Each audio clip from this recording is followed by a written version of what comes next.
For Colorado, I'm Cloak Oak, and this is Sloth here. How are you doing today? I'm doing excellent. So nice weather. It's a LAN. It's the start of the LAN, right? Always exciting to see everyone play and compete. So and obviously it's nice to see where the different teams are at, and also the atmosphere, everything involved. Right? It's always a great event, and we got plenty of good games going today. And a game that I'm already a little bit conflicted about on my own is this first one, because on one side you have Ether, and the other one is Psykeen, two people that help me a lot with anything Europe related. So Yes. I'm already having a tough time trying to find who I'm siding with here. What about yourself? Yeah, I mean, I'm longtime teammate of Psykeen, and Beelzebub and Psykeen and I teamed up at the last LAN, so I'm a little favored towards them. But both of these teams are absolutely fantastic, and I have to say, I'm a big fan of what Dress to KO have put together for their look. I'm sure we'll flash them up on screen here in a minute, but they are decked out, suits, Yeah. sunglasses, tie. They are here for business, and I'm excited to see what they put up. It looks like we have our draft here, though. What do you think of this? It's interesting because the awakenings are a bit difficult, right? It's Twin Drive and Primetime, both two really strong cooldown awakenings. So I feel like it comes down to kind of preference in characters and preference what people are being or wanting to play for, wanting to prioritize, right? Because if you have more abilities, if you have more play area, with all of these abilities, you have just so much more influence across the game. And if you look across all the characters that have been picked, you have actually the entirety of Frostfire, so lower accurate, against something that seems a bit more damage oriented on the side of Suit. Yeah, I'm interested. The Vice Luna Drek. I'm guessing that this is reset on the signature Drakkar pick, which probably puts Psykeen on Luna, which is very unconventional. This is like a double midfield Luna brawler type angle. So yeah, it's a significantly more unconventional comp, but I we're going to see lots of unconventional things from Shut In. I was watching them scrim last night, and I'm hoping we get to see more of this team later in the bracket because they have so many wacky off-meta strategies. And that's a good thing about bracket as well today, because of how the format ends up. You only have one or a maximum two best of ones to play, which means a lot more best of three gameplay. And I personally just always enjoy that because it offers a lot more opportunities to show different kind of plans and different kind of play styles. Well, and the teams get to size each other up, right? Yes, most definitely. You don't just like lose a game maybe off of an unfortunate start. Or, like if you have a dead-eye start into a KO heavy team, it might be a bit tough. Yeah. But that's all future tournament stuff because we're now going into the first game, as we do see the side of Neat with the full Frostfire build up. Yeah. Wow. Oh, I got the team switched around. Okay. Wow. But it is okay. So this is Luna goalie for AJ, and then Snowball's running the Drakkar brawler.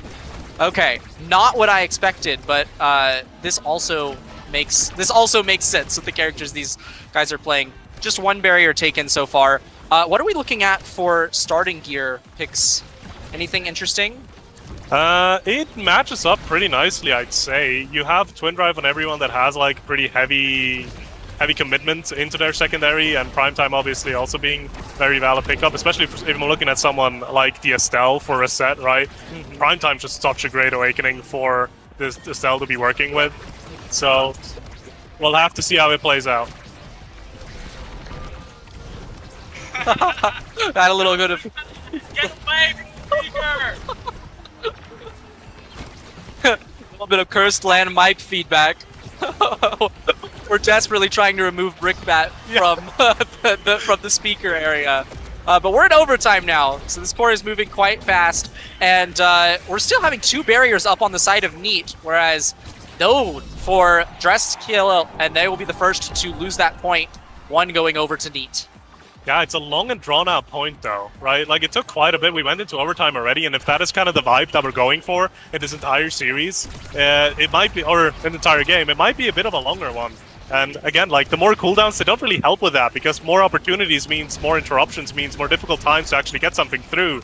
As of right now, though, Snowball's fighting for his own life, because that HP bar is not looking great, and being a bit too greedy with the flip here could be what punishes you, and does have to pop it in the end to stay alive.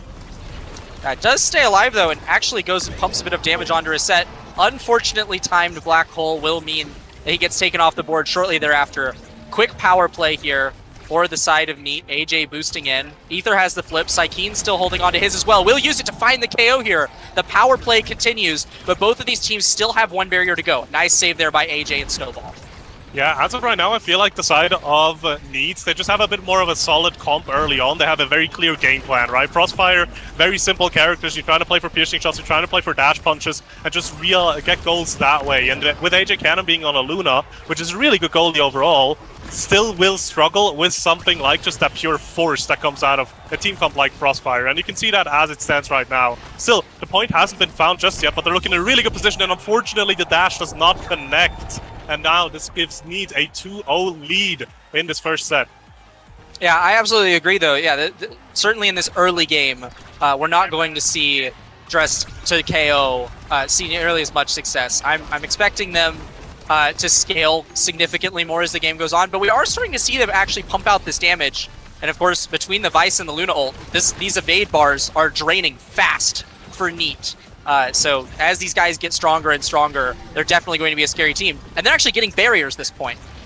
Yeah, but they still need to find the goal behind it because Beelzebub on the Dubu obviously has a lot of defensive utility, but it doesn't really matter if you're strong defensively if you're in a 2v3 because Psykeen's fighting for its life right now. Almost a KO found by Reset though, really good counter.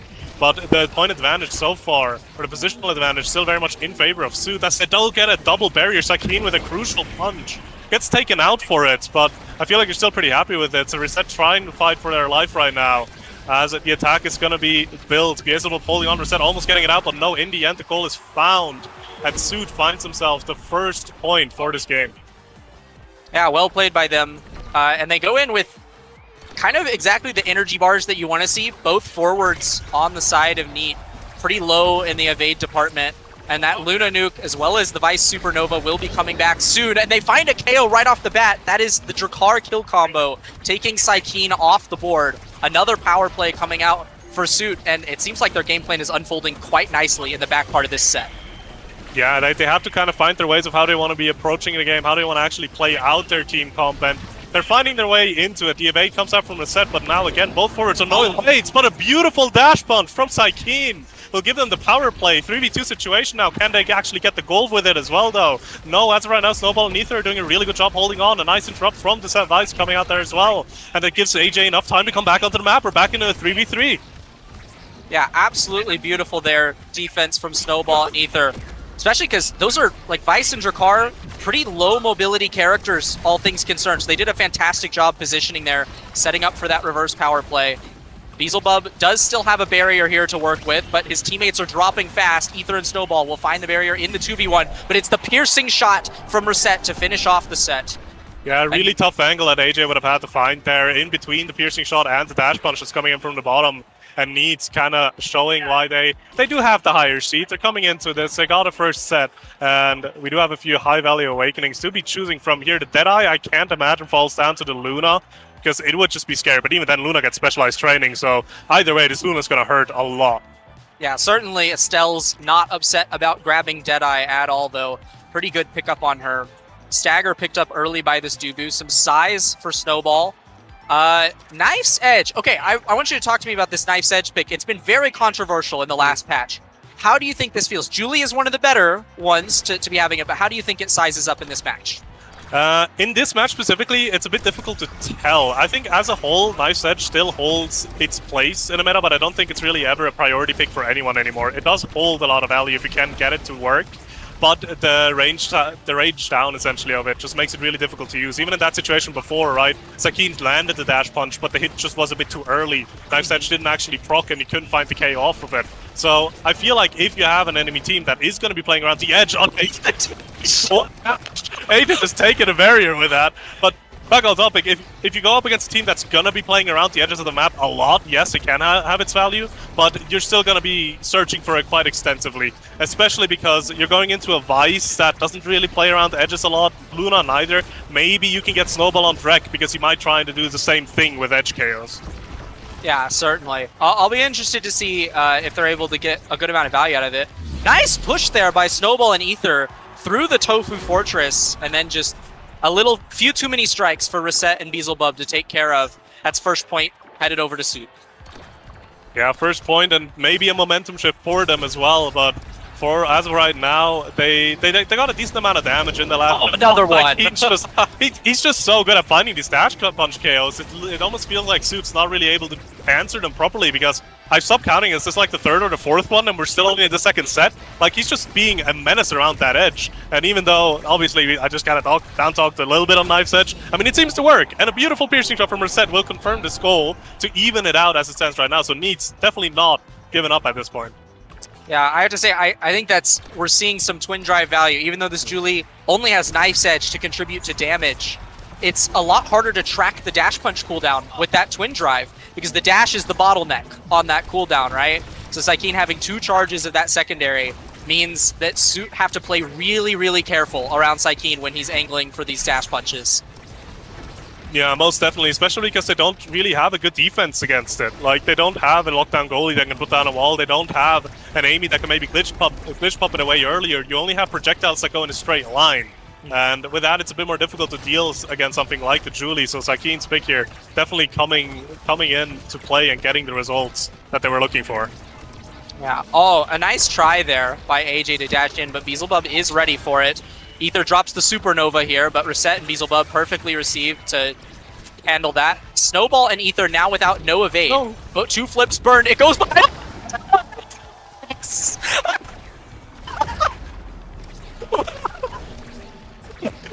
Absolute beautiful play coming through there. Initially I thought the barrier was gone, and then it started to not hit it. And I was like, oh well, it's still likely gonna go, but no. I was wrong all the time. It was Beelzebub that's just gonna get a KO off of it. And off of that play, they got a second barrier. They're now in a really good position to actually continue playing on, because Snowball's also down to stagger. Gets taken up by Psykeen. This has to be like the 5th KO of him by now. Just being such a menace up front. They want to try to get the core up, but in the end, they do actually get it around. AJ and Ether both not able to reach it in time.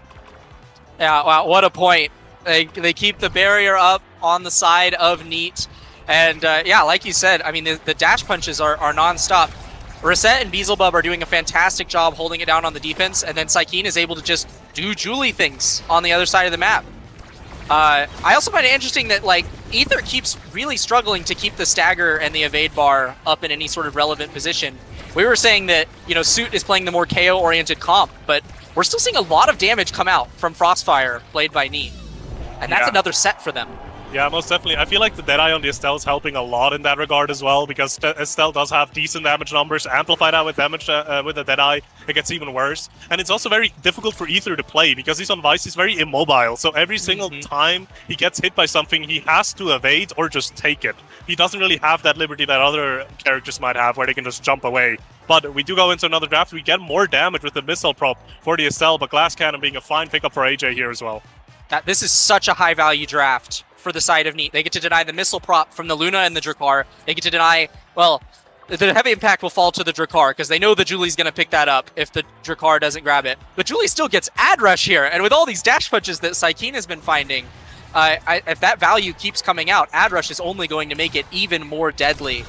So I think this is Neat snowballing quite effectively into set 3. And unless this momentum stops, this game might be over pretty soon. It's going to take some pretty strong plays from Suit to pull this one back. Yeah, most definitely. And I feel like the other difficult part is as well, I'd argue Psykeen might even prefer Adrenaline Rush, because you can even get the snowball harder, and they've been finding KOs to have even more damage now. And if that in and of itself isn't enough, the team come from Suit, they still like to play KO, they still would want to try to do that. Well, Beelzebub's just not really going to be a target anymore, because there's a Stagger Swagger on the Dubu now.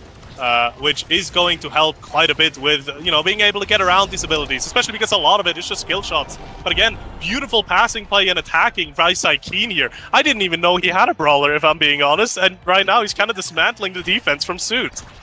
Yeah, that was a very, very clean dribble into the perfect thread the needle shot there.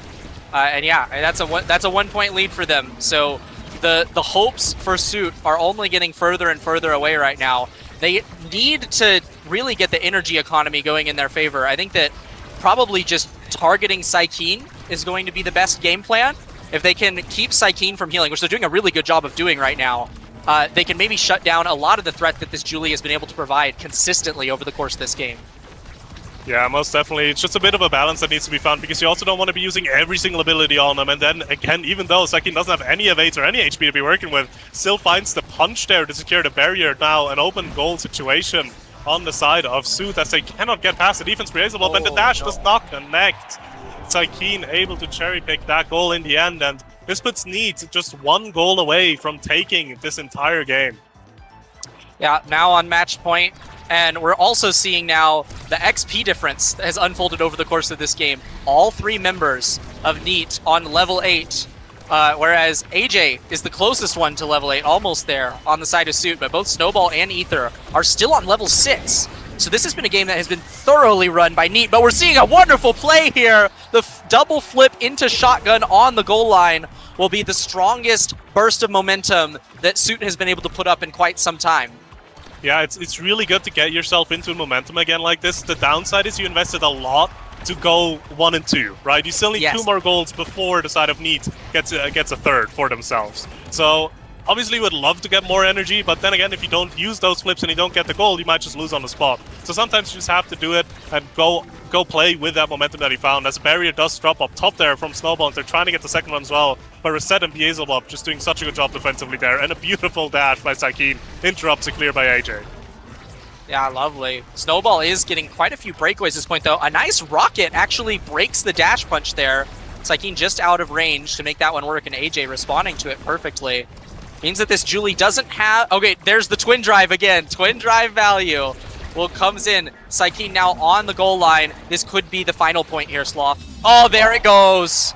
The offensive positioning by Beelzebub together with a strike shot was enough to put it in and Neat get themselves a game 1 victory and a series victory, right? We're starting off with best of 1s, and winning a best of 1 means you're making it into top 24. So Neat confirmed themselves in top 24 already, which I'm sure they're very happy about. Yeah, a fantastic start. And let's take a look at this stat screen. I'm curious what it ended up shaking out as. The damage numbers are actually lower than I was expecting them to be for the quantity of KOing that was happening. It seemed like with all of the cooldowns that both these teams had with this Twin Drive Primetime start, no one was ever healing, really, ever. So it was kind of whoever was landing their abilities was getting KOs because they were able to consistently prevent the enemy healing from coming through. So it didn't take a lot of damage to make those KOs happen. But both teams did find a substantial number, looking at 6 for Suit, 7 on the side of Neat. 4 of those were those beautiful dash punches that we kept pointing out from Saikeen. Anything else on this stat screen that stands out to you here, Sloth? I just want to point out the brawler mindset by Saikeen. 4 KOs, 64 redirects. That's my guy. That's my guy right there. 21 shots, least shots on his team as well. Saikeen had a job and he executed excellently on it, which I very much do love. But I feel like across the board, as we said as well, it feels like Neat was just a bit more put together in the way that they were playing the game. Yeah. And whereas I do really like the idea of Suits comp, they just had a bit more difficulty executing upon it. Which, I mean, hey, their tournament run's not done yet. They're just going to have to go through the loser side now to find their way into the top 24. Yes, and I would not be surprised at all if we get to see them there later on in the tournament. Are we moving to a break right now? Are we? Okay, yeah. So we're moving to a quick break, and then we'll be back with even more of Reach the Summit.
One. Hello, everyone. We're finally back, and we're here. It's me. Every caster is in Pool C and D, so they're about to play. Gravella, you won. How was it? I just drafted full damage every draft. Oh, Borg in the chat is getting hyped. Shout out to Borg. We need him here Yeah. because we're short on caster. If he was here, he would be rescuing a team to top 8, honestly. Yeah, true. He'd be e-subbing in. He would have e-subbed in for Sero. Yeah.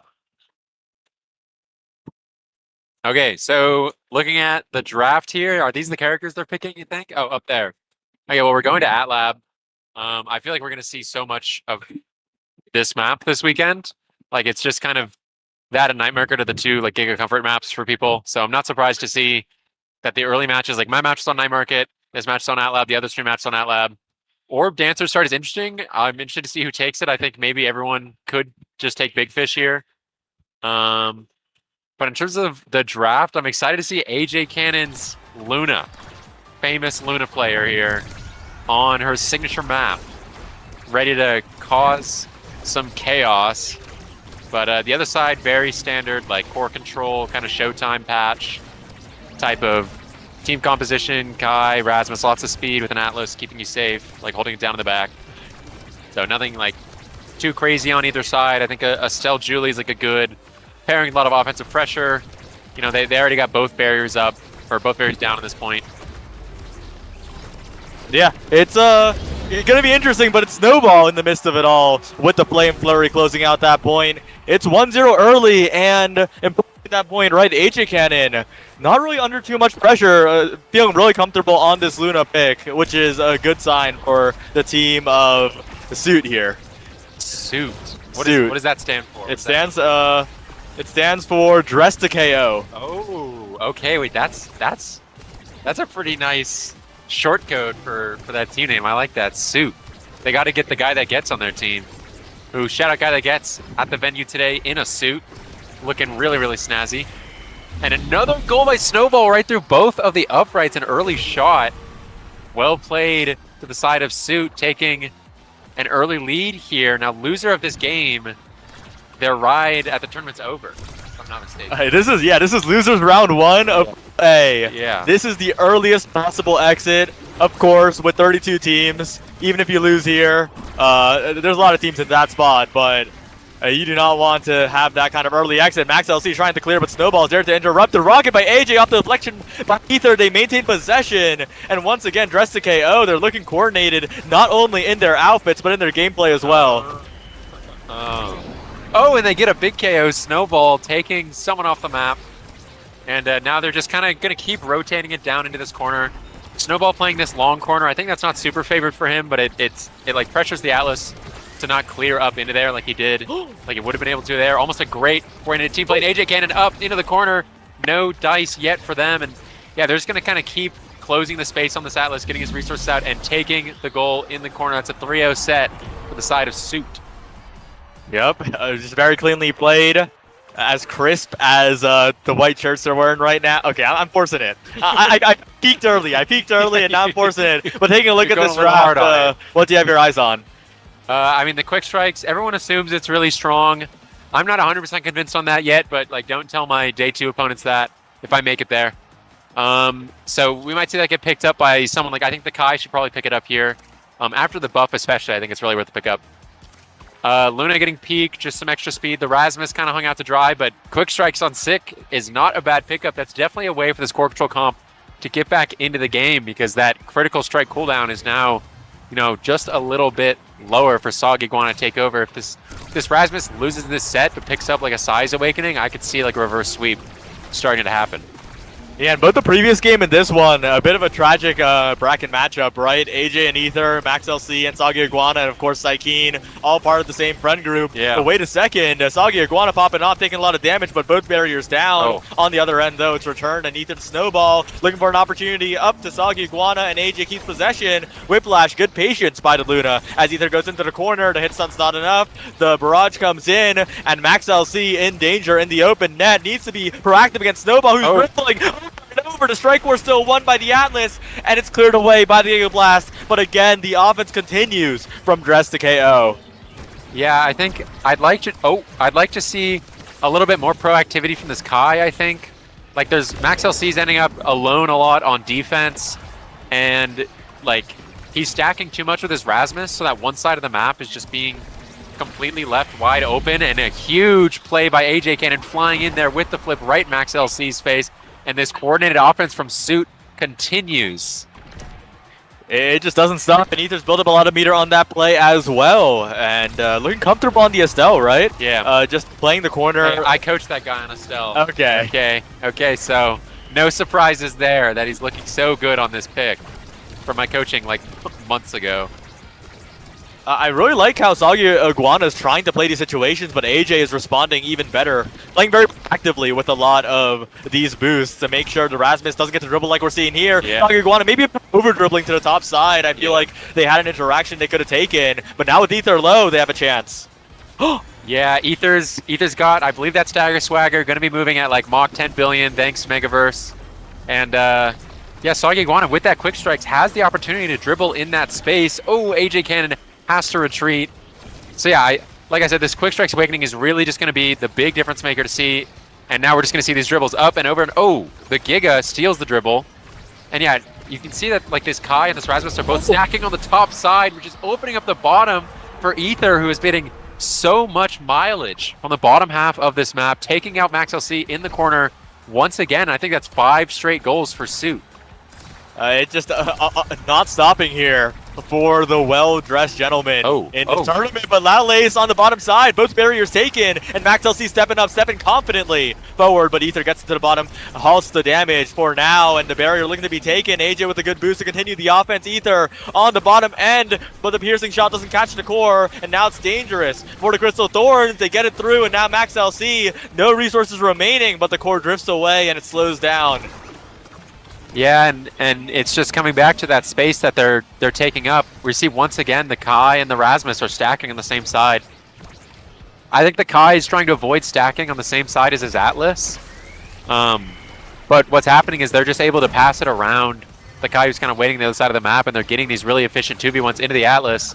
They managed to break that barrier, but Snowball looking a little worse for wear, and Soggy Iguana with the quick strikes, trying to make a play on AJ Cannon. Not quite successful. Ether with the flip, going back to that corner that they love so much, and Max LC is gunned down again.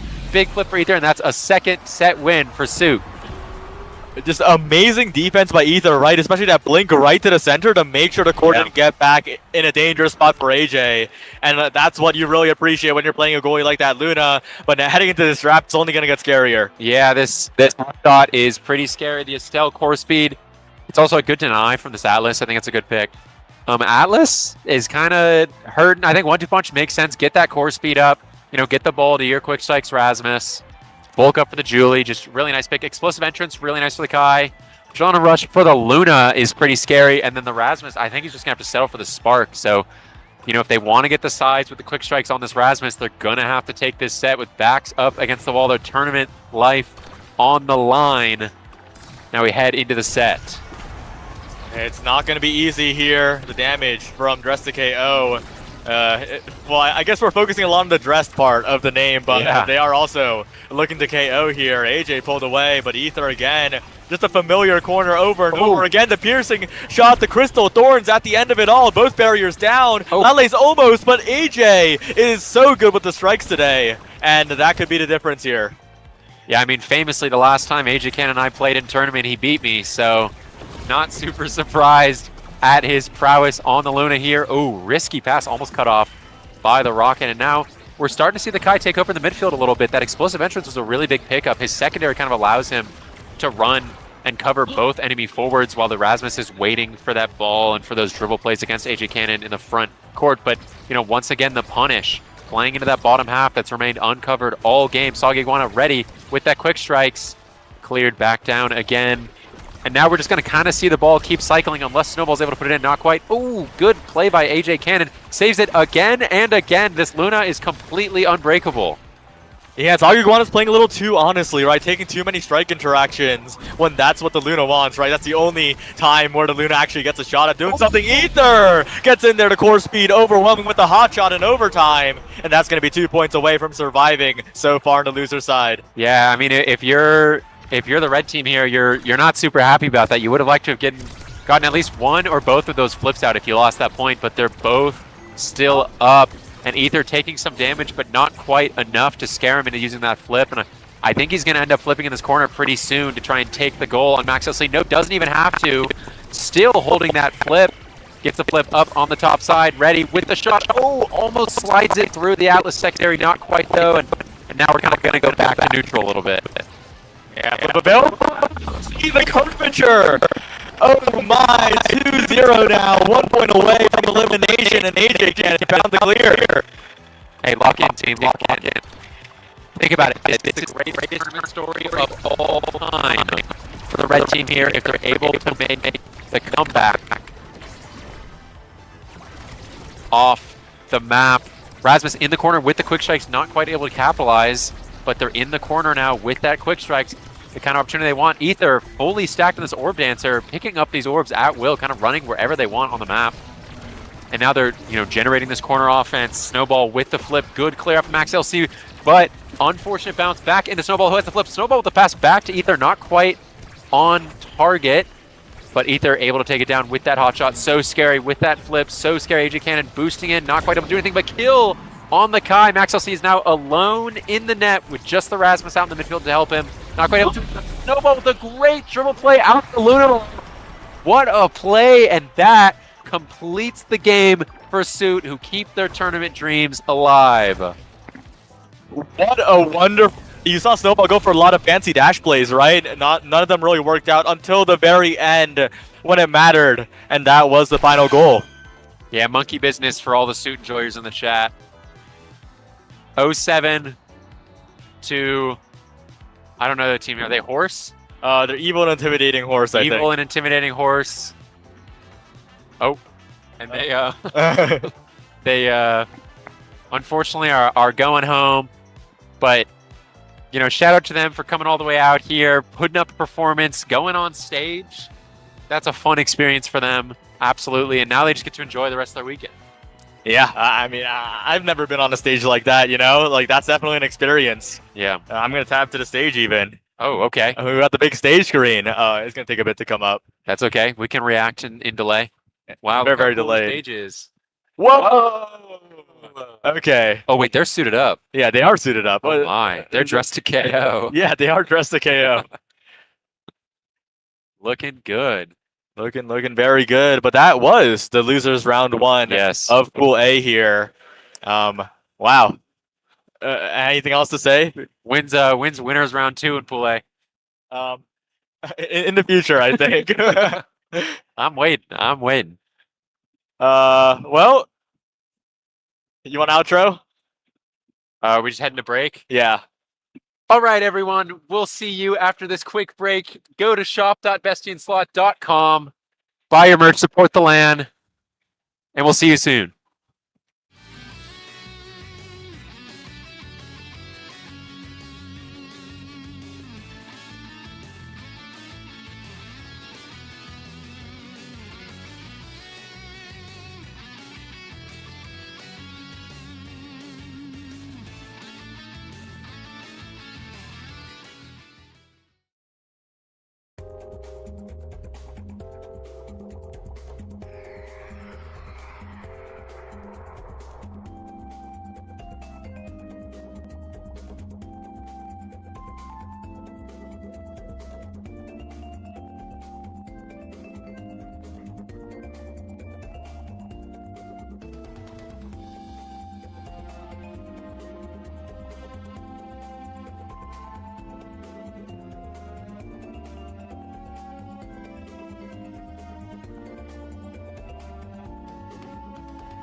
Hello, everyone, and welcome back to the Colorado land. This time we have Progyny versus Jets. Should be a pretty fun match. Ether, what do you think about this one?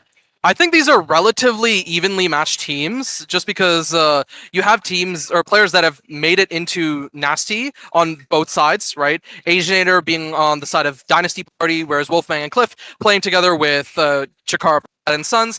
On the other side, Rabies has been sub, I believe, for Koyo and has played a few games, if I recall. One thing I do want to point out, it's pretty funny, is look at these tags. We have and PP, and that's not going to be fun to deal with. I'm just going to say that. Yeah, Pup versus P, but then you say it too fast, and then it's just Puppy, and then you're right back to the same thing. So, red side, blue side is going to be used a lot this game, I feel like.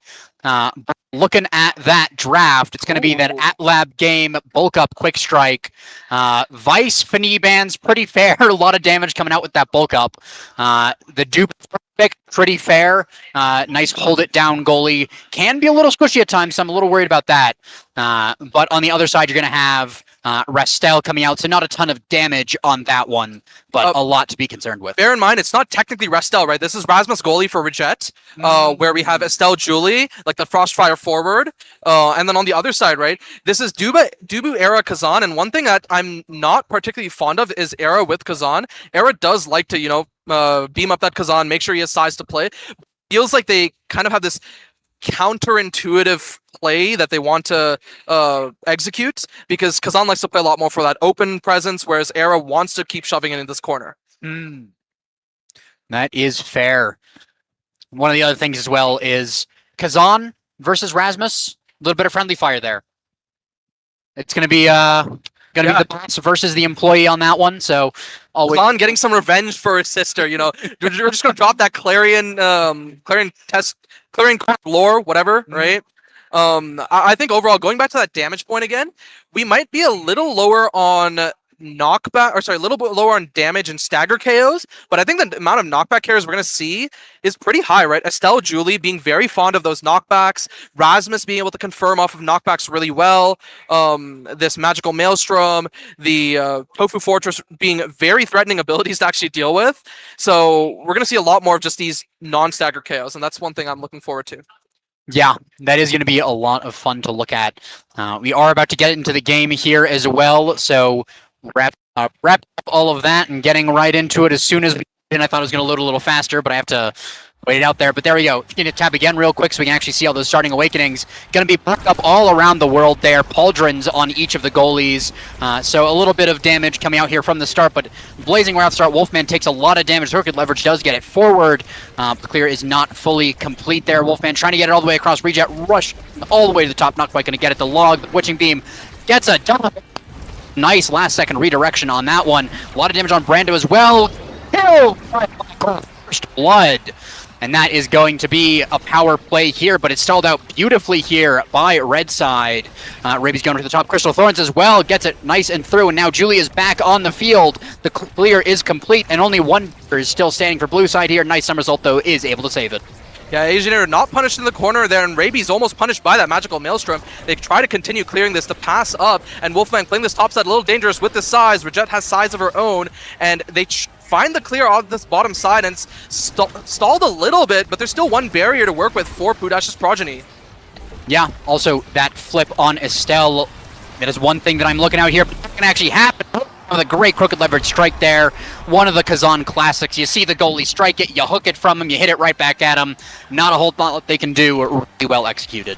Yeah, hook strike, the Wolfman classic as we may continue to see this game.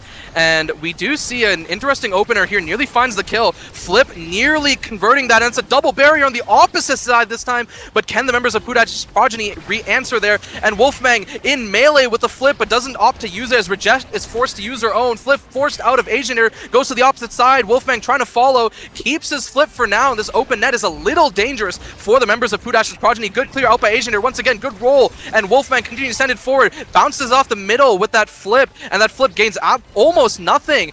It's just a little bit of space, and maybe they can make use of the space. Yeah, Wolfman's trying to get into the corner with the ultimate. Unfortunately, doesn't quite get the connection. The core flip from Era is really nice, but intercepted by Rabies. Brando as well using the flurry there. Crystal Thorns comes out, piercing shot. Wolfman, though, with the strike into the corner, is able to win these strike wars with that increased range. Gets the barrier as well. Really nicely done, dribbling it all around, but Brando does get the steal away. The dash as well. Beautiful read from Brando onto Asianator, but the clear is complete, and unfortunately for Rejet, the pendulum swings a little bit too low, and Wolfman just found the tiny pixel up the top to squeeze that core through for goal number 2 for Pudash's Progyny. Yeah, I mean, I was going to say size would save that, and yeah, it definitely would. Both this Kazan and this Rasmus are going to be looking so much for the size, and I feel like this first draft, if this Kazan can actually get into a good position, it's going to do so much for the members of Pudash's Progyny, but maybe the members of Jet's Puppy Girls is not going to allow that, as Brando finds that first kill, their flip into the corner, stopped by Asianator. They find this clear out, forcing the death touch out by Rejet, looking for the strike war for Brando, and Brando doesn't find this barrier. Finally it does, off of a failed Sad Boys attempt there. It goes all the way around, and Cliff respawns. Maybe this is enough time bought by the members of Pudash's Progyny. Maybe, but the black hole does do a lot of damage as well. The Brando, the Crystal Thorns, the Tofu Fortress all coming out. Pudash's Progyny rushing across the field trying to get things done, but it is stalled out. A lot of cooldowns were invested in that. Now it's in Asianator's courts again. The piercing shot, though, goes wide. The Maelstrom is able to cover the core, and the strike missed by Rabies, unfortunately. The swing from Rejet, the Whiplash as well used, not actually getting at the connection. The Rose Warp does come out. The dribble up to the top. Shot to confirm from Rabies on the failed cross from Asianator. Cliff looking for the pass. Asianator giving the pass. Fortunately, Estelle does exist, and this is the opportunity to reverse sweep the set here for the Puppies. Definitely, and honestly, I was kind of shocked to see that Rabies was even in range for that. I really thought that Asianator had that pass, and I'm pretty sure he thought the same thing, but now it's the members of Pudash's Progyny in bit of danger as they lose that first barrier, and they're kind of cut in this closed position. Good roll out by Asianator. There's that Dutch sending into the top corner. A great hit stun there to secure that second barrier. Great flip out by Rejet, and it goes right past the Tofu Fortress. Jet's Puppy Girls tying it up. Yeah, I mean, absolutely the Rasmus there, just MVP of that point, gets the barrier with the crazy angle. I mean, with help from the team as well, but that angle was insane. The goal to follow it as well, insane. Brando coming out with the flurry, gets a barrier up at the top here. Wolfman going for a dribble, has the core flip as well, but isn't going to get a chance to use it just yet, and a lot of pressure is finally put aside. Wolfman finds one barrier, Cliff not able to win the strike war for the second, but it goes around anyways. Nice find there by Pudash's Progyny, ready to take the 5th point here in front of the net, and Wolfman with the leverage into strike is going to take that. Pudash's Progyny not allowing the reverse sweep. Looks like the leverage that Rasmus had over Kazan's sister is not enough for Kazan to hit him back with the crooked leverage of his own. And, well, Dubu is the MVP, and looking at where the Kazan is relative to the Rasmus, this Demolitionist could be picked up, so maybe a deny, actually, from Brando V2. But no, it's just Asianator who picks it up himself, and looking at that, that is a Powerhouse Pauldron's Demolitionist. That is going to be a lot of size. Maybe looking for a Might of the Colossus angle. Also, of course, does deny it away from the Rasmus really nicely. Era also denying aerials from that Estelle. Is going to be an Orb Dancer, which isn't the worst. It did recently get nerfed, but that burst of speed can be really nice. Super Surge on Julie, very controversial. But I think Brando does really like that one. The extra damage that it does give actually is quite nice for securing kills and just getting extra damage. Like right there, could have thrown them off, but Asianator is aware of these things. He's not going to be caught off by just the extra dash range. Wolfman, really nice play to get the top barrier. Crystal Thorns, though, answers on the other side, and we are back in a diagonal barrier situation. Wolfman going down to the bottom, the Death Touch as well, finding it. The Pendulum Swing, not able to find the clear there, and the piercing shot countered by Tofu Fortress. Great!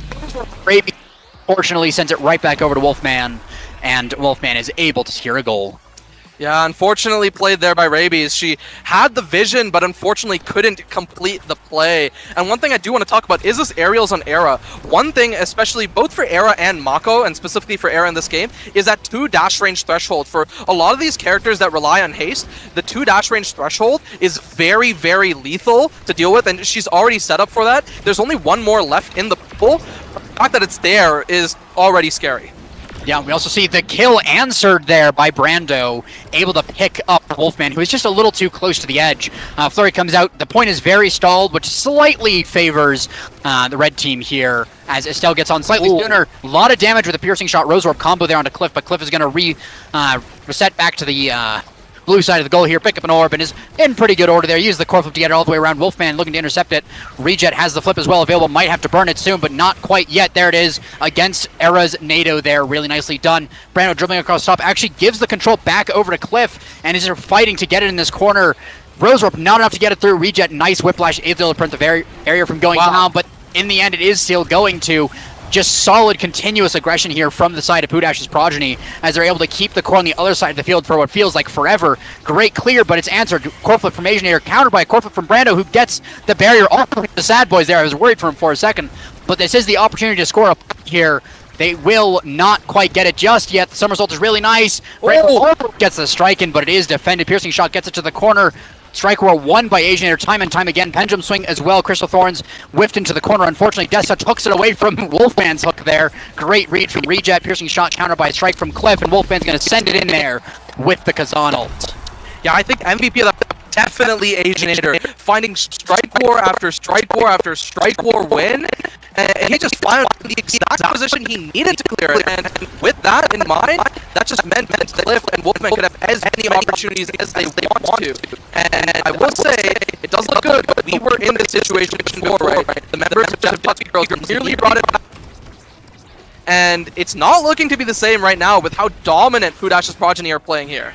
Yeah, but that is a core flip down from Cliff. That's the opportunity that Jets team needs in order to get this done. But the core stalls out and Brando's low on health, so there's not too much opportunity. It does manage to sneak a barrier, though. Fighting for his life, though, as he just gets hit by Wolfman. But Rabies is able to finish on the top side, open up the goal. Reject playing forward, giving Brando a chance to regen, and Brando, basically full health now, is able to go forward. Black Hole is coming up, so watch for the damage from that one. Popped by Cliff to damage Brando. Wolfman with the follow-up, dodged by Brando. Reject trying to get around Rosewarp, core flip potentially about to come out, but Brando goes off the field and shot takes it. And something about Jets Puppy Girls, they just don't like losing 2-0. So, I mean, I wouldn't either, but something about this team in particular, they let them get to 2, and then they start the reverse sweep.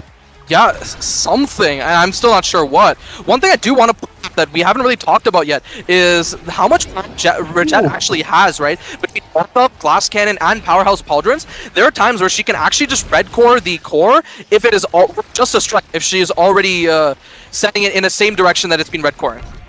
Yeah. Not pendulum swing. Unfortunately, the strike after wasn't perfect. And nice core flip again. The Aeronator not enough to secure. Great clear there. Great layering from Rabies and Reject there. The double R's on that one. Brando, unfortunately, not able to get the strike war from Asianator, but does get the flip from him. Wolfman with the open form primary as well, trying to get it in this corner here. Finally does get in that corner, wins the strike war. Asianator playing all the way up as well, looking to get some stuff done. Butching Beam sends it straight through Brando. Brando trying to get the kill, but Asianator not damaged enough, not close enough to the edge. Barrier will still go down. The Rabies finds a really nice angle on the bottom side. Reject going forward with the core flip. Token Fortress comes out and backfires. Oh no. Shot though, not getting the connection onto Dubu. Does not get the hit stun. Reject countered by a core flip, but the log comes out. Rabies gets the pickup. Bewitching Beam sends Brando off the edge. The Crystal Thorns with the dribble, the piercing shot as well. Reject trying to get up to the top here. Great hook onto Wolfman, stuns him, makes sure that he cannot get the return. Juliet's back on the field in 3 seconds. Will it matter? Yes, it will. Great clear by Reject, down to buy a little bit more time. Wolfman finds the angle to the bottom. Nice play from Ash's Progyny to take another set. Yeah, and one thing that was very crucial there, and I'm not sure if it was intentional, was Wolfman actually faking out Reject's strike. He struck first, is not in the core's range. Reject struck thinking that the core would come to her, and it forced her to have to flip when Wolfman was ready to hook it and make the next play. Beautifully done by Wolfman. Maybe not intentional, but it worked out pretty well, so whatever the case. That is going to be a Might of the Colossus deny, though, which is really sad on Era. Doesn't love that one, but it's better than it being on Rasmus. Yeah, definitely. But the Rasmus having Twin Drive may be a little scary, but it's also a great deny away from the Kazan. Kazan still gets Quick Strikes, though. And this Quick Strikes Kazan has not really been in any real threat of actually dying. A lot of the damage has been kind of coming on other different people, but it's a Stell Julie. How much damage are you realistically going to have with that if it's not a damage start? Yeah. That is going to be a great find by Rabies there. Butching Beam sends it backwards. Great clear by Asianator with the actually there. But Wolfman looking for a double, only finds one. Good defense there. Jet. Brando playing back as well. Pitching shot gets it forward. Butch Beam hits 2. Really good value on that ability, but not value enough if you're going to die afterwards. Great find by Brando with the extra dash range. Arrow was not expecting that one. Brando passes up to Rabies with Black Hole fouls. Swing is able to get secure on that one. Black Hole dribble Brando with the flurry as well, but they're not able to get the secure onto the barrier just yet. Rejet bouncing along the bottom. Rabies as well trying to get the clear, but Wolfman is just on top with these quick strikes as well. Cliff setting it up to the bottom, intercepted by Brando. Just, they cannot get it past each other. They're dueling. Brando gets the Kazan off the map. Yeah, I mean, they're finding the KOs, and this might actually just be their win con, right? Look for the KOs with Julie, right? Because this Julie has Super Surge, Spark of Strength, and Bulk Up, which is actually a little bit scary, and if they're finding them, then maybe that's their win con. And despite that, there's a 3 which Asianator and Wolfman still managed to find. Plays nearly finds that goal there, and it goes to the opposite side. They need to be a little wary of Brando's flip, but Progyny even send this. It goes to the bottom side. Flip burned out by Brando, goes to the opposite side. Asianator finding the clear, tries to send it up, down, and Rabies contains it. Brando contains it. Second barrier found as Rejet sends it forward, and we maybe have a moment of respite, but it's still in this corner. Yeah, Pendulum Swing as well gets it forward. Deep overtime. We're red coring all over the place. The core flip comes out, sends it forward, intercept Cliff. The death touch is really nice. Catches with a piercing shot, did not. Gets to Cliff in the end. It's back over in Wolfman's court. Can he do something with it? He did use the crooked leverage. He does not find the strike into the top there. Countered by Rejet. Whiplash as well is really nicely done. The Aranado not getting a connection. Crystal Thorn's court flip, the Witching Beam. And that's going to be Era taking the goal there. Nice fake out and nice secure on that one. A lot of close moments, but Foodash's Progyny are not letting this one slip. Admittedly, that's the first time I've actually seen that work, where you core flip the Witching Beam, but it worked pretty well, and I'm honestly down to see more of this stuff from Foodash's Progenies. Wolfman needs to be careful. He lives there and takes one barrier, tries to look for the pass down. Instead, it's a double barrier found by Rejet, and now we have the members of Jet's Puppy Girls maybe looking for an answered point here. Yeah, being that one barrier up is such a massive load of stress off your shoulders. You have the advantage, you have room for a mistake. You can go for some flashier plays, use a few more abilities. Just a world of difference on that one. Progyny has solid control of the core overall. The hook, the log, though, not going to be too useful in that situation. That gives a little bit more momentum to the side of Jet's Puppy Girls. Rabies down to Rejet. Rejet going for the whiplash play here with the extra speed on that one, playing super far up as the goalie, and Brando finds a strike dash punch combo to secure it, but I think just the strike was enough there. Yeah, nicely found on the angle. Really great play by Brando there. Unfortunately, a player like Lemon wouldn't be able to find that. Lemon's a noob, and well played by Jet's Puppy Girls, honestly, as they tie it up in set 3. Rabies, beautiful play there to keep it on the court, but good defense as well from Asian to prevent the barrier from going down. And that would be Brando going off the map. The Aranado gets a solid connection onto Juliet. The Tofu Fortress gets it around as well. No Sad Boys angle here. And Rejet's a little about that. Oh, does find almost a double. Not quite the perfect angle. Sometimes pretty good, especially with the strike after the whiplash, but too much pressure. Brando gets onto the field just in time to see the goal get scored. And that puts Foodash's Progyny on match point. I will say insanely well played by Rejet. Thing is that Cliff and Wolfman were set up in such a position where even if Rejet plays that perfectly, it's near impossible to actually clear that unless Wolfman and Cliff make a mistake. Yeah, and they did not make a mistake on that one. Barry goes down at the top as well. Piercing shot countered by a core flip. Cliff on the bottom here gets his own core flip, but countered as well. Piercing shot is really nice. Secures a barrier. Brando with the flurry, but it's not going to be enough. Wolfman with a great dash hook strike there, using all of the abilities to make sure that the core cannot get past him. And that is an Aranado trying to look for Brando's somersault as well. Brando's looking quite low here. Potential kill angle. Oh, but some great angle there means that the goal is scored. And Jet's Puppy Girls are, well, they're looking to come back. We've been here before. We've been here on the 2-2. But this is the chance. If they are going to do anything, now is the time. Remnants of set 1, and I am so down to see close games. Close games are fun to see. I get to cast more. It's W casting. Okay, that's a double barrier. Not looking good for the members of Jet's Puppy Girls. Rabies, Rejet, and Brando. We need some heroics from the three of you. That's one barrier found by Brando off of that kind of messed up dash punch there. Second barrier found by Rabies, and maybe the members of Jet's Puppy Girls can actually take this to set 4. It's up to Cliff and Wolfman to convert in this corner. Asian are looking for a clear, nearly built up this flip, but Rabies that secures it, and we're going to set 4. That we have a game on our hands here. We have a set won by Team Pup versus Team PP, and it's going to be Rabies securing that, of course, off that last goal. Really nice. A lot of things in this draft not perfect for Estelle. I mean, Stinger, 1-2 punch, Deadeye, they're definitely not bad on her. I actually really like Deadeye here, personally, just because you already have good amounts of power on this, on Rabies, and you can actually look for some really sneaky kills, especially combined with Brando, and it looks like Rabies and Brando have been coordinating pretty well in finding their kills. We do have the size once again picked up by Era, leaving Castellats for Rasmus, all things considered. But Wolfman up speed is a little dangerous for the members of Jets Puppy Girls. Yeah, although I am a little surprised that Stinger doesn't get picked there, just on account of the fact that a lot of the players in this game can make very good use of it, and a lot of people have been low on health, where it would make all the difference. But that is going to be an Era going off the field. Didn't even see that one happen, it just kind of did on the bottom side.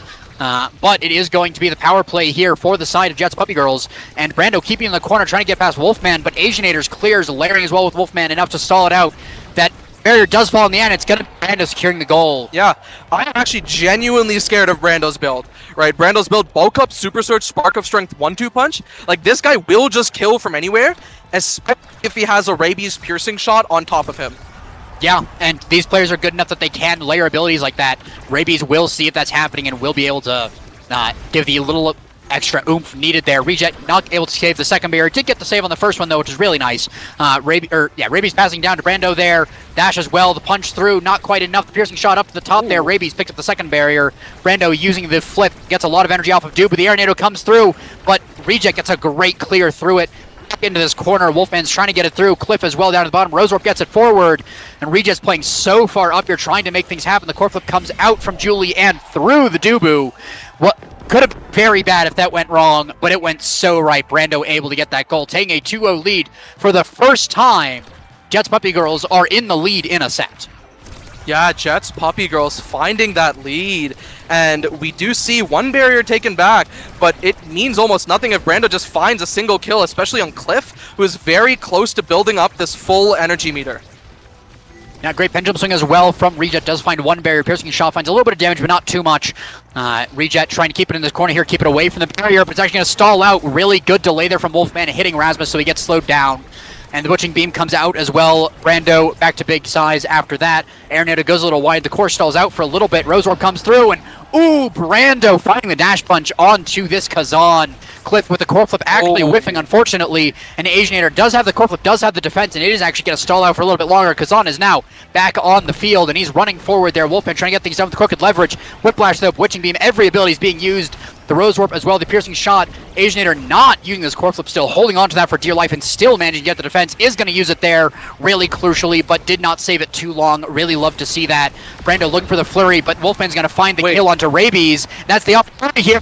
Watching to score a goal. So that kill is doubly useful, because remember what Rabies picked up earlier. The Orb Dancer. That Orb Dancer is reset. So now Rabies isn't able to convert with that speed nearly as much as she was earlier in these points. And I feel like that was also part of what allowed Brando to get into these positions to just fish for dash punches and maybe strike wars. He didn't have to focus on playing this ranged core control nearly as much because of Rabies' speed. Yeah, but they are able to find one barrier. Piercing shot does hit two, but again, not a ton of damage on that one just yet. Whiplash sends it down. Rabies trying to send it through, but the Aeronator does get the counter. Rosewarp forward, so many abilities being used once again to try and win these wars. Brando missing the dash punch. That's a long cooldown on that one. It gives an opportunity here for a lot of aggression here. Wolfman getting one barrier. Cliff looking for a pass on the bottom as well, and Wolfman stuns up Reject just long enough for the core to go in. Beautifully set up and executed there by Pudash's Progyny. You know, it would be really crazy if Pudash's Progyny just hit Jets Puppy Girls with the Puppy Girl special, which is just bringing them down from 2-0 to 3-2. That would be pretty nice to see. Bit of a reversal from the last set there. The log coming out as well. The Crystal Thorns gets countered as well. It's looking good for that from Pudash's Progyny. And the flurry does come out, gets one, but you don't love to really get only one barrier, especially the first barrier off of that. But that's a double by Wolfman off the back of it. Shot does stall it out. Rabies almost dying there from the Kazan ultimate there, landing down. Rosewarp comes out. The core flip comes out as well, tries to get it back to Brando, but does end up going all the way back to Reject. Rabies trying to get it through with the Crystal Thorns, not going to find it. The somersault gets it forward. Reject going forward. Brando with the core flip. Counter Fortress stalls it out. Not going to forward Wolfman there. Piercing shot stuns up Dubu. Again, buys a little more time. Rosewarp is not going to connect. Neither will the strike. The players are missing a few abilities at the last second. The stress is getting to them just a little bit, but this could be it. Out, counter by a pendulum swing. Brando trying to get the connection there. The Rosewarp, or the piercing shot, not find the connection onto the core. Brando trying to stay alive here, trying to get something here onto Cliff, who is rather low on health. The Rosewarp comes forward. The Aeronator not cooked long enough, doesn't get the knockback onto Brando, but a log does find some damage, and the team 2PUP is looking very worse for wear here. Great defense by Reject, and as Brando finding the kill on to Kazan. This could be the power play to get to another set. The Somersault comes out, the Tofu Fortress as well. The build, though, still standing even in the power play. Just 2 more seconds till Kazan is on the field. May have stalled it out long enough. Rabies going forward, but not getting the connection. Reject going down to the corner. The Crystal Thorns comes out. The backthing is beautiful. The corner is well forced out, but not the connection onto the player. Wolfman final again. And that has just been so well executed by Pudach's Progyny to secure that game. What an insane game. And one thing I do want to call out that I think you may not have taken a look at, right, is Rabies actually with a very clutch evade there. Cliff was looking to flip and go for a shot, killing her, and she actually hit the perfectly timed evade. Unfortunately for Jets Puppy Girls, that was not enough for them. And the members of Pudach's Progyny still managed to come out on top, but despite that, this game was definitely close, even if you see the set score. Yeah, I mean, it was very, very close. The redirects on both teams, very high. And again, even though it was 1 set to PUP, they still took us to the extra set, and they were so close in all of their sets. They scored 8 goals. That's 1 away from being enough to win. Yeah. It was 8 goals to 11, right? There's only a 3-goal difference, and despite that, it was 3-1. It just so happens that 2 of those goals that really mattered were scored by the members of Pudach's Progyny, and, well, they're going to need to carry that clutch factor into future games if they want to continue their streak. That they will. But good games to both teams, and I think we're going to cut to a quick break there. Good games. Good games, and don't go anywhere.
Hello, everyone, and welcome.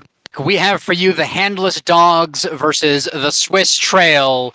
My coworker, let's just say that he's been taken care of, and it's going to be a game here going on. Earlier, a little bit of lore. Slav cast my game, so I'm going to cast his game. So, a little bit of on that one. And should be a fun game, though, either way. We're going to get into the queue here and see what they picked up. But it is going to be a Monumentalist glass cannon start on AtLab, so a lot of speed, a lot of size, and should just be a lot of fun altogether. Loading in here, we see I do have my co-caster over here, joined Ether. I believe he's in frame now. And we're going to have the Asher Juno Dubu versus the Kazan Atlas Aimi. And not as much damage, not as much KO. A little bit there, some potential for it. But I think it's going to be a pretty core control heavy game. Yeah, how's it going, folks? I'm here now. You have, obviously, the groups of dog, that nasty team.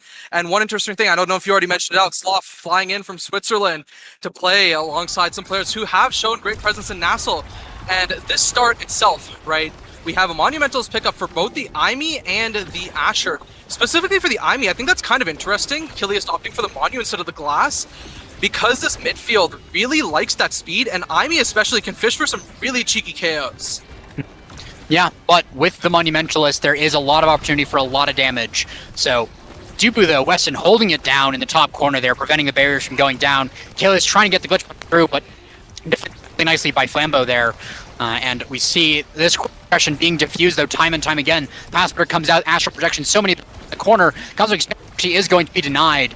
Doesn't get the connection, but the glitch has one barrier down, and the team there is going to be able to even things up. It'll be a long first point here. It's looking like 13 seconds on the clock there until overtime, and still no open goals. Trying to get something done, but diffused again by Flambeau. Corp forced out Achilles, Nicky Millen trying to go for a dash beam, or dash barrier beam core flip there.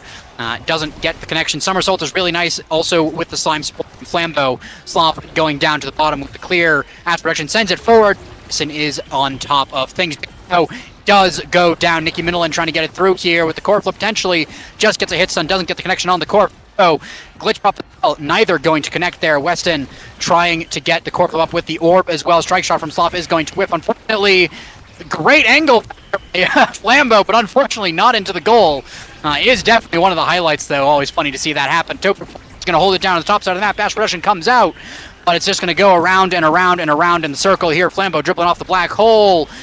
Look for something. Sloth on the defense, though, and Nicky Millen sends it down to the bottom. Court flip from Sloth, not enough, unfortunately. Yeah, I think the really good thing there by Sloth was Sloth actually having so much patience there to continue to hold that flip for as long as he could, but unfortunately, when he needed it, he was not in position to find it. It's just a really great shot out by Nicky. And one thing that I've been thinking about for this first set, really, until more Awakenings and stuff come online, a lot of these goals are going to be found off of mistakes from the goalies instead of actually really good plays out of the opposite side.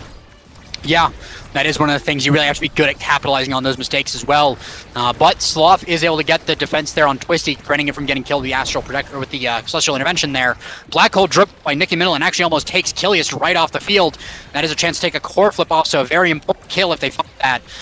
But not quite going to find it just yet. Flambeau gun at the top. Nicky Millen not quite in position there. Log, or rather, goes a little bit wide here. Twisty countering the slime. Somersault, though, not enough.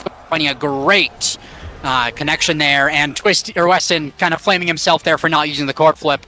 But understandably, you don't expect that strike.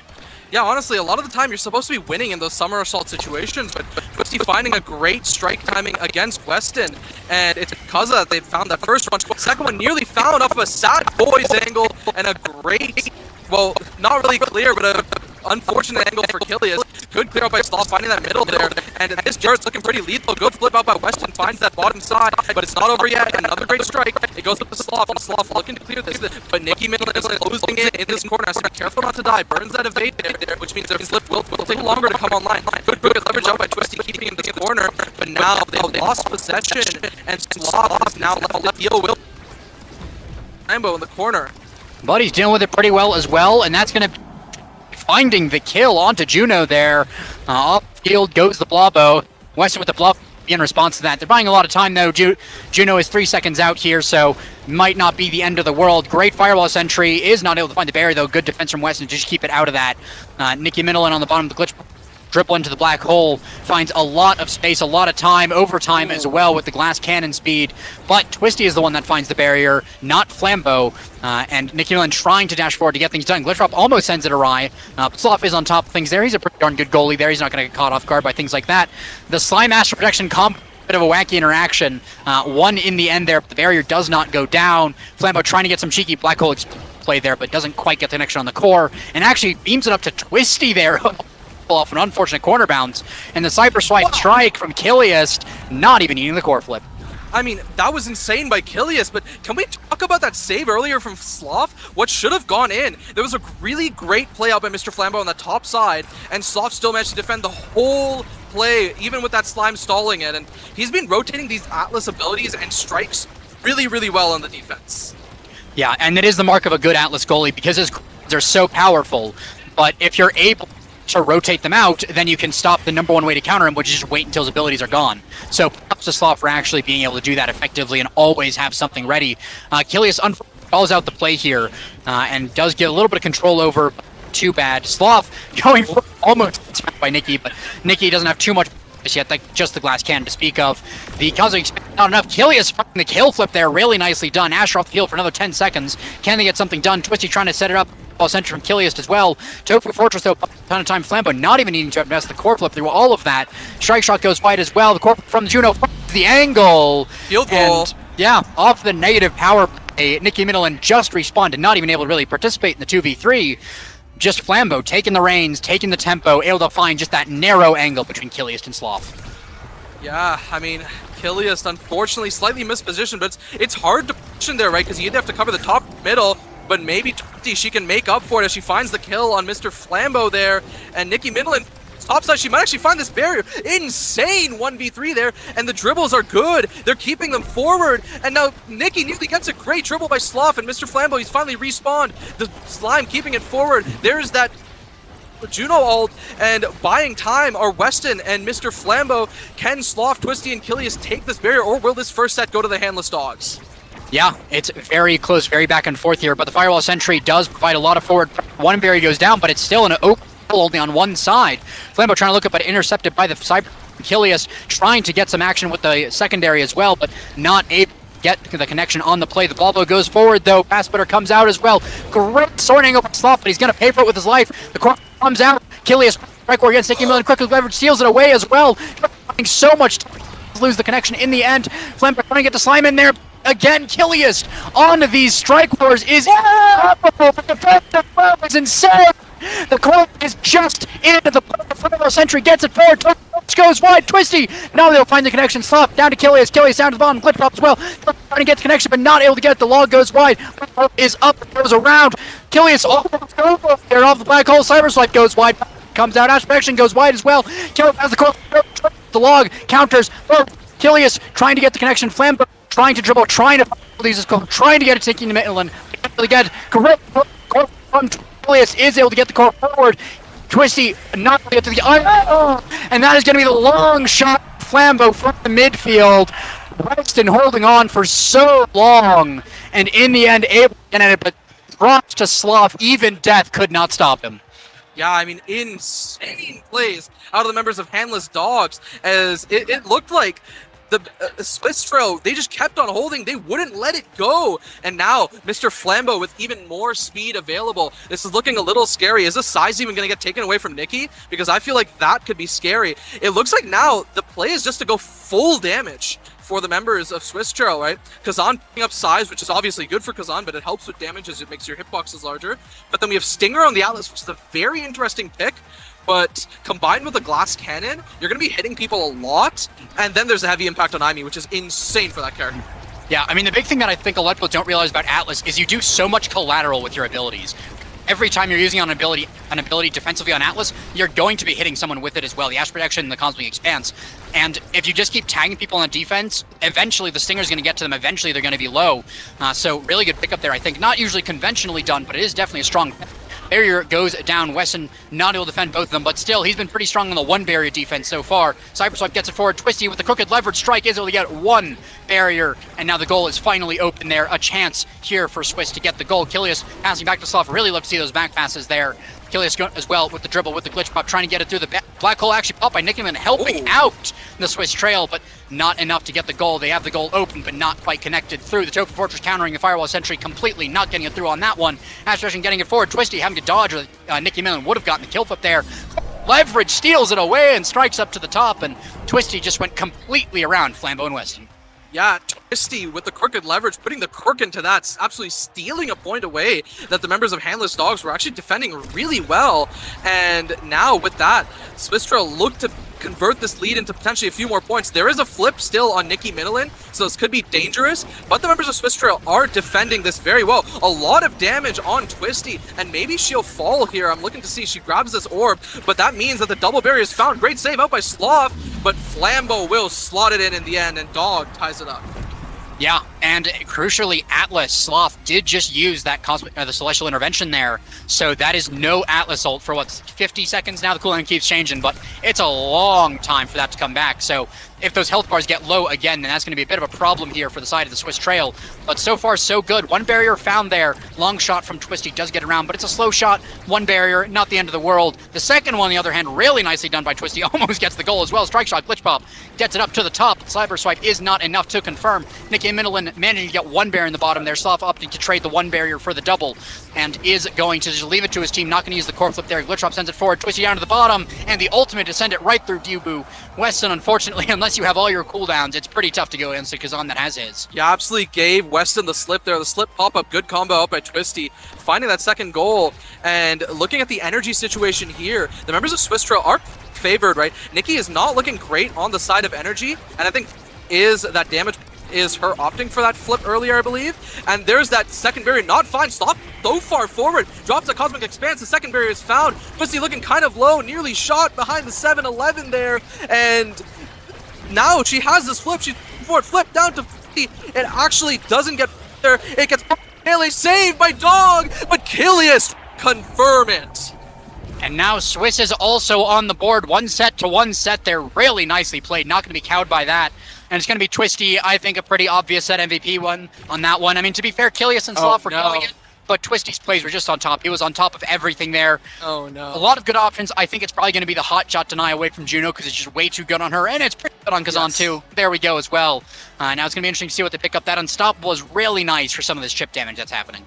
So there's that, right? But the other thing is this hot shot, I believe, should automatically red core now because of the glass cannon power that Mr. Flambeau already has. So it does hit that threshold. So hot shot is a great deny there. Super Surge, another great deny, and it's almost a deny chain. But in that back half, both the missile prop and the Might of the Colossus getting picked up. I think that's Weston's third size, right? No, second size with the pauldrons. But that Weston is going to hurt a little bit. Yeah, and of course, Duke is another one. When he uses that somersault, he can actually do a lot of damage with it if you're in close on that melee. So trying to win on the bottom side here. Ash Protection gets the barrier. Really nicely found by Sloth. That missile propulsion really is able to do a lot there. Kilius as well making use of that Unstoppable, playing a little close to the edge, but not needing to fear too much. Flambeau goes flying with a Super Surge as well. Everyone making very good use of those Awakenings that they just picked up, but so far, still just one barrier to one barrier. A lot more even here. No doubles just yet. Flambeau trying to get the connection up at the top of the Ash Protection, the strike as well. Sloth actually using every cooldown there in the book, so chance if you can get it to the Atlas, but Twisty and Kilius playing such good interception that's just going to go on the offense here, and by the time you get back over, everything's going to be back up. Wow. Nicky Minilin as well, very low on health there. Black Hole is going to be the one to dribble around there. Kilius has core flip as well. The Blobos, though, with the ultimate as well. Flambeau putting a lot of pressure here and letting Nicky Minilin have a little bit of a break to regenerate while also doing some damage to Twisty. Now the things have been reversed, but of course, Atlas ult is pretty good at saving people. Gets the goalie orb as well. Kilius down to the bottom with the glitch pop as well. Somersault does counter it. Primary core flip as well. Gets the barrier. Sloth up at the top here as well with the action protection. With the misfortune, not quite able to get the connection he's looking for. Nicky Minilin down to the corner, trying to get it set up at a narrow angle found by Sloth to Kilius. Intercepted, but still buys some time here. Firewall Sentry just clears this out, or just he's able to clear out this out clear from enemies. Cyber Swipe clears the way for a great crooked leverage there, but not quite enough. Sloth going back up to Twisty. Flambeau back and forth. Ash Protection, Tofu Fortress, every ability in the books. Pass Splitter gets the barrier, and the goal is now open, but not taken just yet. Yeah, really great clear found out by Sloth, and it's nearly slotted in once again. Twisty's health bar is not looking great. Kilius fishing for a kill. Twisty needs to be a little bit careful though.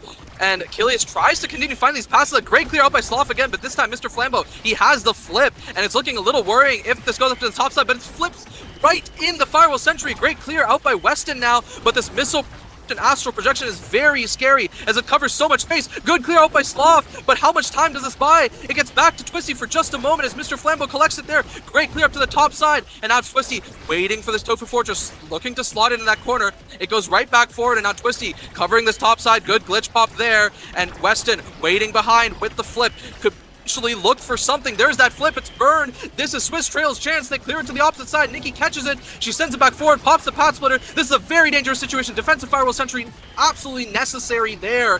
And for just a moment, we have some respites. But also, it's not even the end of the first point in this set. We've already been going so long on this one.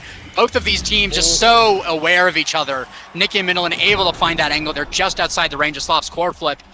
Beautifully found there on that angle. Sometimes you get so caught up in going back and forth that you just keep on doing it, but props to Nikki Midland for just being aware of what's available, aware of that option.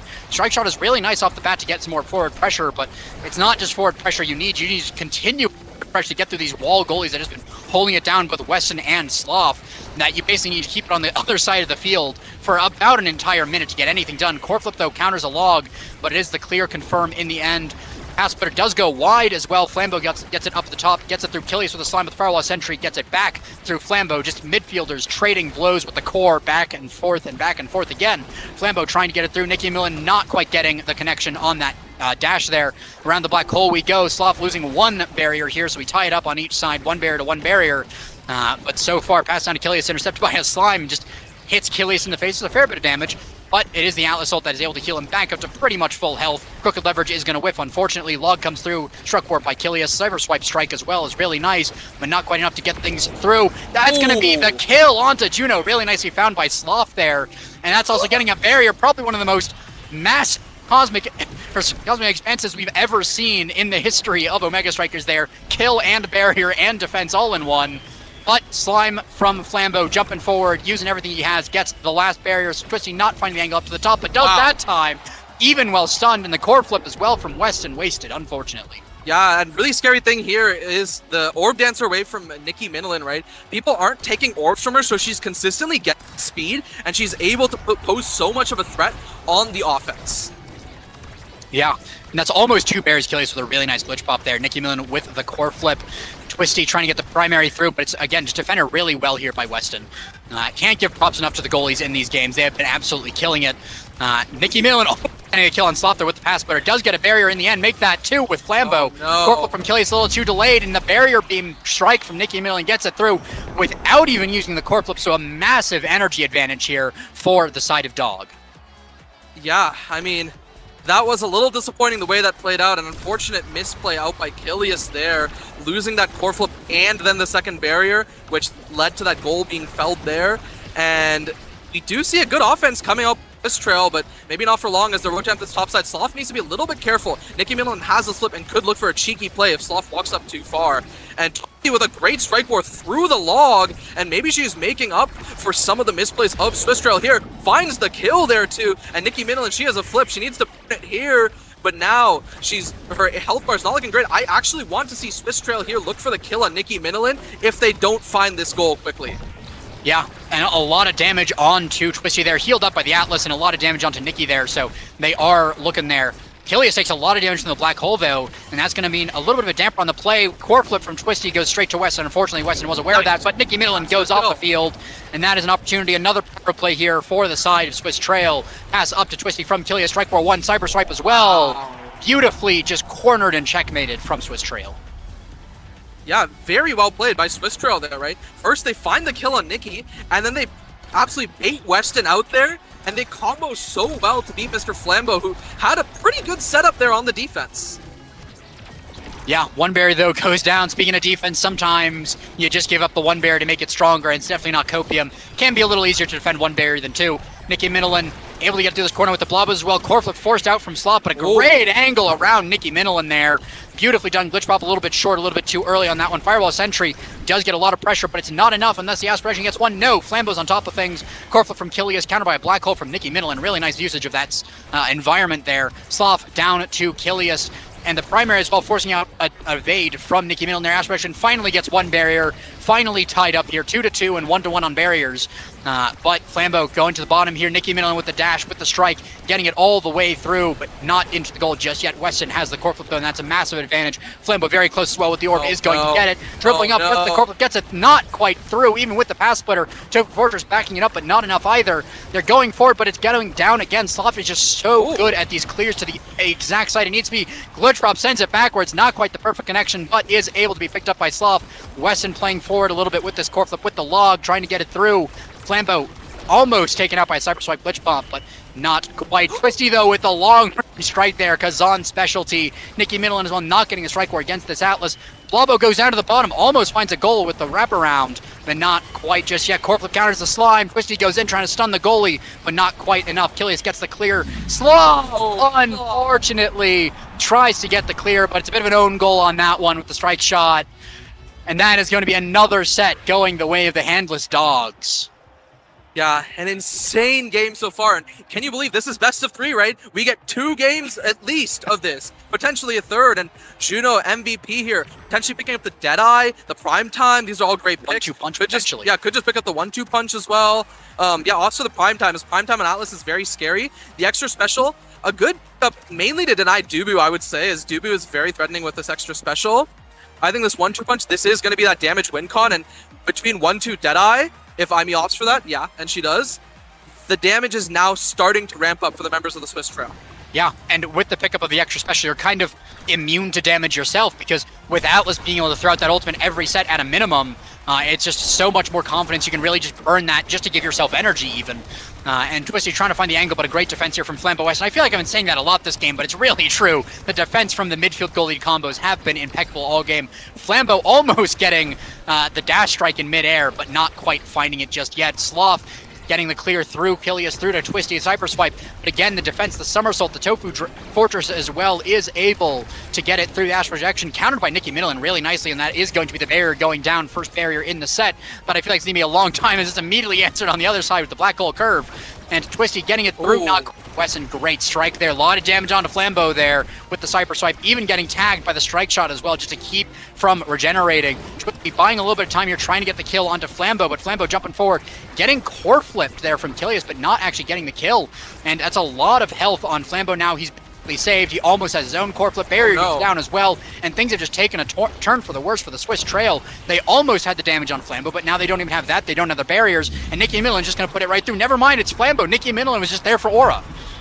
Yeah, Flambeau finds the shot, and Nikki just there just in case the strike actually comes through. And, well, unfortunately for the members of Swiss Trail, they don't find that strike, and there are a lot of these points in which I feel like Weston is doing an insane job at defending, but it also feels like maybe Swiss Trail just isn't on the same on these offenses.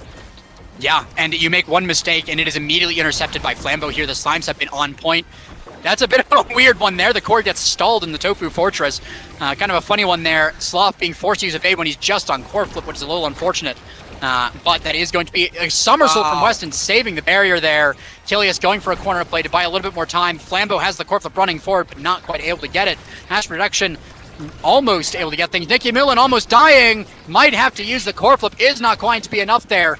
Twisty on the bottom here. Kilius with the Cyber Swipe as well, trying to get through with the strike. The somersault. Twisty forcing out the core flip. Beautiful defense by Weston to actually keep that barrier alive. Absolutely insane. Weston as well, so much down with the core flip. The Slimes is almost dead. That Ash Protection is alive, and so is Twisty. Kilius up to the top. Core flip forced out from Twisty. Cyber Swipe is going to whiff the core. That's going to be a lot more time bought here. Sloth whiffing core flip. Mr. Flambeau taking a barrier, and I feel like I really should be calling him Mr. Flambeau more than Flambeau to put the respect on. But that is going to be a Weston going off the field. The Cosmic Expanse is going to keep the play alive, but it stalls it out. 5 seconds until Dubu is back on the field here. Cyber Swipe gets damage on Flambeau, but Sloth passing up to Kilius. Dubu's back on the field. The barrier is still alive. The power play, not too much came from it. And the Firewall Sentry actually kind of gets nullified by Twisty's own primary there. Nikki Millen taking a lot of damage, but so is Twisty.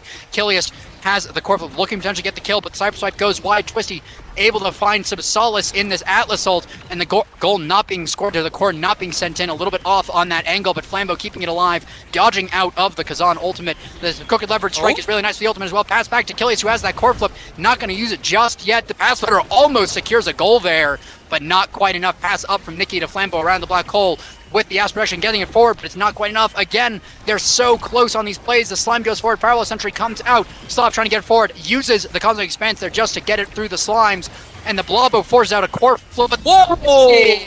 Finds the hook strike once again, tying it up. What an insane play there out by Twisty, right? I really loved what Swiss Trail has been doing in the offenses they are able to find together. Of course, we do need more of them, right? And it can't just be, hoping that the members of the other side do mess up. I think one thing that has been working for them is they've been finding this damage, right? Finding these power plays, put the other members into worse positions because there's one less player to damage once you have that power play. Yeah, it also forces a lot of cooldowns out of people, so you can actually make use of your offenses. Twisty, though, able to find the barrier, even disregarding all of that, and is able to just take control a little bit of it. Nicki Minnow taking a lot of damage, but not quite dead just yet. Ass reduction forced out. The core flip from Nicki Minnow is still alive. Is going to head back for the goalie orb. The Firewall Sentry gets it forward. Twisty not quite able to get the goal there. Black hole in the middle is looking like a lot, but that is going to be Nicki Middle and find the barrier in the negative power play. Twisty not being able to force it through the Dubu. Sloth has the core flip, not going to use it. Evade from Twisty to stay alive in case the Tofu Fortress came out.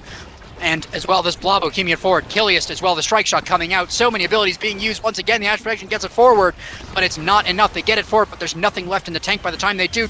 Though again, these hook strikes have been on point. Yeah, very well played. Again, out by Twisty.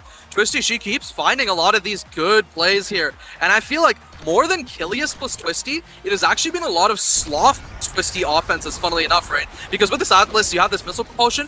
They've been layering their strikes really well. Yeah, the layering abilities have been so good as well. So many abilities, so many strikes layered back and forth just to get the maximum ability out of them. There's going to be a barrier going down still. Nicki Middleton finding it with up with Flambeau as well. Twisty finding a barrier on the bottom, though, after the Cosmic Expanse gets the pass to him. Killius dribbling a little bit, but it's actually going to backfire. Flambeau picks it up and takes out the barrier. Slav having to play really close on the goal line. Double sword angle. Yeah, Killius also found the goal on Nicki Middleton while that was happening. So that's going to be off as well as Slav with the kill. Down. Can Flambeau defend? Yes, he can. Respect on this man's name because he just beat the 1v3. Core flip forced out on Killius on Twisty.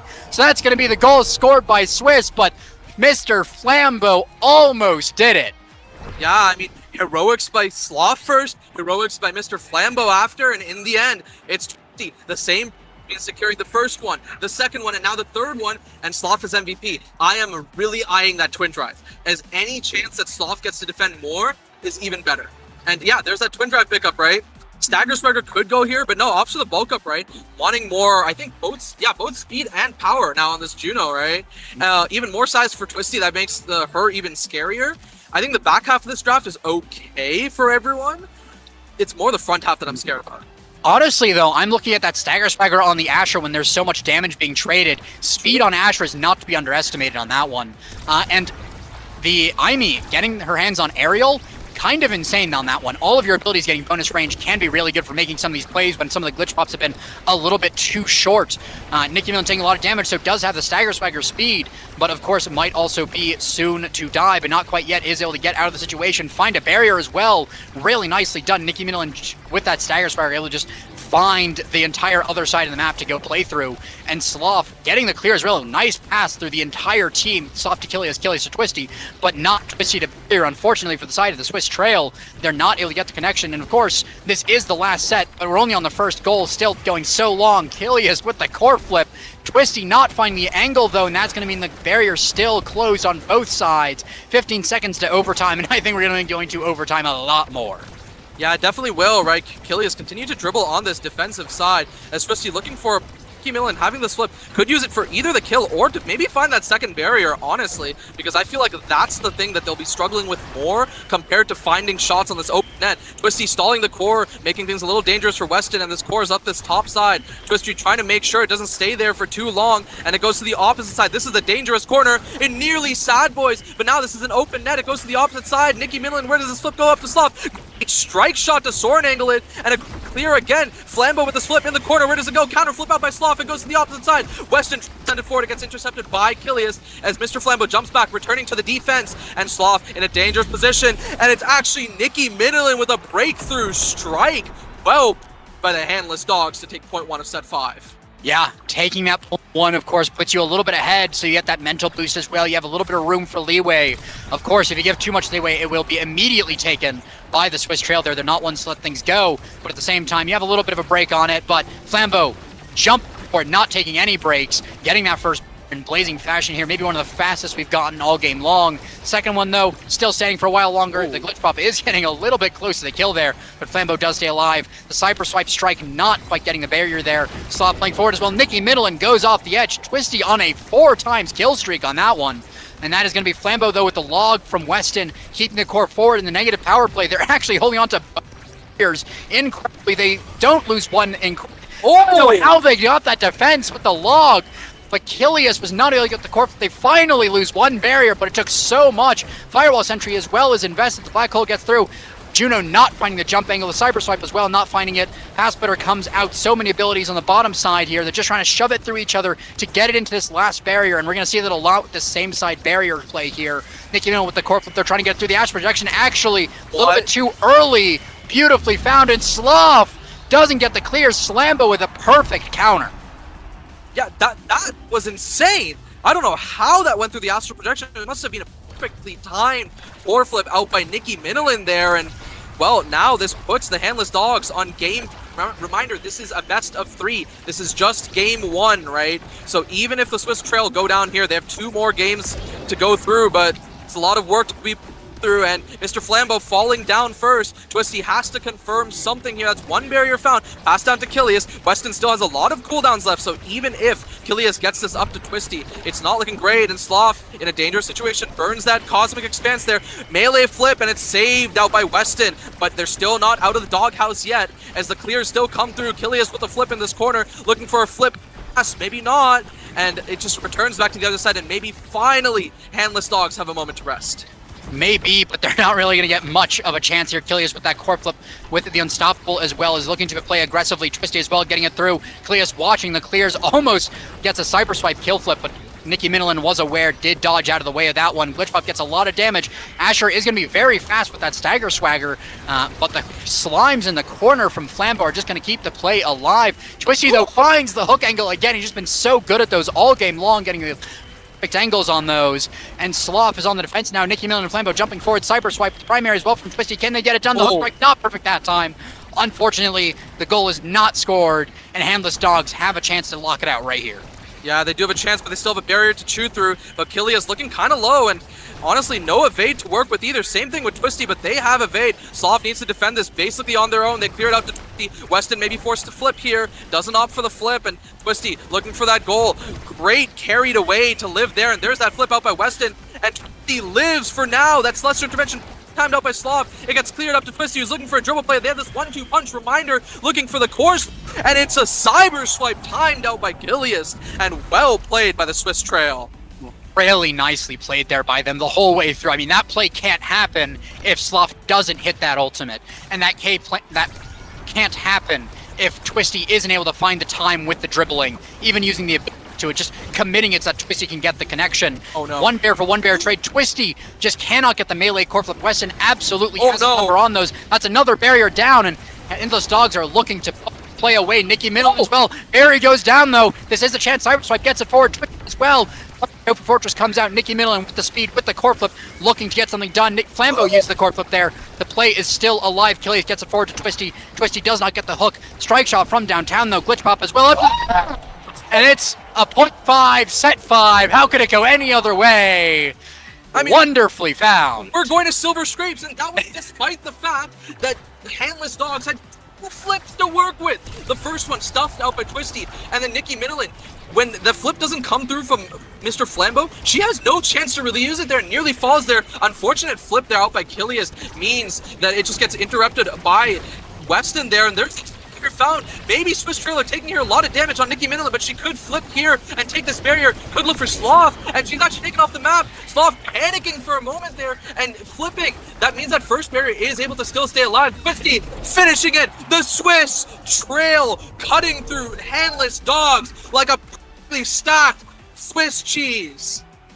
Beautifully found. I mean, the Swiss are experts with those Swiss cheese. They're experts in finding those holes, going right through them. They are able to find it. I mean, this looks so dominant for Dog. I was getting ready the lines to, come with all different kinds of things, but then Handless Dogs is not able to find the connections in the 11th hour. I mean, it was 2-0. 2 sets to 0 sets, and then in this final set, it was 2 points to 0 points, and Swiss just found it all. They found what they needed to find, and I mean, incredibly, 13 goals, the absolute maximum that you can get in a game of Omega Strikers, if I'm not mistaken on that. Incredible. Also to point out the redirect numbers, insane. The saves, triple digits on both goalies is just insane. Yeah, and I mean, for anyone who before this was doubting that Sloth, coming from EU, where the competition level on average is a little lower than how we have in Nassau, if they're doubting the fact that he has the ability to perform in these lobbies, well, this is a statement game, right? He was out of his mind on a lot of these defenses, and yes, there were some of these panic moments, but he was very consistent other than that. But I think the MVP of that game has to be Twisty. Clutching up in so many times that she was the clutch factor for the Swiss Trail. Yeah, absolutely clutch. There were some moments where it didn't quite connect, but everyone has those, and being able, Achilles and Sloth able to play around those, able to just continuously feeding the core to Twisty, keeping the trust in the teammate, not letting those things happen, and just giving Twisty chance after chance, and Twisty making such good use of those. 9 times out of 10, I say, which is phenomenal to say. Like, out of all of those plays, you can count the duds on maybe one hand. You cannot count the W's. Twisty just found W after W and putting the W in Swiss. Yeah, or W in Twisty, right?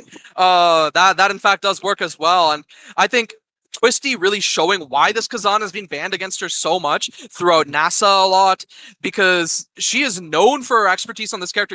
Coming back from the olden days, back when she was sitting in Diamond Chow with like 1,700 games played on Centauro, then switching over to that Kazan after some time, that has shown to be way more threatening. And the fact that she's gotten, I think, 2 or 3 size awakenings this game, it might have been a bit of a lack of respect from Dog, or maybe they just said, you know what, we can give those size awakenings and find our win con elsewhere, which unfortunately for them did not work out. And I don't even know if it's back to the drawing board for Dog, because I think a few clutch moments would make it absolutely Dog favored. Yeah, and I mean, I believe this did come off the back as well with banning out Flambeau's rune. Yes. So this is Flambeau on the second pick, not even the primary one. Yeah. And also something to point out, Twisty, we talked about earlier, 100% goal participation. Yeah. Every single goal that was scored by Swiss Trail had Twisty's hand in it. Either scoring the goal in most of them or getting the assist on the goal. And that, I think, is one of the rarest things to see in a lobby, because there's usually one that sneaks on by. Also a testament to Weston and Flambeau on the defense in that it always took 2 people minimum to get those goals. It was just so incredible to see, and so incredible to behold there. We're going to be going to Oni Village on this one, so a little bit of a longer game, and I don't know if I can bear any more defense. I mean, the defenses on these teams have been insane. Guys, defending. The defending emote, right? Yeah, as you're saying, right, it's going to be a little bit more the defense, right? Stagger Swagger aerials, a completely inoffensive start. Everyone's just going to be playing that full core control game. And because of that start, I think that's exactly why the members of Swiss Trail choose to ban out Flambeau's Juno, opting to say, yeah, you know what, you can play the Rune. I don't care. Rune's not nearly as good as Oni on Oni as something like the Juno could be. Obviously, the Estelle, the Kai, those are more of these primary midfield picks that could be played. Yeah, this Estelle is instead what gets locked for Swiss Trail, and that Estelle is a very dangerous pickup on this map. Yeah, and especially on Flambeau. I mean, Flambeau known for the Rune, but as we saw the Juno. This is on Killiest. That's my bad then. Taking it away from Flambeau is what I meant to say on that. And that Rune. Taking away the Estelle from Flambeau, letting him have the Rune, also denying away the Rastel potential combo there. And that is going to be, I mean, Rasmus could potentially be goalie. but I'm pretty sure it is going to be that forward on that one. And it's going to be a bit of a beast. We're going to get to see a lot of fun happening. Rune is very interesting, especially when a person like Mr. Flambeau is piloting it. After this game, we might have to start calling him Sir Flambeau with some of the plays he's going to be pulling out. I don't want to glaze him too much, but if you've seen his rune, you know what I'm talking about. You saw his Juno, so you can just imagine that was his second best. So I'm just looking forward to him keeping that up. And I'm kind of curious here, right? Because he is opting for the Zentaro instead, and Sloth picking up what I'm assuming is probably the Eject Kai, though I believe I have seen him play a bit of Momentum Kai too back in EUSL as well. So we'll need to confirm that. And then, yeah, it's Mako just answered for Weston, right? But one thing I will say, right, this Mako Rune Rasmus, an interesting comp, right? No Estelle there for that Rasmus, but Flambeau finally getting to play this Rune since it was banned away from him last game, and this time the Juno has gone from him. Mm. And one of the other things, Rune Rasmus can be a little slow on the speed. I mean, Rasmus does have Whiplash, but having that Mako to boost the speed in some of those crucial moments is going to be dividends for this comp, I think, when, you know, you need a little bit more speed to make the play, then you can have your goalie on that Mako, press the button, go for the play, use it for that burst. And with the aerials, it's probably going to be a lot of aerials pickups in this match. It's going to be really fun to see. I don't know, man. I'm kind of down for some Stagger Swagger pickups, right? It's not for the KO, but the consistent movement speed is pretty useful. I think just thinking about the characters, right? This Estelle is probably up aerials. Rasmus could go either. The Mako is actually probably going aerials. Rune picking up Stagger Swagger. And then what else do we have left? Zentaro? I don't know. It values getting the aerials guaranteed dash distance this early, or just saying, you know what, I'll just take my Stagger Swagger and hope for something. And Sloth is probably the aerials if he is going eject. Yeah. I will say one of the things that Twisty could look for in the aerials is Zentaro's passive is technically a projectile. So if you're not worried about the damage as much, then you can get a little bit of extra range that can throw people off. So don't write it out too early, but we will, of course, see what they pick here in just a second. It is going to be the aerials on the Mako, full aerials on that Swiss trail. The Swiss believe in aerials. And of course, 2 Stagger pickups, Nikki and Flambeau. I don't think any surprises on that one. Aerials Rune is pretty weak. Yeah, aerials Rune a little weak, right? Other thing is the fact that we have double mag souls on the side of Swiss Trail, whereas we have a slick kicks on Nikki Minilin instead. So interested to see how Twisty sort of adapts to that playstyle, because she might be a little less willing to take these melee positions, but probably just using that as a bit of a rotation tool, right? And Sloth, with this aerials eject, I want to see, especially in these later sets, how he goes for these run-ups, right? As they are sometimes kind of risky, but EU, more than NA, is very known for this eject Kai. I have heard that there's a bit more of a speed meta on the EU server right now as opposed to the KO meta that we've been dealing with in NA. So props to EU for not going the full KO comp meta. Sloth with a lot of speed there, able to actually get the clear. I thought it was over, but the extra speed going the extra mile on this Kai. Killius is dribbling in this corner 3 times in a row. Able to buy so much time. Twisty's back at full health from the orb pickup. And what was a crisis just a couple seconds ago is kind of diffused there by all of that extra time. Crystal Thorns does go a little bit wide. Flambeau does find the anomaly to dribble it back forward. But Twisty not finding a great ensnare drum from Weston. Sloth teleporting back, getting Death's Touch, but it's not going to be enough to secure the barrier. That's going to be the blood from Nikki Middle, and finding the pendulum swing there onto Killius. A little too close to the edge, a little too close to the sun. And Sloth going up to the top pendulum swing. The primary from Weston as well. Twisty a little bit off with that secondary. Flambeau as well not finding the anomaly there. Killius back on the field. Rose refused. Barrier is still standing until I have to immediately cast a curse. Of course, that's an open goal here for the side of Swiss Trail. They're looking to defend it. The banish comes out here. Flambeau does not get the connection, but Twisty does, finding a kill on Flambeau, who had just used the teleport to try and kill Killius. And Ensnare Drum really nicely dodged around from Twisty, being aware of that ability. Piercing shot nicely defended from Weston as well. Can they find the barrier? They will with the Oni's blade as well. Pass up to the top is not quite complete. Nikki Middleton trying to get it through. The secondary from not into the goal, unfortunately. The barrage. Finally getting it through, though. Twisty in the face of the anomaly from Flambeau. Really good defense, but not enough in the end. Hey, all I'm saying, NA is not ready for the eject Kai. Right, Mr. Flambeau, that rune pillar there, unfortunately for him, was not fully formed, which is why Twisty was able to find a lot more, find that quick strike there to get it through. Yeah, and speaking of strikes getting it through, Twisty does find the barrier in the top side there. Twisty going for a bit of a dribble as well, the pendulum swing as well, the aerial, or the anomaly too. Rose Warp gets a little bit of damage on Nicky Millen, but of course it is. Oh. Still, it's the great banish from Flambeau, though. Secures a barrier. Pendulum swing. Nicky Millen not using the core flip, but Twisty will. Finding it as well with a great primary passive as well. Killius trying to dribble for the core flip, does get it. The secondary from Twisty is enough. Nicky Millen going forward. Almost the primary from Weston to secure a goal there. That was very close. Not enough just yet. Killius with the Rose Warp, with the Crystal Thorns, using everything, including the core flip, no. not finding the goal. Great defense there. And that is going to be Sloth with the ball, with the core in the corner. Nicky Millen using the Death Touch on Killius, and a lot of damage on this Estelle, but not going to quite find too much. Pendulum swing, core flip, piercing shot is going to not get the clear, but in the end, Sloth is going to be able to secure it with Twisty. Oni's blade comes out, but the ensnare drum traps the Ninjaro. Sends it backwards. Incredible play there. Weston almost checkmating, but Twisty just saying, nope, I got this. Weston definitely checkmated someone, that's for sure. That was an unfortunate snare drums bounce there. But hey, whatever happens, happens. And, well, now the Handless Dogs have to live with that fate. One barrier already lost here. A lot of damage on Nicky Millen, but there's that Stagger Swagger, right? Just regenning her, or sorry, bringing her a little bit of movement speed, right? And it didn't really matter there. She got that orb. And now the members of Swiss Trail closing on this bottom barrier. They don't find it there. And hopefully, for the sake of Dog, they're able to find it. And that's that flip forced out by Sloth. Yeah, it was a little unfortunate. He just barely didn't have the speed to save that second barrier, so he was forced to use it or face the open goal. Piercing shot gets it through Flambeau, which is really nice. Oni's blade not getting quite the connection. The Ensnare drums as well. Ooh, Twisty trying to get some fancy plays with the passive there, but not quite going to go for it. Flambeau has the core flip built up now, closing in with Nicky Millen and the Anomaly. But the double banish, the triple if you count the core, is enough to keep it in this corner for a little bit longer. Can the side of Handless Dogs get the offense through? The answer so far is no. Unfortunately, not the angle found that Flambeau was looking for.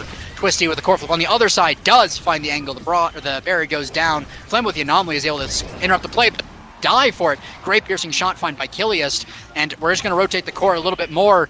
And Twisty looking on the bottom here. Pendulum swing goes wide. The Oni's blade comes out with the pass as well. The Ensnare drum is really nice, and Twisty versus Ensnare drums just wins every time. There's just no way that Weston can use Ensnare drums against this Sindaro for whatever reason. When you have that many hitboxes, Twisty very good at using those hitboxes, right? Between primary to slow it, and then the strike, and then also that active, right? That just instantly chunks that that Ensnare drums, right? And peak performance, and that is the smart play, right? Damage is likely going to be coming through later in this game from the side of Swiss Trail, and it's more speed, right? So these are really great. We might actually see a double deny on size, which will be really interesting here. And yeah, that's what happens. And that's two sides already gone. And Nicky Millen feeling very sad with that. Yeah, I mean, you do get at least a spark of agility so that you can be a little fast. And you do at least get that spark of strength on the Mako, which is great for the core speed, especially with the passive. But definitely not first picks. Definitely you would want to have that size yourself. Of course, on the other side, Estelle getting size, definitely not bad, but not her primary either. So, Ensnare drums, though, against the Estelle this time is really good. Locks her in the cage for a little bit, but Twisty is still unlocked, and that's going to be a barrier going down the barrage as well. The piercing shot through, and Weston secondary just not enough to get the clear. Yeah, the drum and bass actually accelerating in the wrong direction. A little late on the timing there from Weston. Unfortunate by him.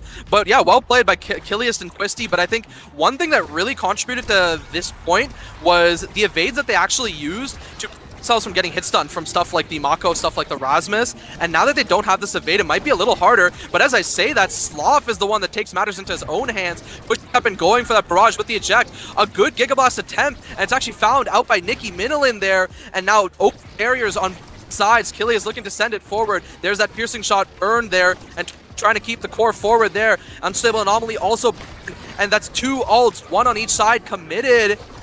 Nothing really found from either side. Yeah, really, they're trying to get...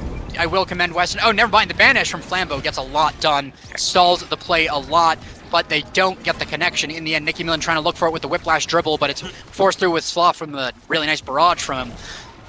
Almost a goal from Flambeau. I was getting ready to announce that one, but not quite. Weston able to defend against Twisty there really nice. The piercing shot and the Crystal Thorns combo not enough to get it through either. Ass from Killius setting up really nicely for Twisty in the corner there. Oh, here comes Sloth. Getting it through with the core flip up to the top. And that is going to be another goal from Sloth. I also want to say, the point before this one, 17 seconds long. Maybe the fastest point we've had the entire time in this series. On Oni's Village of all maps, and then immediately back into overtime. I don't think that we're going to get many more fast points like that one. Hey, as they say in EU, may I offer you promotion of Oni Village? And, well, we're definitely offering in one way, and there's that flip, right? He may be looking for a second barrier. Great banish actually to help the offense, but Mr. Flambeau, Soft having to offer that pass to the top side, but they're just continuing around this map. Double flips are closing in. Maybe this is that second barrier taken, and it is. Mr. Flambeau might be burning that flip there as he might need to, as that second barrier is taken on the opposite side. Strike to deal with the flip there as Kilius is looking to send it forward. He's the one with the flip. He's the one looking to close out this set as Twisty dashes forward. EI Rush not catching that core, and in a dangerous position are the members of Swiss Trail. There's that death touch out by Nikki Middleton, finding nothing, and Sloth not getting a good chance to eject forward, just keeping the offense going, and it's not even needed with that flip as Kilius, a great Rose Warp strike to find it against Weston. Yeah, just really nice find. Didn't even need to use the core flip. Could have used it just for fun. But really nicely found there. And I will caveat this by saying we've been in a place where a team has been 2 sets up before. It was last game, and they did not win. So, could just be the long con there from Handless Dogs. But also, Estelle getting extra special, stealing it away from the Mako. Mako going for Twin Drive, though. Extra speed over extra range. I think I agree with that. It's also a deny away from Kai, right? I think the big thing here is for a draft to go for that, reverse sweep, you need some sort of swing. And oh my god, all sizes gone from Nikki. We had double deny of size into double deny of size, and Nikki has no more size left in the draft.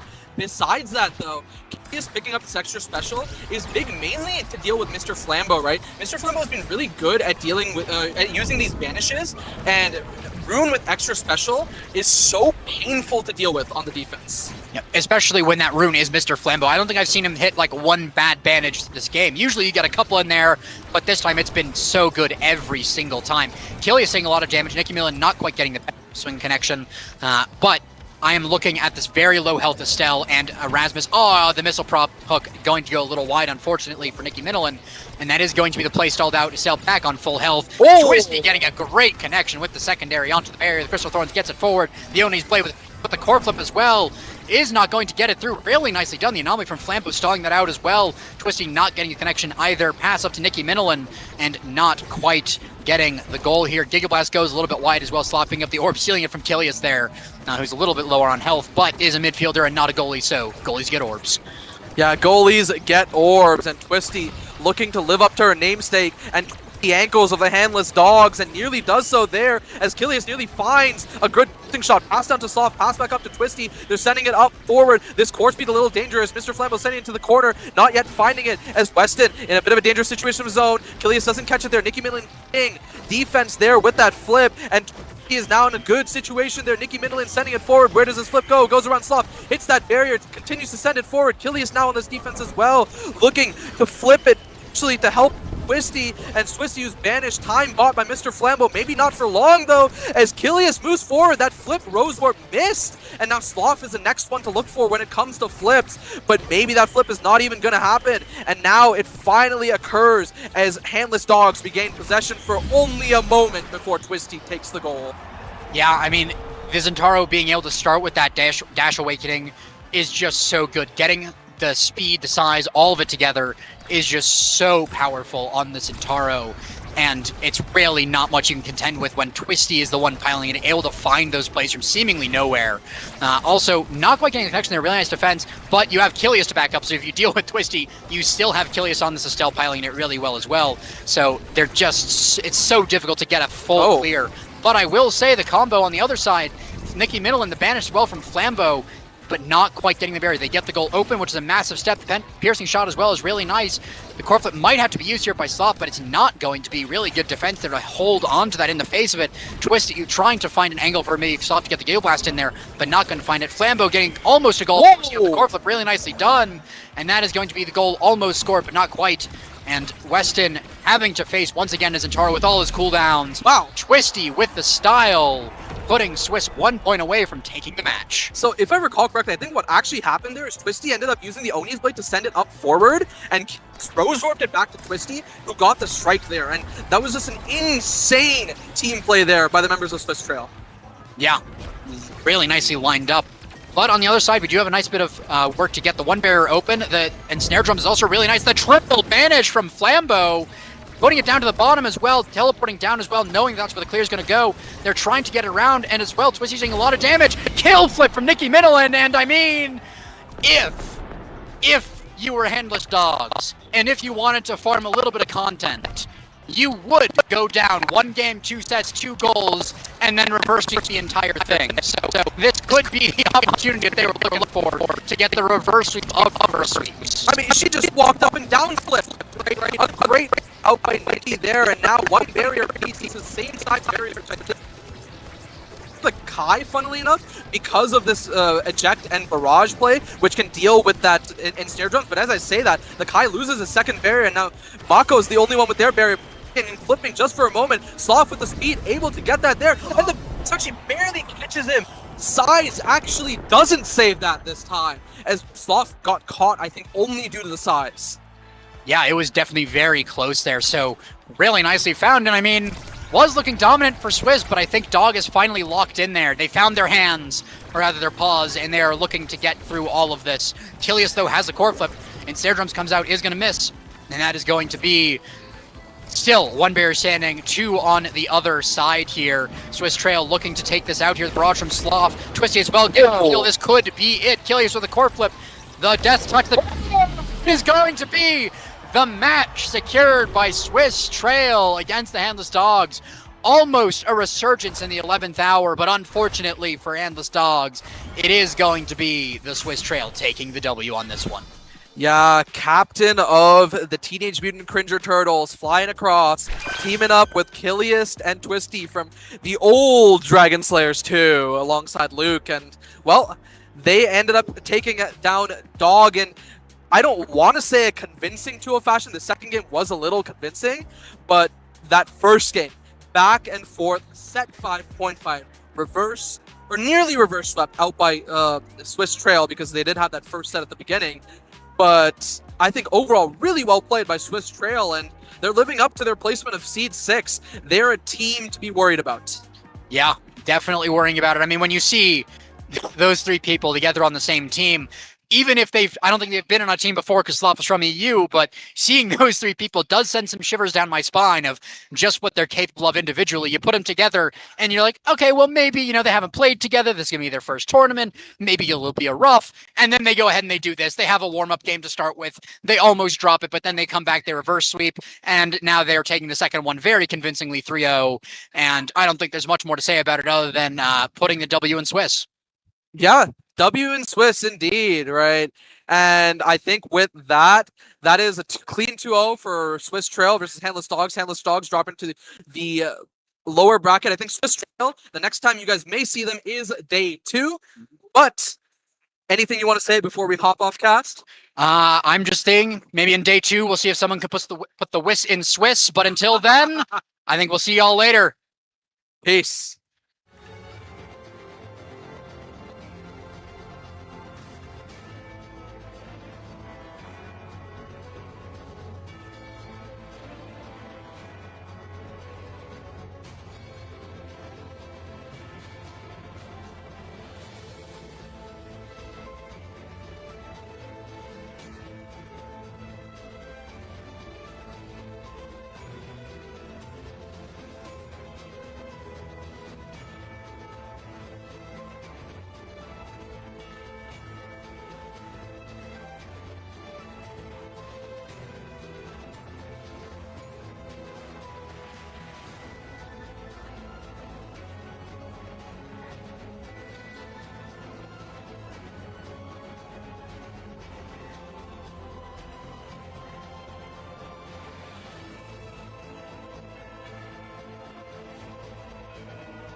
All right, welcome back to Reach the Summit. We have reached an altitude of winners' quarters where the competition is getting steep. So these teams will need to remember not to look down lest they lose their foothold and take the plummet. Our teams, let us know about them, Yoshi. I'm on the case. We've got overtime loading up here. I believe the fourth seed. I could just be making that up, but it's one of them. And then we've got. Oh, I don't know their name. I don't know their name. I think it's placeholder pallet fins on the left, and then the overtime and Swiss Trail. Right. That's right. Easy to remember because they have the Swiss player. Yeah, Is they've this got correct? off. Yeah, this is our first like EU player ever playing in a LAN in the North American region. So this is pretty exciting. Obviously, these teams are super competitive. So we're in for, I think, quite the match. Yeah, I'm strapped in. I think both these teams have a ton of potential. We saw Sloth earlier on the stream, and he was really holding it down. He was making a name for himself in this region. And here we're loading into draft.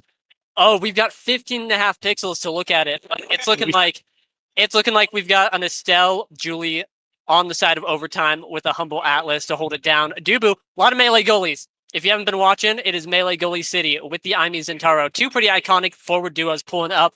And their melee fellas holding it down here. I'm looking forward to this game.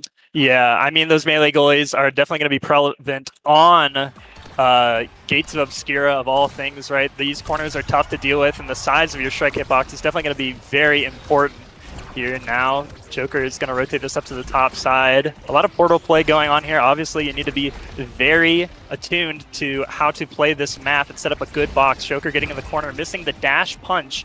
He's clears, going to the opposite side. This is the long side you want to play on, but Hungry Boy finds the first blood of the match.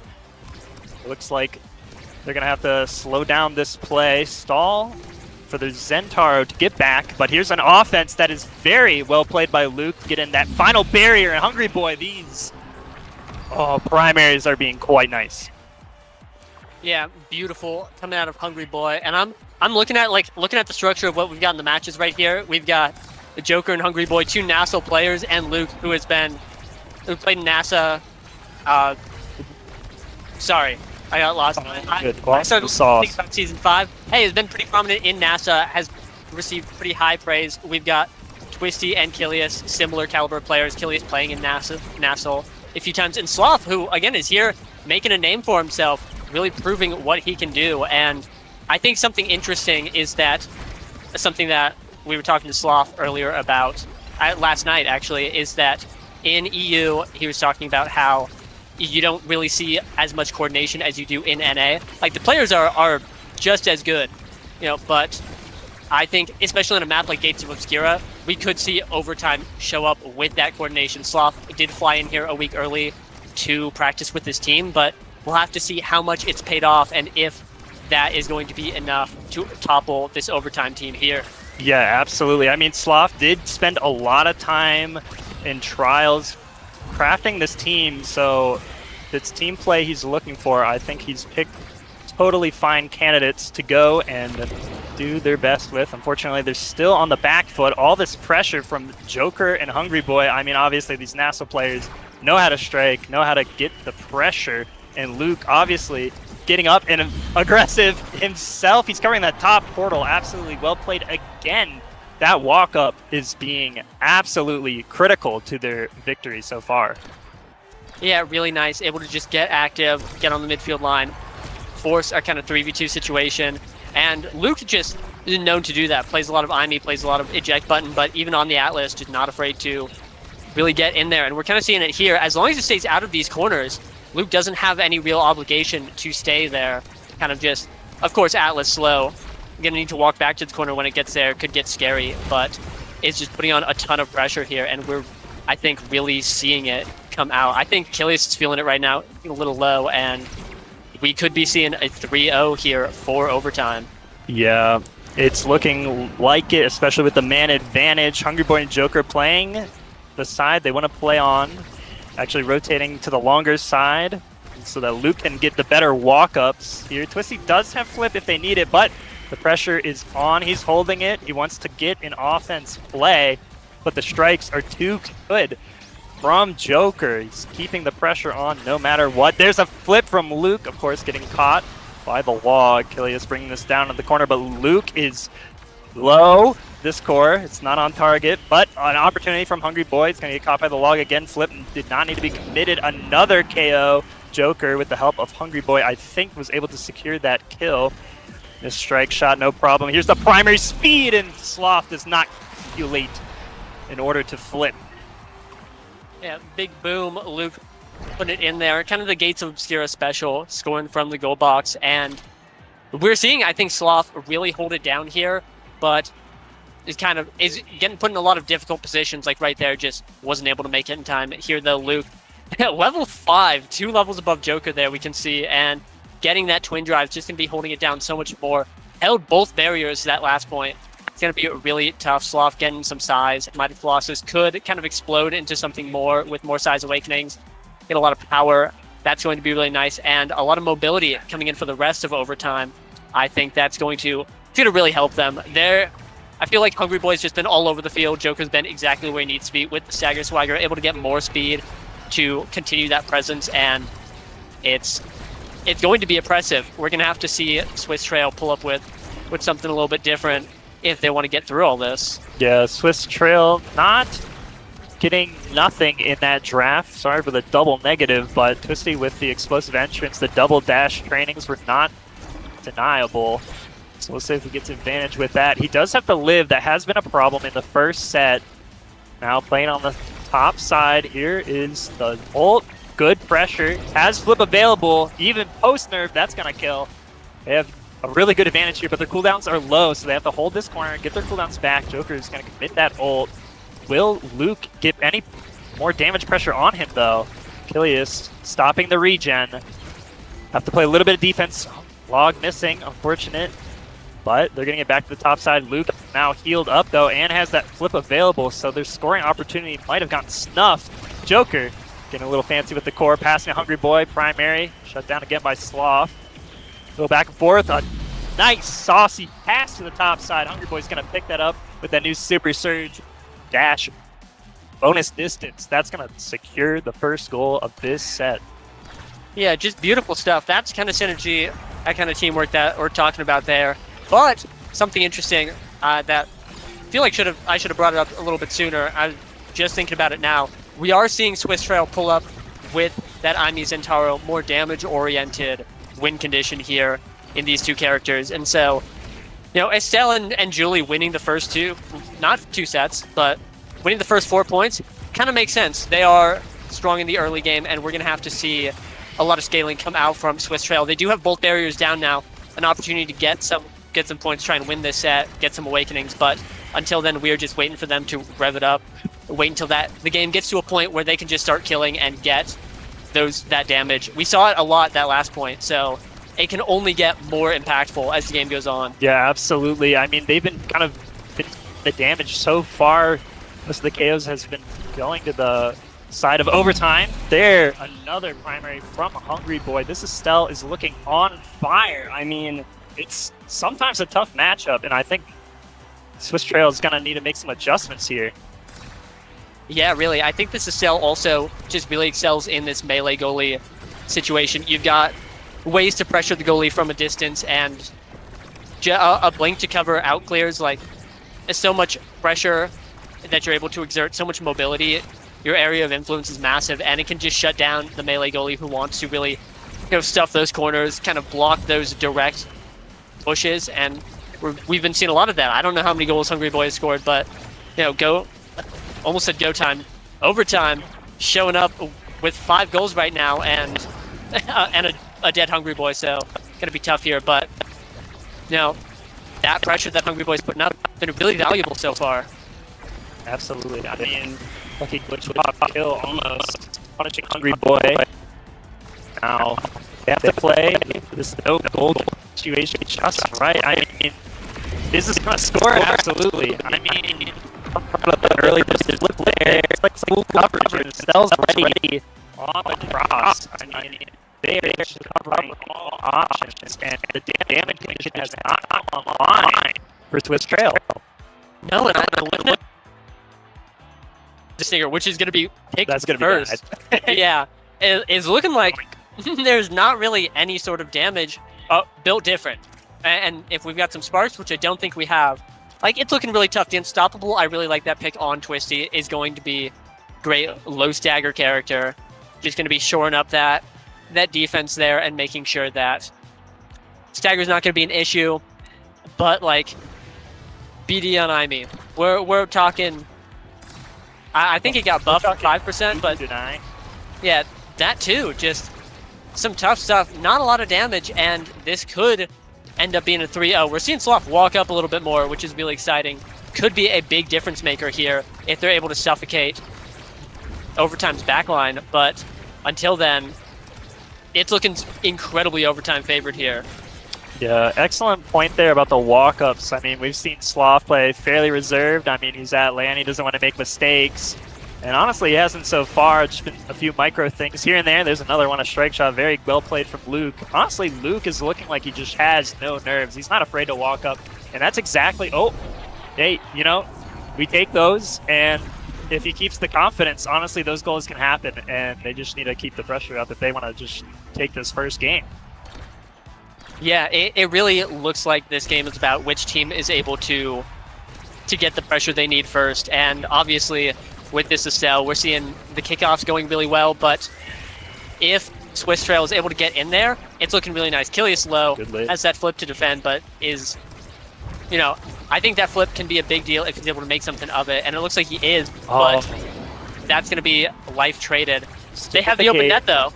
Yeah, Hungry Boy is low. Sloth tries to roll in there. Flip. Very well played. Exactly what you need. Now your Amy's up at 5 seconds. Luke does have flip. They're going to need a way to burn that or shoot too wide. Sloth might be trying to look to get a little active, but a reminder that the bottom portal is a clearable angle. They still need to cover it. They have 2 gates, though, so this is really the time to get up and get aggressive. Say, hey, I have some protection. With the gates available, they're all 3 on the back foot. This is a dangerous situation for damage, right? If they start damaging multiple targets here. Joker not interested, just wants to take the gates. There's the dash punch, but he is out of now. Can they get an opportunity here? Swiss Trail does get a pretty good shot attempt. I mean, Zentaro doing what Zentaro does. Excellent roll, able to catch that, but Zentaro now out of cooldowns, mostly up to Kilius to get the ball back to Twisty. Good clear, not into the Crystal Thorns. Hey, there's the flip. Joker might have dash punch right now. Your boy's trying to keep it in, but there's the wide clear, the wide shot I'm talking about. If they can do that against Atlas, he's still a slow kicker, but ooh, tennis right down the middle line. Who's striking? Yeah, wow. Like right between the legs there. Great shot out of Joker. Super impressive. And that's going to be another point on the board. 2 more and overtime's going to be taking it. Got to be tough. Got to be, like, got to feel the nerves if you're Swiss Trail here. This is not how your game 1 wants to go. And really, we're looking at it. Just so much energy. Ooh. But big KO onto Hungry Boy there. Their opportunity. I'm taking it back. I think that first glitch pop kill that happened in the other set, hey, these are all calculated. Kilius knows something I don't. He's reading his opponents. Good strike war there. I think that's an excellent power play. Now, can they just turn that into a goal? Just sustain a little bit of pressure. There it is. Luke clearing to the top side. Twisty is able to reach that no problem. And those are the interactions you need to keep Atlas without his secondary on Twin Drive. Yeah, really well played out of Twisty, able to dive onto Luke. Former teammate, or previous teammate, past teammate, Dragon Slayers 2. Played together. So, yeah, I wonder how that feels. You know, diving in, saying like, you know, we used to be comrades, brothers in arms, etc., whatever you want to say, and then going into score. But here, though, ton of pressure coming onto Swiss Trail, and it looks like Sloth had that flip, but honestly, oh no! Honestly, in my mind, I was like, I would not flip here. Backwards wall, maybe. I would get a little saucy with it, but hey, he thought that would connect, and I don't blame him, honestly. But this flip for next set, I think is going to be important because they need 1 more goal. Yeah, right here. They gotta find something. Kilius, no energy, no barriers. Yeah, the flip now. Here. Now back to the top side. Another kill. He does not want to just throw away this game. He's still fighting It's exactly what you need. Give your teammates some courage that you are not backing down. Sloth, good wait. So at least one Atlas primary here, but now this is a dangerous situation. Does strike early, beat the Estelle primary. Good clear, unfortunately had to throw his life on the line to save it. Good evade, Joker might have had a kick there. Good clear again, Twisty might have to be burning this flip, but the clear angles are wonderful. But Hungry Boy and Joker conserving their cooldowns, not throwing anything that won't win, but Kilius is going to convert that into a kill. Another KO. The KO win condition is coming online, but it's not their damage, it's their knockback now. Can this last barrier be taken? There's a flip. It's going to answer one of the primaries. Excellent angle to the tip. That is exactly what you need to do. Clearing wide of the Crystal Thorns. Wonderful play. The micro is on. Swiss Trail. Clear. Excellent done. Oh, no. Not sure if that was supposed to be a 45 clear or if he's trying to bait out the cooldowns, but Joker can reach it. Yeah, diving in. Tough situation there. We saw Swiss Trail able to hold on for a while. We saw Kilius return to his goalie roots for a bit, hold it down. And they almost had it. They were very close to that point, but just not quite able to get it in the end. And overtime, again, really, really strong team. Looking great here. Is going to be taking that on Gates of Obscura. And you know, we're revving up for the stats here. Wait, 3 goals on Hungry Boy. Not bad. And 1 goal on Luke. Yeah. I mean, he's gotten a lot of assists in there. I mean, look at the walk-ups too. Yeah. So the goal participation very high. It just the pressure was on there. The KO win condition didn't really come on line for Zen and Amy. There's a small nerf on the Dooku secondary, but his damage low there. I mean, really, it's just like excellent target focus from Overtime. I need to give Overtime a lot of credit for the way they played that game. Every aspect of Omega Strikers was covered in the way they set up boxes, the way they coordinate for a kill, and the right cooldowns to save for the goal opportunities. I mean, they kind of had it all. Estelle and Juliet are just kind of like by the books, just very formulaic way of scoring, and they just played to that and said, let's not make it too complicated. Yeah, Gates, easy to complicate map, a lot to do. And in any situation, it's just nice to say, we're just gonna keep it simple. I know what we got to do. Buckle up, put the Julie in the bag, get the Estelle online.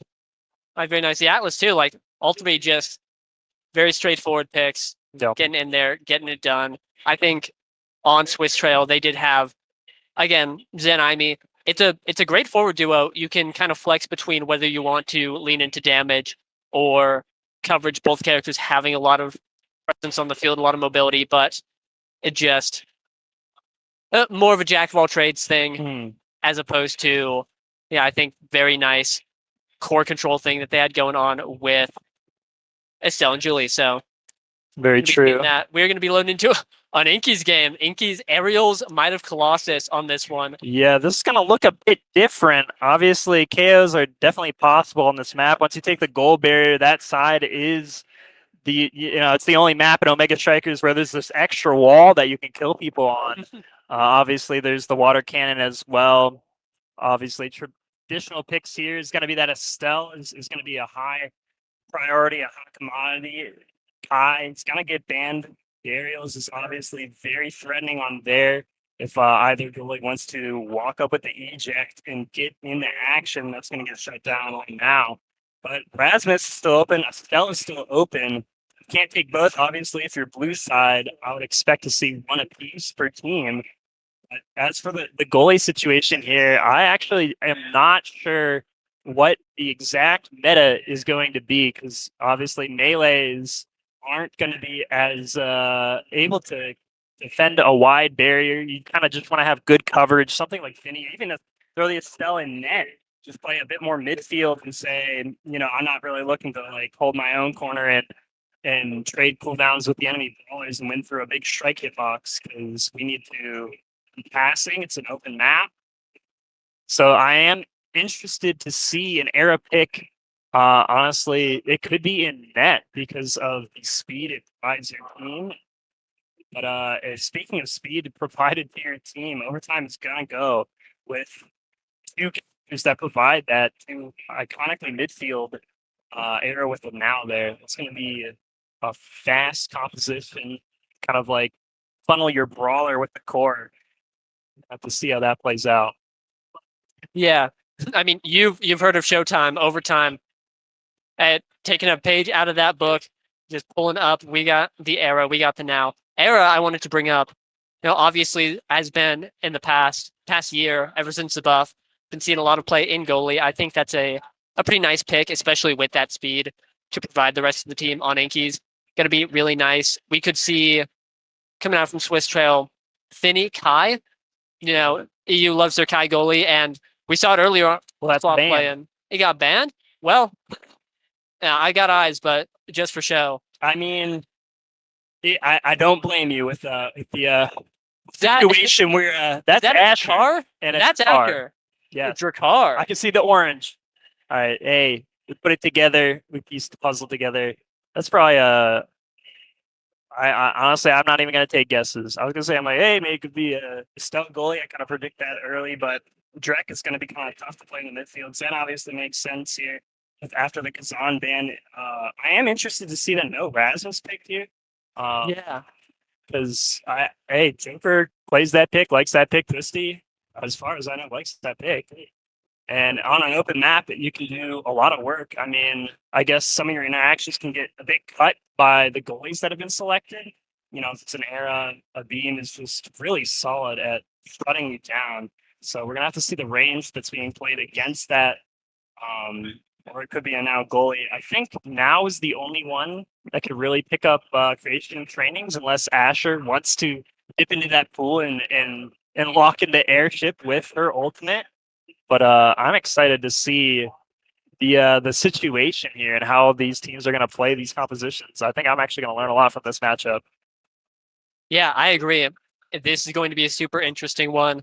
Again, like Inky's very, very strange map, and with melee goalie meta, it's going to be weird. Obviously, not seeing any melee goalies here. That's Sloth locking the Drakkar down. We're in loading into character draft right now. We're getting to see it. I assume that's going to be Joker on the Asher, just looking for that stuffing potential. I mean, it's if not, then we're seeing a Joker error now, and that's They funneled the brawler. I'm saying the speed on Asher about to go crazy. Oh my god, I have like flashbacks to a Nassau game where like Mag was just a pick and like Joker's going 1,000 miles per hour on Asher. If they can set that up again, then this might be a match over for Swiss Trail. Yeah, I mean, again, team with Joker on it, the shades of Showtime, etc. This is exactly how they want to play. We saw Hungry Boy in Nassau last season. Really played to a damage win condition, so very interesting that this team has adopted this sort of situation. But, it pulled up on the Estelle last game. Going to see how the now goes, but with how they're playing it so far, barrier down, but, Inky's barrier, what are you going to do? You're going to have to see it. If we can get some stuff going, Joker just getting that KO. Holy moly. Are these the Asher buffs? Is this the secondary timing came out too fast? Go ahead and take advantage of the power play, though. Committing to an angle. Sloth did not pick that option. Luke actually slightly in danger. I actually really agree with that ult now to come back and help defend. Here's flip play. Now the water's going to come online for Luke. He's going to press that button. Ponto, get that beam in there. Joker getting a bit fancy with possession. They're able to hold a nice box. There. Not going to lose it yet. Luke is able to get a bit active, but now some cooldowns might be available for Kilius Twisty. If they're able to hold, they can take an offensive opportunity now that they're still alive. Kilius going to get in there. There's the jump. Twisty, a shot attempt. And there it is with the passive plus the secondary there. It's going to be too many strikes for Era to handle. Yeah, dashing in there, claiming the first point, and I think that is going to be the story of this game for a little bit. This Asher really slow to start, kind of similar to X, and now we've got Estelle Zentaro into Era, and on paper that looks pretty comfy. It's going to be pretty nice to just try and break through. We saw the barrier go down pretty early last time, and Luke obviously playing really well here, getting that flip, getting it out, but I think Swiss Trail has a lot of offensive opportunity, and we're going to have to wait for the offense to pull up coming out of overtime. Yeah, this offensive is very crazy. Oh, the strike was, I think, a hair early. Actually goes down there. Joker not going to be able to defend that. Twisty not going to have to commit the flip either. I mean, this is a scary team to play in. I mean, you address the era situation properly. Estelle and Zen is going to be a tough order to defend against. Yeah, I'm also took a look at the gears, and we're seeing double slick kicks coming out from overtime. No mag souls in sight, which means Hungry Boy getting that speed on the ball, and now his character wants to be on the ball, speed character, etc. But gonna have to play into the Kilius mag souls, and honestly, like right now, it doesn't seem to be working out. No, I mean, this team has the speed options, now has to do a lot of peeling. It's going to be expensive for the cooldown economy to play this matchup. And their box is also not that threatening. It's like, they need to pay to like get as much done as, you know, Estelle Zentaro with the threats they have on their offense. But more speed being picked up for Swiss Trail to see what else they get in order to turn this around. They're going to need a change of game plan as well. Yeah, certainly. I do like that Super Surge pickup out of Hungry Boy here. More speed for himself, can share the speed with Joker. And again, like, Asher with speed is just a nightmare. There's nothing you can do. That's the big weakness of the character. And right now, Joker just space gliding on him, able to get it through right there. And that's really just, I think that's their game plan. They're playing, unlike last game, a really high execution comp with the era and the now. But Joker here pulling up, and all he has to do is shove it through a corner. Doesn't matter which, get it in, and he's able to. But right now, again, just all of the pressure, all the coverage that Swiss Trail has, it's proven to be a little bit too much. Yeah, almost a really good play where Joker cleared into the water and then now almost got in strike range of the core, and they would have had that goal there. So, I mean, hey, they are not out of this match. We're seeing Joker obviously playing the wall, and that is a great situation that, I should have addressed. And part of their win condition here is, hey, even though this team might get cut on the passes with a Zentaro and a Estelle, they can play the wall quite well. With Joker obviously on Asher. They just need to sustain these defenses. We're getting it up. Joker, unfortunately, not getting the goal. I think he's out of cooldowns now. Luke able to kind of catch that clear. Sloth kind of clear through Joker. Joker could be dying here. Can the pressure from Hungry Boy get through? What happened? We got the instant replay. Now Mine just popped it right in, able to get through, and couldn't tell you how, but hey, Hungry Boy able to get it done there. Has no evade on this kickoff. Could be interesting. Hasn't panned out to anything so far. Joker taking the brunt of the damage. Also doesn't have an evade. Now again, passing the eyes check. Good on me, but barrier down, and it's just looking really, really rough. Showtime. My bad. Overtime. Able to get that point right there, but this point is going to be a little bit more difficult so far. Excellent Molten Bolt in order to save the Asher from touching it. Great clears from Swiss Trail. The defense solid, but Sloth is walking up. They're full committing to take this goal. Good passing. Joker is able to help with the clears to get it back onto their offense side. Joker is to 2 cooldowns from Estelle, but that is 2 cooldowns from Estelle. Now, can they turn that into some sort of advantage? They still have to fight through the bottom side. This isn't exactly the wall they want to fight on and trade cooldowns, unless Joker can really get it on top and then close the goal. There it is. The Estelle beam is down. Twisty, but Hungry Boy, unfortunately losing to the Crystal Thorns. Are the nerves? Are they? Are they? Yeah, I don't know. We saw Sloth walk up right there against the wall, able to feed it to Twisty. Achilles catching that cross clear there. Very well done. And, again, we talked about last game. Sloth's been playing pretty far back. We're seeing him walk up more here, though, and dangerous with the Asher in the game, but they're getting a lot of damage onto Joker. They're getting these barriers. It really feels like Swiss Trail is getting everything they need and stuffing out everything Overtime could ever want. These barriers are not safe. Whoa! Big jump from Kilius. Good boy, ready to react to that, though. There's another offense opportunity. Turn back to the defense side passing play between Twisty and Kilius. Back foot Joker. Gonna burn his. Oh, hey! Wow. Ult to the top side. Sloth, unfortunately, not able to get that strike shot. Hey, this could be their chance. Yeah, bringing us to a 0.5 here, and really we're seeing them all of overtime crowding down at that bottom. Joker getting a flip off the kickoff. Kilius also having a flip, and really ball is on overtime side right now.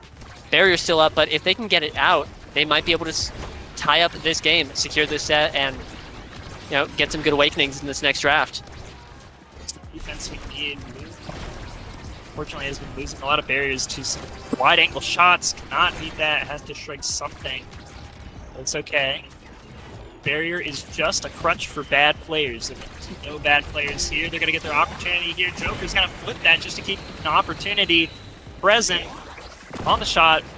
Almost excellent water here, but it's going to be a tough box to hold. We're trying to get this ball to Hungry Boy, but Twisty is cutting it in there.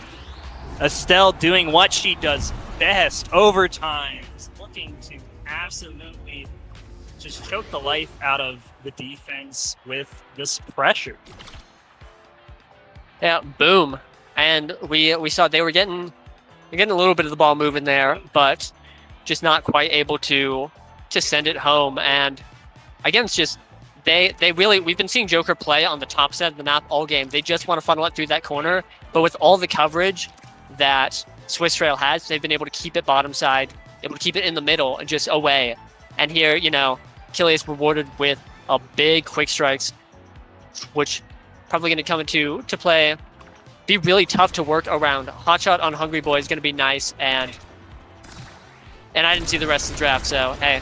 All good. I think I've been saying the wrong team names the whole time, so you win some, you lose some. Swiss Trail here on the back foot. A lot of characters to clear through. It's going to be Beam. Excellent Shrink. Clear the top side. Sloth looking to get a little bit active here. It's going to clear to the bottom. But again, the situations, the checkmate scenarios against this Eric goalie is so oppressive. It's like, I don't know. Do we need to hold NATO for more defense plays? It's a tough situation. Right? We've been seeing a lot of good moments out of Luke, a lot of good defense, but he's pushing up a lot and then gets caught off guard, it gets passed, and then the barrier goes down. But you're a goalie. What are you gonna do? Stand back there and do nothing? It's tough.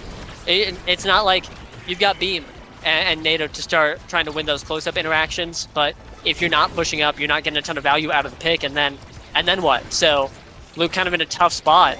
Yeah. Has to figure something out to get the ball rolling, especially because the air goalie is able to enable the offense of this team really well. There's that NATO being very successful on offense, taking that barrier.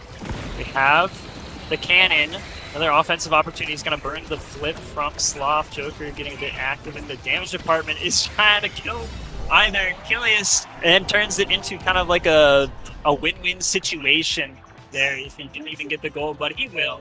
He will win that shot. Yep, boom. Once again, tie game this set.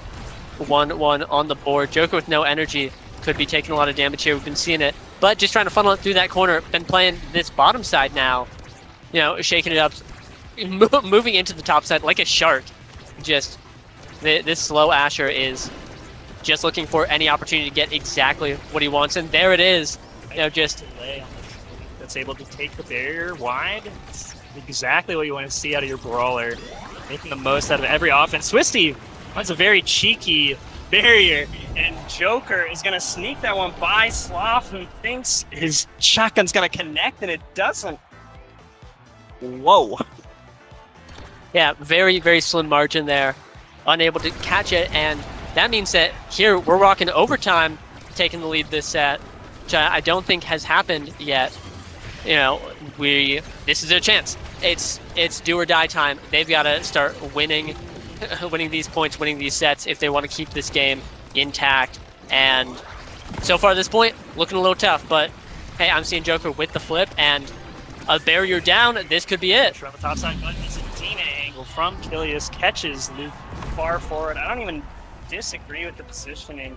Had a beam been available, or when your opponent obviously has flip, you see like the situation happening. You need coverage of it, but the offense opportunity was looking quite tasty. Yeah, certainly. And now here, 0.5 is looking a little bit like 0.4, but Sloth getting taken down. Hey, might be a worthy trade, but Hungry Boy's too thirsty. He goes for a drink of water. Unfortunately, he's going to take 14 seconds in order to recover himself. Oh, there it is, the tornado. Back to the power play. Here it is. This could be Joker closing out the first round win for this set. What a point. Yeah, crazy point. A little bit of a bloodbath, but that's going to be Hungry Boy taking that MVP. First set win for overtime here. We've got a lot going.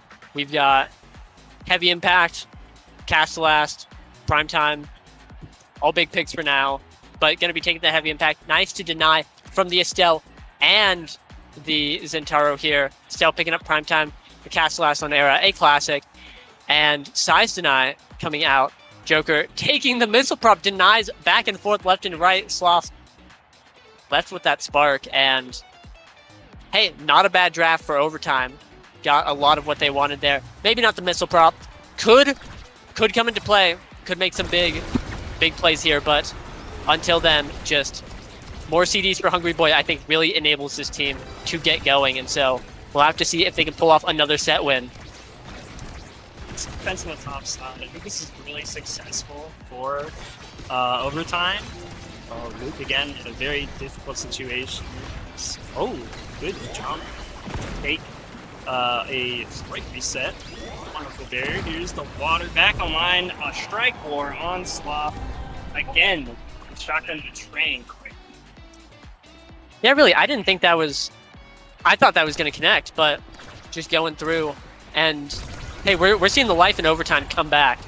They had a rough first few sets, but here just, again, they're able to get this topside offense now, and it's looking really good. It's exactly, Asher is just able to get through, the character to do it. So if they're able to keep that going, keep this barrier up, and just kind of keep the ball up, that's exactly how Era wants to play.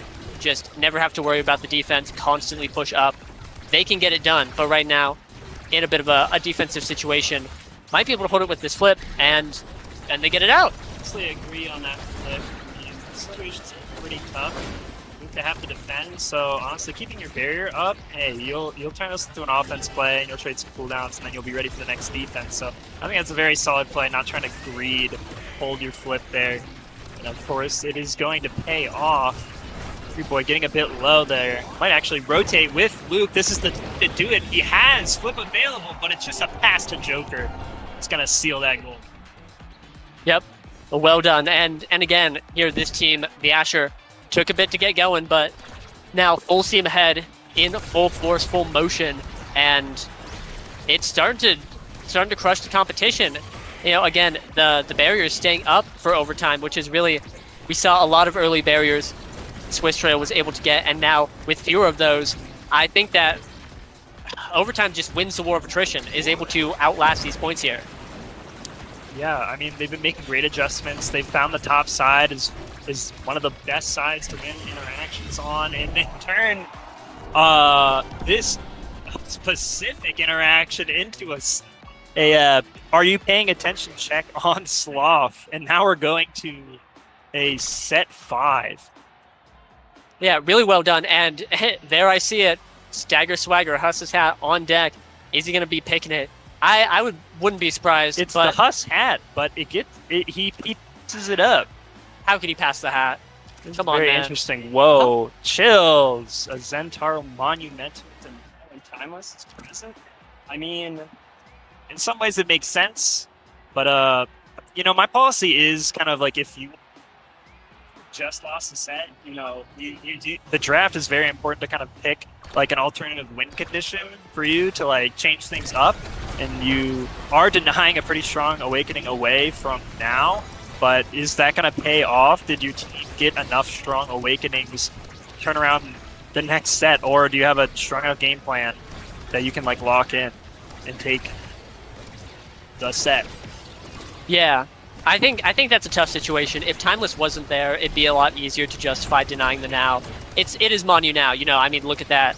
Look at that big old triangle on the field and things like that. But Timeless is just, it's pretty similar. It's similar enough, and really just is going to be a lot of value. Either of them are just going to be a ton of value. So hard to shut that down. But they're definitely the most interesting pick of the draft. But there it is, a barrier down, and flip expended, flip on Luke online. A lot of flips actually, both barriers down.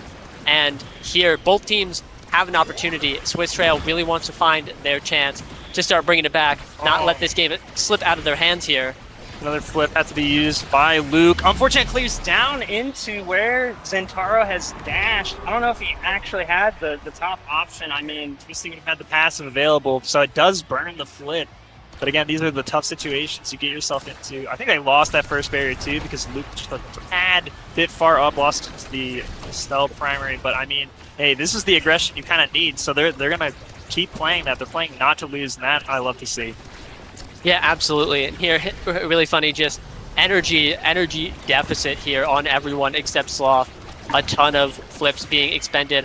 Another one there, and just right here, it's looking like overtime, getting that energy, economy going, getting ahead, and they were able to play that top side for a little bit, but unable to break through. And here, they have the chance, have the barrier. Now they might be able to tie up this game, especially with that KO here. Yeah, just don't panic. Put the core in the mother effing net. Okay, your passing play. It's not going to get a goal yet. The clears from Estelle are going to be very effective. It's the flip that's available from Hungry Boy. He had like both side coverage with his ult. It's going to get shut down by the Crystal Thorns. But now Joker has flip. Another great opportunity. I don't think Sloth can defend it. My bad, Sloth. Not familiar with your game. Excellent defense. Now he's going to clear wide. Oh, Hungry Boy shooting low.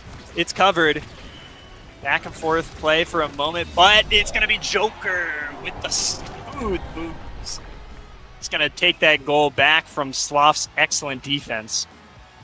Yeah, certainly. Just the defense coming out of Swiss Trail there was absolutely phenomenal, but we're seeing overtime just able to get it, able to tie this game up. Something I noticed is that really with the way Joker plays, and especially this game, he looks to try and force these cross clears out of the enemy team and then have Hungry Boy pick up the goal. But Hungry Boy on now, it makes it a lot harder, and that's going to be a KO on Joker. All of a sudden, things are looking spectacular for Swiss Trail. Hey, most savable barrier situation, but that was a lot of cooldowns, so I don't know if this power play is going to amount to much. Hungry Boy does have the flip, but Sloth is able to clear wide. Passing play, a little bit of miscommunication there, but they're going to clear it out. Honestly, not a threatening situation unless here's the kill from Joker. Now the power play. Hey, you're going to have to flip that, so be it to keep the power play alive. Also not get scored on. That's an important part. Sloth going to slowly clear this to the bottom side. Actually, I love this offense. Slowing Joker, getting the play to Twisty. That was a great opportunity. Unfortunately, it does not pay off. Kilius, creative clear angle. Seeing Joker in the corner, getting the core wide. There it is, very top, out of Twisty's hitbox. This is a tough box top side, but hey, box open on the bottom. Going for a read play, does not pay off. Oh, what is that? High Q, freaking negative tempo ass play. My God. Yeah, their breathing was in sync there. What I'm watching right now, this is John Odyssey's Omega Strikers. We're deep into set 5. We're seeing some just crazy plays come out left and right. Just gorgeous stuff coming here. We've got overtime with the power play, but just unable to crack Sloth. He has just been this indomitable wall this whole game. Sorry, able to get through right there, but again, Asher moment, scary situation, but here, this is overtime's chance to bring us to a set 5.5. Both teams are a tad nervous. These interactions going just wide on their micro. Can the clears work out here? Can they bring it to a 0.5 goal 5 situation? Or set 5.5, you know what I'm saying? Joker bringing this core to the bottom. Oh, they're fully committing to this clear on the bottom side. Kilius, you've left your post, but it's okay. every midfield gets one. He just wanted the exciting situation, of course, of the set 5, goal 5. Yeah, bring us to that cinematic final point here. Hungry Boy getting big time chunked here. Wonder if that's going to pan out. Doesn't seem like it. Sorry. Now in the building, but that's one barrier down. This could be a Joker getting in there, and the stun! Big dash onto Sloth, stopping everything. It is overtime, taking that series 2-0, but Swiss almost found new life in that last set. What a series. I mean, that was winner's quarters? Hello? Like, this is going to be crazy. This is day 1, gang. This is day 1. Yeah, holy moly. Taking a look at the stats screen, we've got Hungry Boy doing a whole lot of redirecting there. Really just, hey, I showed up. I said, this guy was on Estelle last game, looked great, has been just playing that damage all this past season. I wonder if he can do it. He can do it on the now. He did it up on the now. Again, just Overtime's whole comp took a little bit to get going, a little slow. But once they did, they were the scaling comp, and they looked spectacular. We saw Swiss Trail just almost bring it back. They had such a strong early game, and were holding on, keeping it competitive the whole time. But in the end, just set 5.5 got hit by the Asher, and sometimes it goes that way. That's got to be pretty tough, but you know, it happens. It's going to be tough. I mean, absolutely well played here from Overtime. Joker putting on a performance I didn't know was possible on Asher on such an open map as well, getting the full pocket kitten comp from an era and a now on your team. They've got the heals, they've got the speed. Cast to Last did end up on era. And even though the speed kind of like does this thing where it like peaks and it falls off, it just like lingers for so much longer. I mean, they played that completely like just a great turnaround. A completely well played game is what I'm trying to say. But I don't know what's coming next. It's going to be more Omega Strikers. Obviously, it's not the last series of the day. We're going to get, I think, up into top 8. We're going to stop right before top 8, that is. There's some losers matches that definitely have ran far behind, so we're going to see something coming up next. But I'm sure we're going to a short break. I've been Hamster Quest, joined by Z Yoshi 64. Thank you. Thank you so much for watching. Thank you.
Greetings, Omega Strikers. But I'm lost. I had so much confidence in that going in. And it was, and it was just not there. I get to hear it played back at the stage. So really, every single word that I utter is within me. Anyway, we're going to Oni Village game 1. We've got Gratification Overdrive, the current #1 seed, versus Giant Anteater. And so we are revving up for a bit of a heater match. You know, I'm very excited for this one. It has nothing to do with the gratification. I'm just here for some good Omega Strikers. You know what I mean? I'm joined here with Pato Means Wave. Hello. Hello, Yoshi. How you doing? I mean, I think, you know, even though they're seed 8, this Lilybun, Nampasu, and Assertive trio is not to be trifled with. And we're already going to see that they're really comfortable. These double goalies, they're going to be midfielding as well in the absence of Yari, I believe is the normal Bun Bun Bonanza, but already double barriers being taken on Oni's Village. And let's talk a little bit more about the Awakenings, Yoshi, while we have some time. Yeah, leaning in there. We're looking at a timeless demolition start, and we are revving up even better. We've got that size Kazan, really like that. A size across the board for Gratification Overdrive. They've all are going big mode. I think that Timeless Creator on now here, Lilybun in the goal box, is going to be a pretty big deal. It's going to be very nice to just hold that barrier down, and we've been seeing it so far, so it'll be pretty impactful. Same with Aimee, Assertive in the midfield here. I don't think we've ever seen Assertive play midfield, but, you know, rocking it out right here.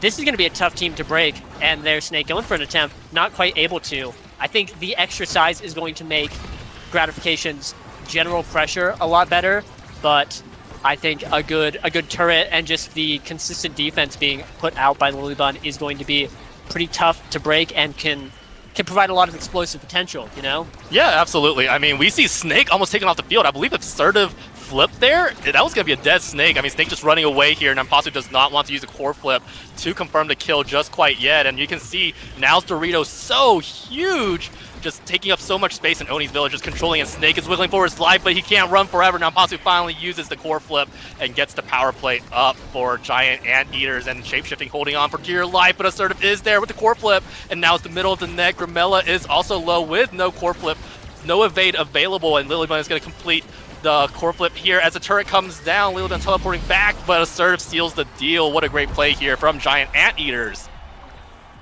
Yeah, boom, turret in your face, and that's timeless diff. Like, you don't need size for that. Gonna be at first point going to Giant Anteater, which, by the way, that team name, they're in all caps. That's like a gross amount of whimsy. Yeah, they're leaning into this giantness of it, right? Not this game though. not making the size, but hey, Nampasu is. That's gonna be an open net though for Gratification Overdrive. They just have to get one more interaction win, one more big break to get this point and tie up this game here. Yeah, absolutely. We've been seeing Lilybun really smoothly dealing with Snake's attempts at a goal, but there we go, Snake dashing in, getting it pashed with the help of the Estelle. Yep, just Grimella weaving in there, able to get it, and hey, tied game. Very different tempo at that point. It felt like Gratification Overdrive was really kind of on the back foot that first point, but here, second point, they seem to have adapted, know what they're doing. Big flip coming out from Snake, but unfortunately not able to get anything, and just we're in for an Oni's game. There's gonna be a lot of time where we're gonna be sitting here just kind of vibing it out, but until these barriers start going down, we are just hey. In for a ride, and yeah, especially with such good goalies like Lilybun and Shapeshifting here, they're gonna hold on all day, and Nampasu just saving the barrier from the jaws. That core was about to hit it, but now it's Giant Anteater's turn to attack because they do have Giant Awakenings even if they themselves aren't Giant, and you know that's what matters because Lilybun has been doing a great job of holding against Grimilla and Snake, flying a little close to the sun here, but very confident about it, and even just takes over the role of the topside midfield as Assertive hands those bottom. Snake has to use the dash punch to get the core controlled. Grimella with the core flip coming down, using Crystal Thorns as well, and now Estelle with the core flip coming in, uses it, and Snake just take care of the Dorito, but still somehow Giant Anteaters are clearing Assertive almost super close to a core flip here, and that could be their key to unlocking their own barriers, Giant Anteaters, but right now Snake's gonna dash punch it through. And what a play here, and we see why GO is seed 1. Yeah, and just looking at their comp, they've got a real out-of-the-box good comp. Like, set 1, we're gonna be revving up. We got the Mako and then Estelle and Julie. We saw it in the previous series, Overtime, rocking the same thing game one. Both characters are a ton of value. They scale well. Like, it's just good all the way through. Meanwhile, on Giant Anteater, Aimee and Kazan are characters that they take a little bit to get going. Aimee, with timeless start, like, not going to take that long to get going, but I think Kazan going to be tough. Getting the big goal there, a big flip right in the net. But, you know, hey, if they're doing this well, first set, they might be able to take it. Yeah, I mean, Size Kazan is going to be a force to behold because Nanpasu definitely up there. He's going to be first or second in draft. It's really going to depend on who wins this draft and who gets control of the size, but right now it's a 1-1 barrier tie situation as the Mako Cage comes out. Assertive, great awareness coming out, just dodging, making sure that the core control doesn't go over quite yet, and now trying to assault Shape-Shifting Fortress, and they do hold Grimella, great hold now, and it's going to be Giant Anteaters who do lose their barriers, and it's going to be a rough situation here as Assertive trying to make the plays happen, but that Mako secondary to drum and bass, I think, is going to deter what they want to do. But a nice cyber swipe onto Grimella, getting the core down to the lower side now, and the turret comes down. That's going to last a long time, but unfortunately, Shape-Shifting was able to just wiggle it through just a little bit. Lilybun has to deal with a strong Grimella. The hook comes out, and Grimella and Snake watching for a perfect angle, but Lilybun with a great now mine, getting the core back into the midfield, but they do have a heavy energy disadvantage. Grimella and Snake both have core flips, and they can use it to secure this first set. We're just looking at them trying to jockey into position, and Grimella holding on to the core flip just a little bit more using Crystal Thorns. We might see it come out now because Snake has the Flame Flurry coming out. They want to spread out. They want to get the value. Grimella, there we go! Chaining it in right between Assertive and Lilybun. And the ever-important first set goes to Gratification Overdrive. Yeah, really great play there. Great coordination. They walked up. We said, we have two flips. We're going to show them we have two flips. And there it is. And crazy draft going on. We've got Grimella first pick and then a double pick for Giant Anteater, double pick for Gratification. It's going to be prime time taken right off the bat immediately. 1-2 punch being hovered by Nanpasu, going to be taken, denied from the Julie. Great on Kazan, especially that core speed on this open map. It'll be really nice. But bulk up. Hey, fellas, bulk up Julie, who likes a lot of extra power, and a dash awakening onto Mako. That is incredibly significant, both as a deny from Assertive and just broadly speaking. We're going to be seeing Grimella and Snake, who are two characters that don't have haste abilities, be moving a lot faster, just a lot of free movement speed here. So I really like that draft for Gratification Overdrive. I think the best pick Giant Anteater was able to get was the 1-2 punch Kazan, and we could be seeing a lot out of that. Like, that is a phenomenal pick, but still a lot of consistency coming out for Gratification here. Yeah, absolutely. I mean, we're seeing this, oh my god, just Snake unleashed as he just dash punches it through the top corner. I mean, you don't always have to get through the goalie. You can just do it like that, too. Yep, one big boom, and that's going to be another point for Gratification Overdrive here. And, again, we're slow rolling on the Yankees right now, but really just I'm curious to see how this set 3 will look. Set 4, if we get there, like, I think there's a lot of potential for this game to explode out of control. Yeah. Speaking of explode, boom. There goes Assertive. Yeah, I mean, looked really good with the cyber swipe, but unfortunately Snake might have baited that a little bit as he gets his dash punch online. And Lilybun in danger, no evade, and that's going to be the second barrier on Oni's village. So both barriers open, but Snake is the one with the flip. But a great Dorito placement by Lilybun, but Grimella also has a flip just coming down, but Nanpasu is just going to hook it out of the way for now. And Nanpasu does get caught in the cage, is going to Kazan out of there, though. I think the Descending Madness or something like that. But Shape-Shifting, great Mako, and getting through is Grimella with the core flip. Is so dangerous here. And Gratification Overdrive looking to secure the second set. Yeah, very nice play coming out from Grimella there. Seeing Lilybun warp up, go for the interaction win, say like, I'm just gonna send it. This is moving too fast. We're in overtime, you know? And boom, that's gonna be a second point on the board there. One more, and that's going to be 2 sets, 1 for Gratification Overdrive. Shape-shifting with this flip, it's going to be hard to crack him, but Nanpasu with one of his own, if they're able to get that flip out, could be a big opportunity for Giant Anteater here.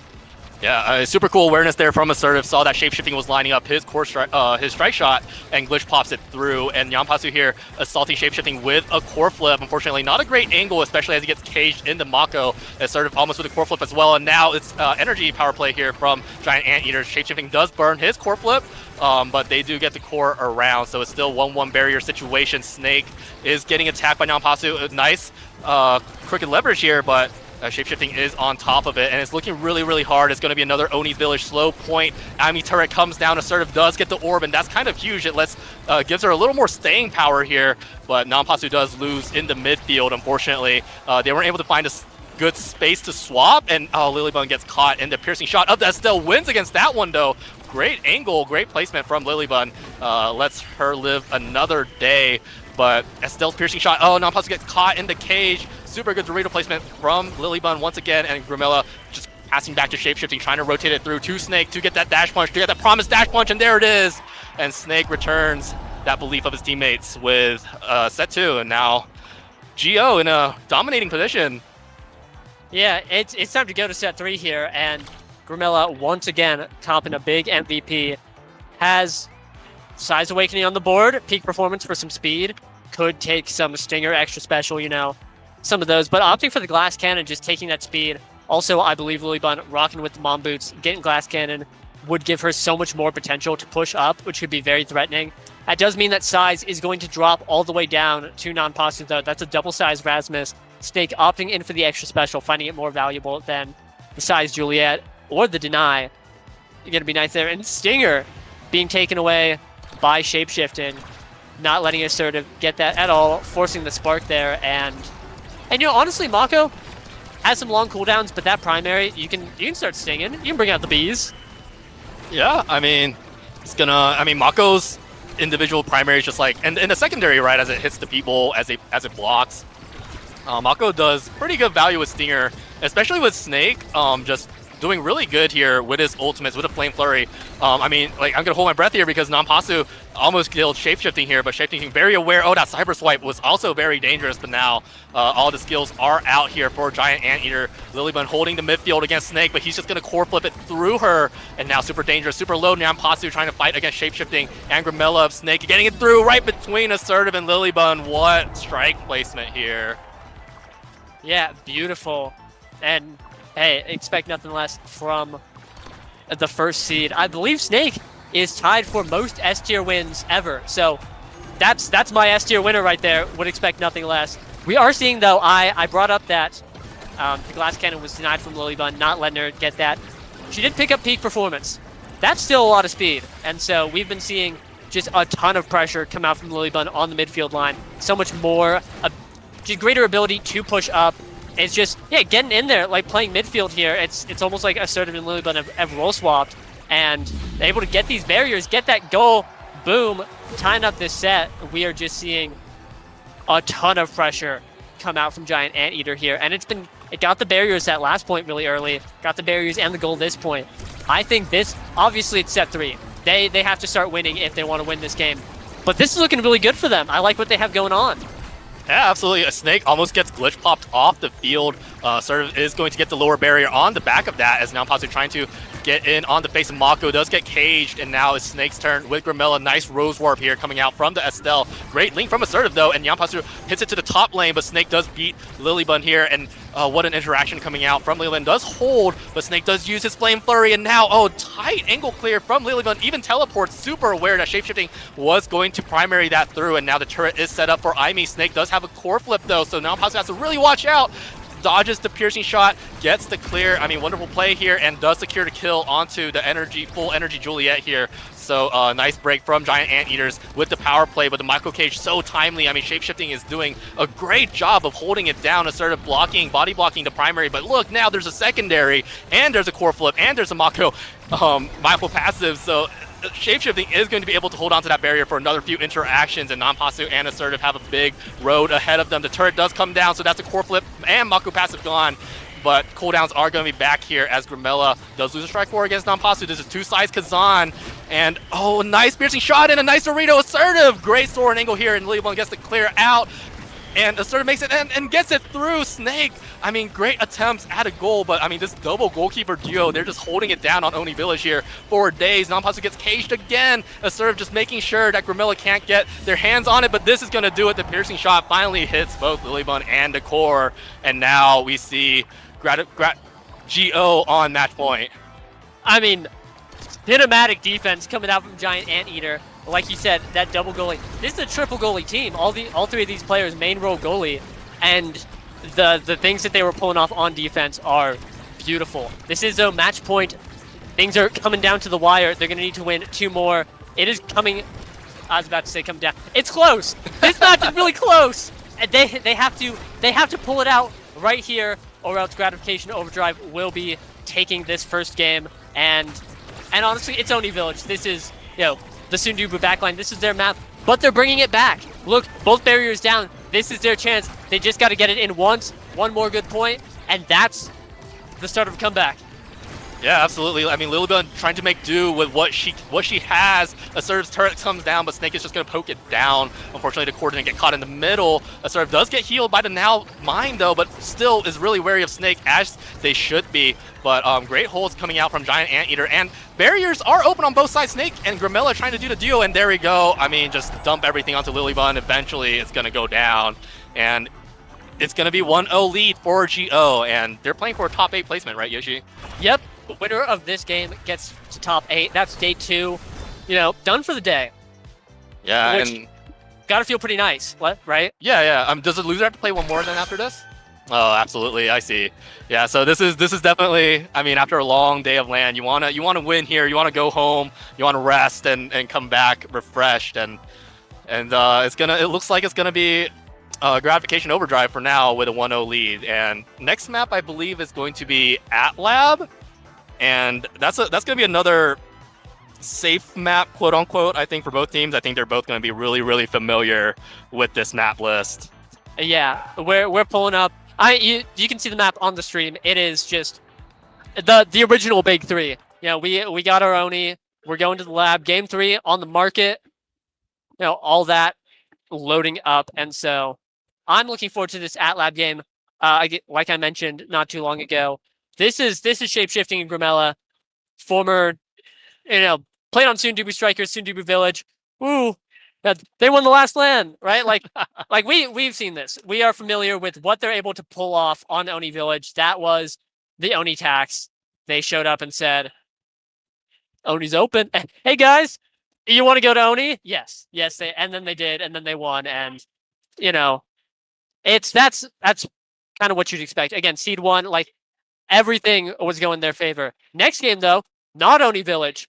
They don't call it Sundubu Lab, right? Like, I think it's going to be a much more even game. And like we all watched that last game. It was a lot closer than you would have expected. We saw again just the defense from Giant Anteater was, and I'd expect nothing less from a 3 goalie team. But I'm talking they're doing some things that you can't do internationally. On the defense there. Yeah, I mean, insane. It was crazy. Yeah, they had some really good holds on the, Sundubu Oni Village. And I mean, maybe we can see it's going to be Ant Lab or something, we'll call it something, Anteater's Lab but I think we're going to go into BAM picks. We're going to see like Siege Machine and Spark of CD start. So it's a little bit of a benign awakening start, right? It's not like heavy impact start, so that's something. Yeah, it's the real nothing burger start. I'll say it. Siege Machine could be pretty impactful on some characters. I was thinking Dubu is gone though. Dubu is no more. Yeah, we are holding an obituary for Dubu tonight. Sorry to see him go, but not showing up today. Mako though, hey, welcome to Melee Goalie Meta. Get those guys out of here. None of that happening. And Juliet first pick coming out from Gratification Overdrive. I mean, why not? Yeah, the character has been looking really nice, and woo. But answering back, clapping back with the Vice and Kazan. I mean, Nampasu also looks so good on that Kazan, I have to say. Like, just smooth on the core control. Wasn't afraid of killing. I think they kind of scaled, unfortunately, the other way, but I could definitely see Nampasu dealing out damage, especially with this Vice backing it up, and I think that's a respectful Atlas coming out from shifting, right? He doesn't want to He knows there's a lot of damage on the table. He wants to pull out some clutch saves with that combo. And now, I mean, they're going all in on defensive. Like, we're gonna heal you up. Yeah, double healer comp. I'm gonna peek behind the curtain a little bit, talk to Shapeshifting about his views on the goalie meta.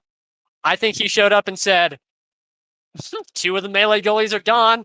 Let's go number 3. Locking in that Atlas. But I do agree, this healing is a phenomenal response, especially on AtLab, into the Vice Kazan. That's pretty scary, especially Vice. So he's locking down, saying like, we've got the Juliet. As long as Juliet is alive, now give speed. We're going Showtime mode. We're going like feed the brawler. Let's just get in there, get those barriers, clean up that game. It is a very simple, easy execution, just direct. We know what we want, and we don't want to die to the damage. So damage comp rounding off with the IME. Their damage, like, we're talking a lot of damage. Yeah, that's gonna be definitely. I mean, Vice Kazan. I mean, it's scary, and honestly, with the right awakenings, it can punch through Atlas and Now. But obviously, these pilots are shapeshifting and Grimella. It's gonna be quite a different from casual ranked match in like challenger diamond level. But I do want to say the awakenings, because they're such mild awakenings, it's gonna be. I think it's really gonna come down to whether this Vice can get Unchained. Like, is it gonna get the heavy impact, or is Atlas gonna just take over? Is he gonna get the extra special? Is he just gonna have infinite ults, and Vice is just gonna be reduced to, teleporting in and using like a weak ult every once in a while? Yeah, I think the Vice is super interesting. Vice, just as a character, has a ton of value if you walk up a little bit or get a dash awakening and just start dropping secondaries on the enemy goalie. It is a nice anti-melee goalie pick, which is weird because you say like Vice not super defensive, usually like to respond to a melee goalie with a melee goalie. We're not gonna bother trying to like just, if they've got a lot of defense, we're gonna respond with a lot of defense. But the Vice can just make an Atlas's life hell. You're slow. You're slow. You're so You're so slow. Yeah. Today me and my 440 move speed are gonna be walking out of the Vice secondary. Or like me and I've got to stand on this barrier because that's where my character's value comes in. And then death from above, like, it's tough.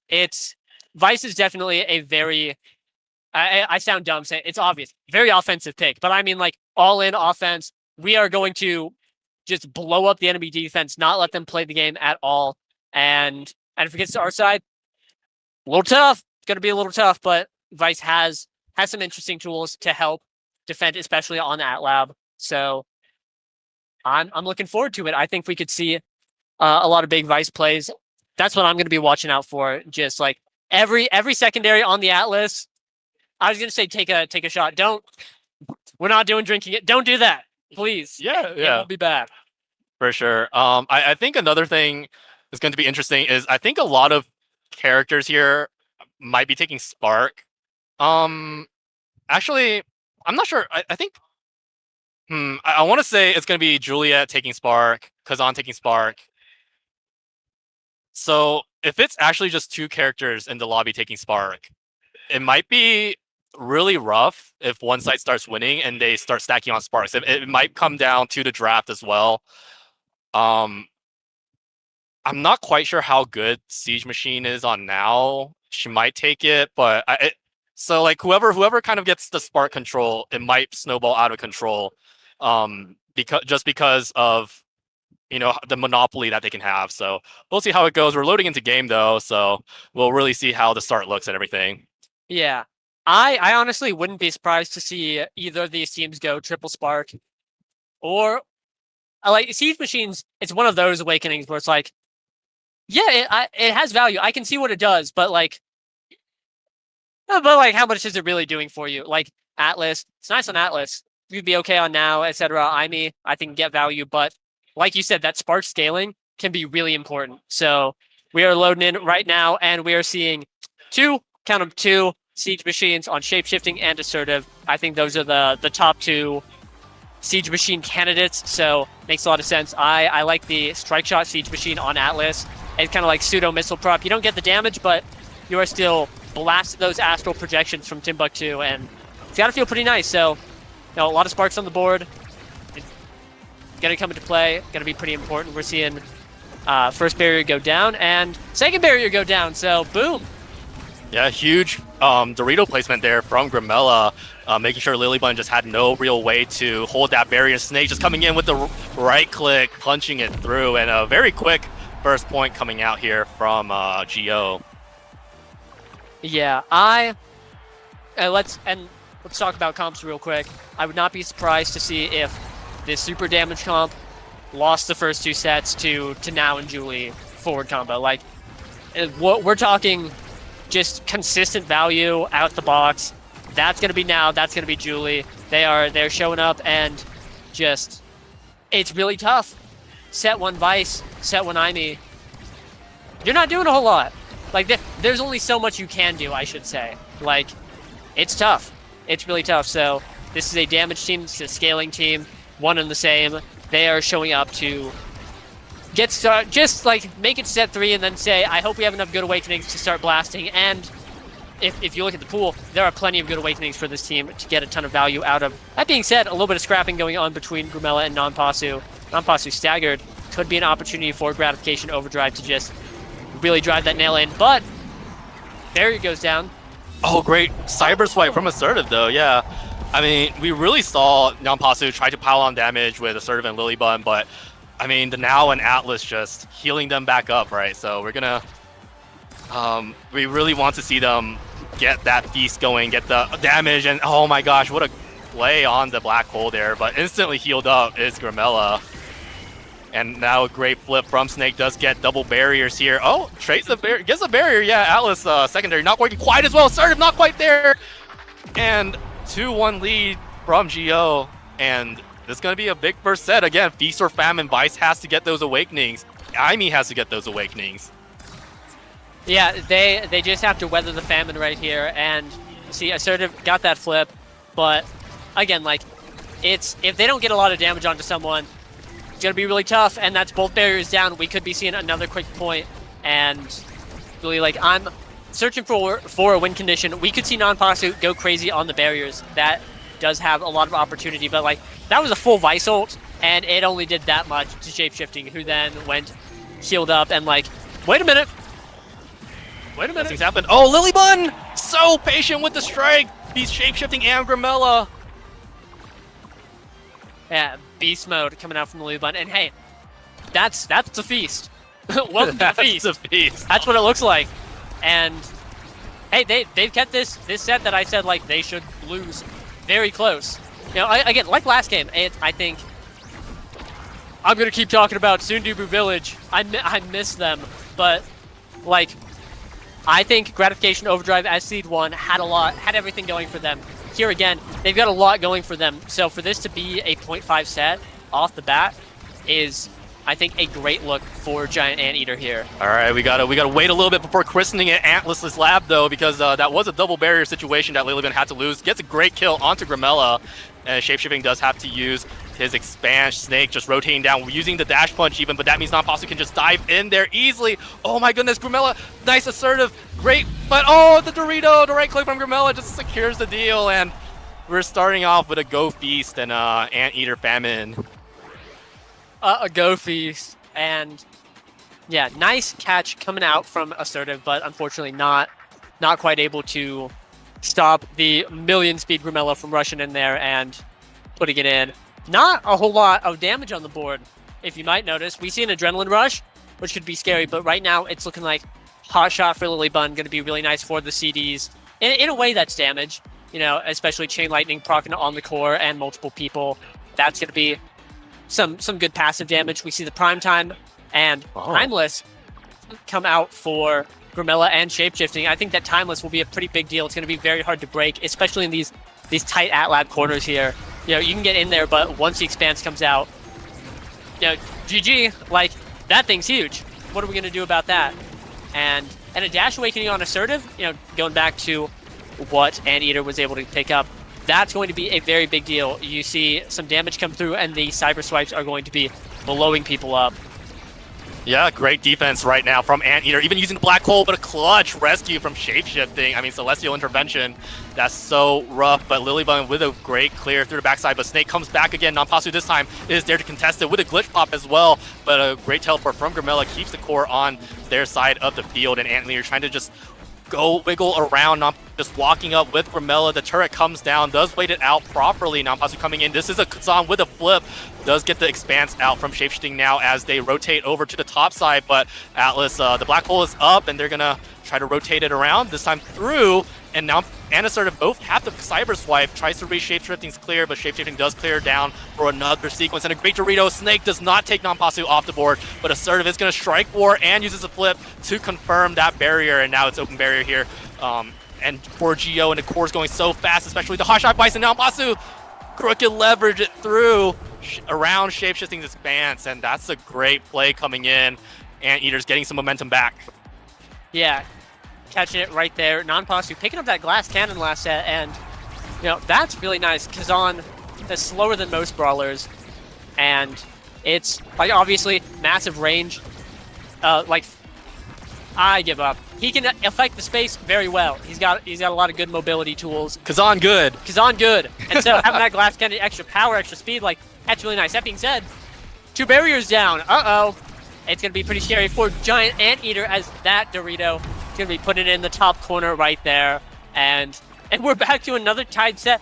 I mean, these teams are just going back and forth here.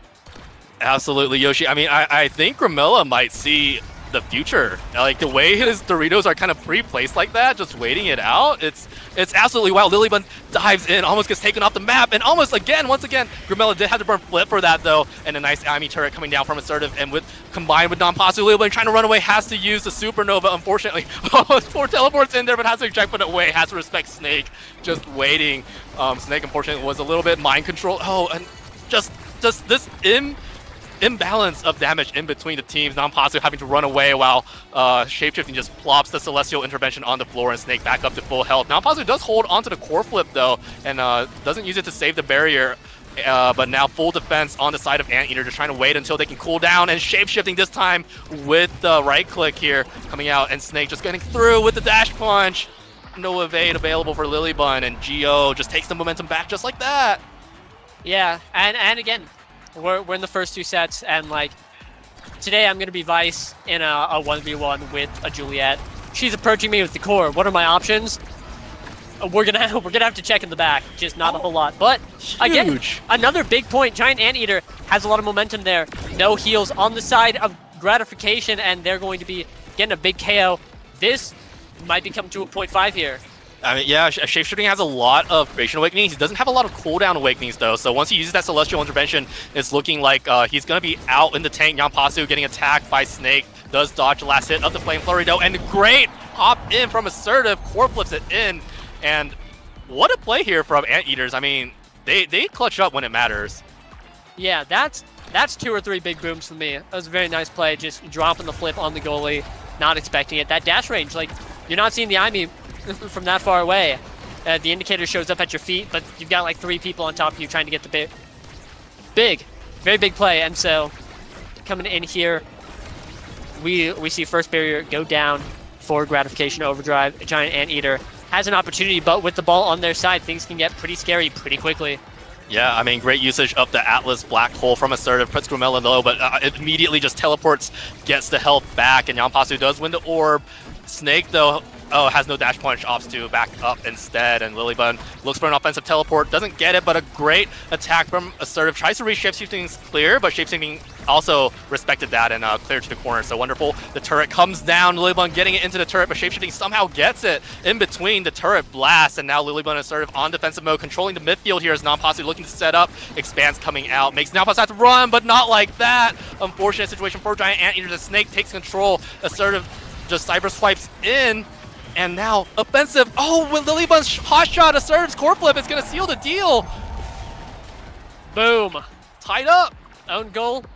Don't worry about it. No worries. And with that last shot being largely no damage, I'm looking for a lot of damage. And I mean, explosive 1-2 punch. I'm looking for 1-2 punch on Nampasu. Could take the quick strike.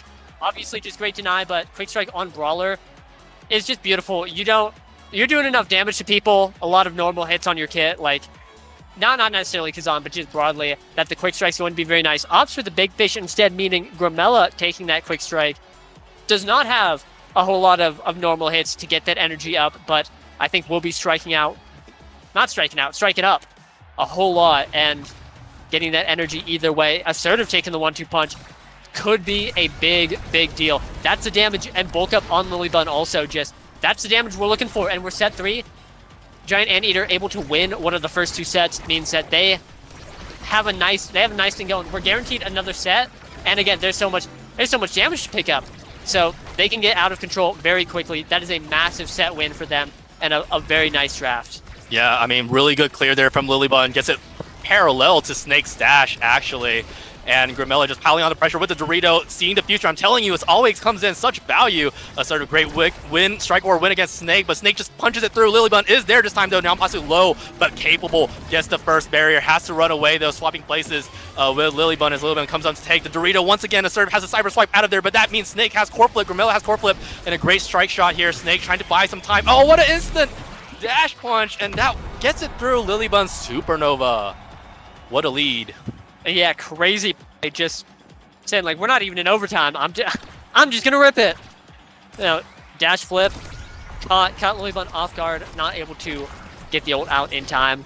And hey, I mean that's core speed diff. That's what core flip does. That thing goes real quick. But here again, I'm still ice peeled on Giant Anteater. They feast or famine. The barriers go down, but if they're able to get this one through the Atlas, that's going to be a very big deal and really sets them up for success in the rest of the point. The Atlas, no! Oh, saved by Assertive! I mean, goalie genes, I'm telling you this. It happens, and great placement for the Thunderstruck from Lilybun, but unfortunately that expanse is going to just cut that off in short. Supernova comes up this time. Lilybun does react in time. Grimella with the core flip coming in. Lilybun has a core flip to answer potentially, and is sort of trying to make space for themselves. Shapeshifting, caught out in the middle of the field, has a scramble back here. Snake and Grimella kind of bullying Nyampasu into Black Hole is back. Grimella with the flip. Lilybun uses it first, and I think that's a nice safe choice here. Expanse coming out, but Assertive does answer with a core flip of his own. Snake kind of deterred by the turret as well. I mean, that's just lasting so long. Snake, there we go. Finally brought down. Grimella is not there in position to help Snake a second time as he gets pulled into oblivion by Nyampasu, and now Assertive and Lilybun trying to make that spacing happen, but Grimella with the core flip here is going to be able to save along with shapeshifting here. Nyampasu coming in and a crooked leverage. Oh, gets a strike war win though, and the core flip just straight through. Shapeshifting's expanse to knock out in time, and we see Anteater just answer back in the direst of situations. Yeah, boom. Hey, they got the barrier.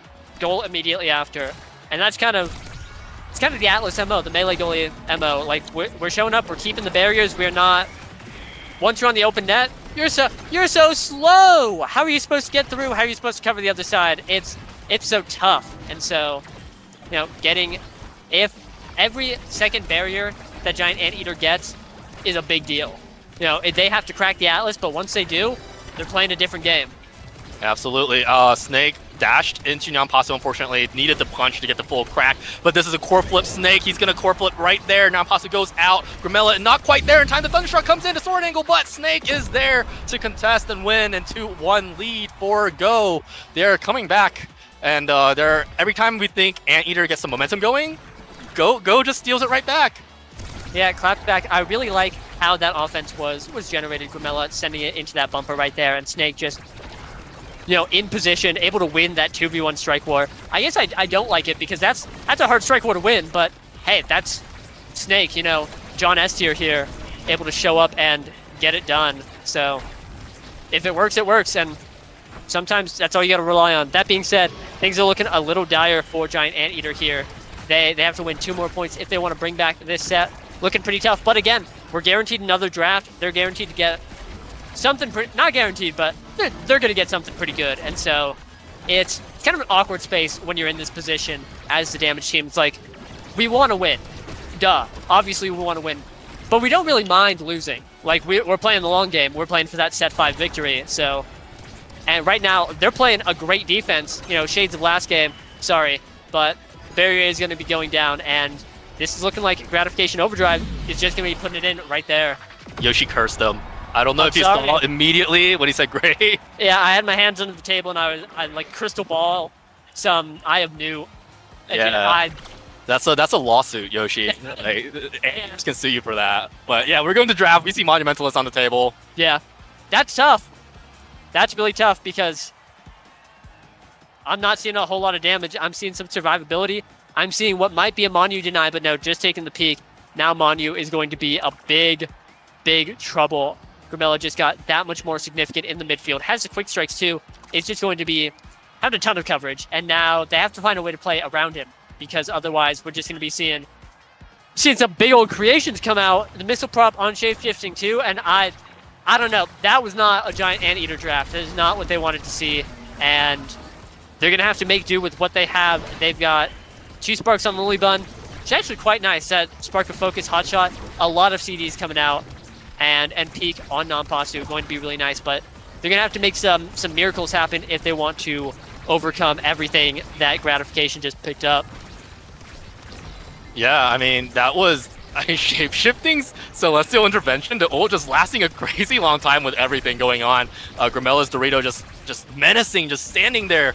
And Lilybun's Thunderstruck does come out, teleports in, trying to contest Grimella. Unfortunately, stayed a little too long. Snake was able to reposition and get ready. Lilybun just getting the daylight speed out of device. But oh my god, they turn it on ahead, and it's Grimella that dies, and Assertive gets the core.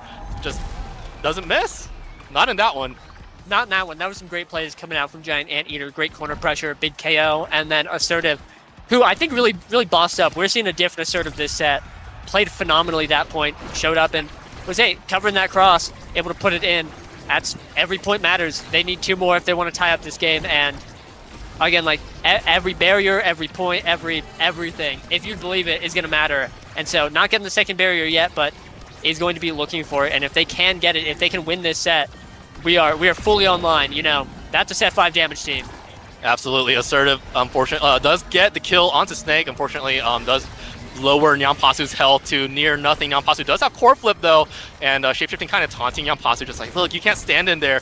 And there we go, Nyampasu has to use a flip. Was it worth it? No, Snake gets the kill on to Nyampasu. Unfortunately, nothing of worth was found. Black Hole's coming back, and shapeshifting clears it before it could wreak some havoc on him. And Lilybun does get it through, trying to get a corner and buys time for Nampasu to come back, but this does mean I think Snake should have a dash punch soon. Oh, Nampasu was there to back him up though, so that was really nice. Thunderstruck coming in, shapeshifting clears it through the Black Hole, and Snake just waiting there, and now it's Flame Flurry coming out, but a great reaction time from Lilybun, and great redirection with the Cyber Swipe, but shapeshifting is there, the expanse is big enough, and a great dodge from Nyampasu onto the dash punch, and a Crooked Leverage coming out. I mean, Assertive's piling on tons of damage with that glitch pop, but Lilybun slightly too little speed now, and now they're on the defensive, trying to rotate around. Shape-shifting, wonderful strike shot placement, but Imi turret coming down, glitch pop coming down. Shape-shifting, not much you can do there, but Nyampasu coming in, using the Atlas Lab, kind of making things wonky for both teams, but at the end of the day, Assertive is the one who gets it, rotates around, and dash punch from Snake, but Lilybun was out of range of it, and now great flick from Assertive, unfortunately not in goal range, and Supernova coming out from Lilybun, holding, making some space for Giant Anteaters, but Shapeshifting does have a core flip, so as long as he's in position, he can make sure that action isn't going to happen from Nyampasu, who also has flip answers. There we go, first using the flip. They want to link it. Assertive also has core flip right now. Nyampasu using it. Shapeshifting, great read. Clears it with the primary, and Assertive, the Grimella Dorito, gets it in. Yeah, just crazy point there coming out. I've been watching what Shape's been doing, and I've got to be honest. He's kind of living the dream here. He is able to just sit on his barrier, you know, make sure it's okay. The extra creation awakenings are really nice. And on the other side, Nampasu has this glass cannon, but with the Monu now, is getting clipped by these big drones, big mines, all of it, and it's just taking away that glass cannon, and that's really difficult because I think that extra speed is so nice, especially because Nampasu has been really enjoying walking back, helping on defense. You know, hey, triple goalie players, like, it makes a lot of sense, and I think it's been really useful on defense, but not having that glass cannon is really tough. What just happened? I don't know. I just looked, and Assertive was ready for a cyber swipe, and then suddenly she disappeared. But I mean, they hold. I mean, Giant Anteaters hold for now. Now possibly great crooked leverage, buys time for Assertive to come back, but that does mean Assertive loses all 5 stacks of her Orb Dancer, so she's not going to be as speedy on the midfield as we want to see. Now possibly also brought down really low. Great pass between the Doritos from Lilybun, but that double flip just to secure. Assertive is there, just very cognizant though. These goalie genes, and Lilybun takes the Dorito, gets the core out of there, but the core speed's super fast. Buys time, Lilybun trying to channel the Supernova, buying time for now possibly to come back, and now we do, but we see Snake. I believe he doesn't have a dash quite yet, using the punch though to create a lot of space, and shapeshifting misses, and that's gonna give Anteaters just the time they need to reset up. Snake using the dash punch a little bit defensively to gain core in the midfield. Now possibly trying to get it around Grimella, but the mines from the now, I mean, this is huge. This Monumentalist now making such a difference. Yeah, really. And this is taking us to series point. We could be seeing Gratification Overdrive taking it and going to day 2, top 8 right here. We're going to need to see something special out of Giant Anteater if they want to make it. That's one barrier. And again, every barrier counts. You know, it is the first barrier, a lot harder to crack, or a lot easier to get than the second. But here, second barrier, and all of a sudden, they've got something great going on here. Oh, Lilybun, she's too far from home. Eject button has run out. I mean, this might be due to the new patch, I don't know, but this is really rough for Device. Oh, teleports out of there. SOS, and the black hole coming up. Lilybun just in time to heal back up. I mean, that was some kind of like James Bond mission there. And even teleports to the bottom with the Thunder Strike. Once again, I mean, Lilybun is coming up huge here for Giant Anteater. Swaps places with Assertive so naturally. And Yanpasu gets the core around Assertive. Cyber swiping in. These cyber swipes have been so pivotal for Giant Anteaters every time they need it. And the Supernova coming in, a little bit of a weird angle. Lilybun can't hold it any longer. And Snake looking low, he's trying to desperately make it back, and shapeshifting, I mean, Creation Awakenings are going to give him the time to heal back up. I mean, this is absolutely wild the way these players have drafted and the way it's working out. Grimella's threatening Dorito coming out, Lilybun choosing to ignore it for now in favor of the Thunderstruck, trying to get around to Assertive, waits out the Dorito, Black Hole's coming up for Snake, Snake wants to pop it immediately, and Nampasu gets caught, but also does Grimella, so Grimella's looking a little low. Nampasu is getting out brawled. Lilybun! Oh my goodness! The strike comes out just a fraction of a second too late, and that's going to be enough for GO to move on to top 8. Yeah, that is really tough. You hate to see it, but that's going to be the match of the series right there. And hey, like, Seed 1 being the first to make day 2, it makes a lot of sense. Like, it's what you'd expect. That being said, though, Giant Anteater showing up and putting on a great show. Some really impressive stuff. I really enjoyed watching them that game. That was huge. Yeah, absolutely wonderful. I mean, you can see the stat line. I think Giant Anteater kind of pivoted from brawling when I think because the first draft, I think Vice had a chance to take spec training, but Lilybun took hot shot instead and got the core speed. And I think that was a really nice crucial moment for Giant Anteaters in the way they want to play the game. And I think it really worked out for them in some cases, but unfortunately, I mean, when your game plan kind of gets thwarted by 2 character picks in quick succession, like the now Atlas, bam, and immediately it's like, okay, we have to not draft damage anymore. It's a bit of a rough situation to be in for Giant Anteaters there. Yeah, just classic. Like, we drafted damage. We're here to do damage, and then the no damage draft shows up, and it's like, we're gonna play core control. But honestly, their entire team has a lot of coverage. So usually the situation is like, we are not as good at core control as the other team, you know, in the draft. So it's tough. But honestly, I like the Ami, I like the Vice. Kazan has a lot of presence on the map as well. Like, not that much of a deficit in the core control department. And we really saw that they were revving it up, looking really nice. And hey, not able to get it, but we've got a lot of Giant Anteater fans in the chat. Yeah, there's still the losers run. If they win their next loser set, that's on to day 2, I believe. So yeah, so we'll be right back after the break, and then we'll see more Giant Anteaters potentially. Bye-bye.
Hello, guys. We are back for our final match of the night. I'm here with Kupo, Cat Kupo here, and we're going to be casting Anteater versus ACO here. And I think ACO stands for Alphanumerical Characters Only. You are absolutely correct. It does, and that's a lot of alphabets there for So they did. It's a little bit of malicious compliance, I feel, but we're on night market here. We got a damage start with some sparks, and it's gonna be a cool run. How you feel about this comp, Kupo?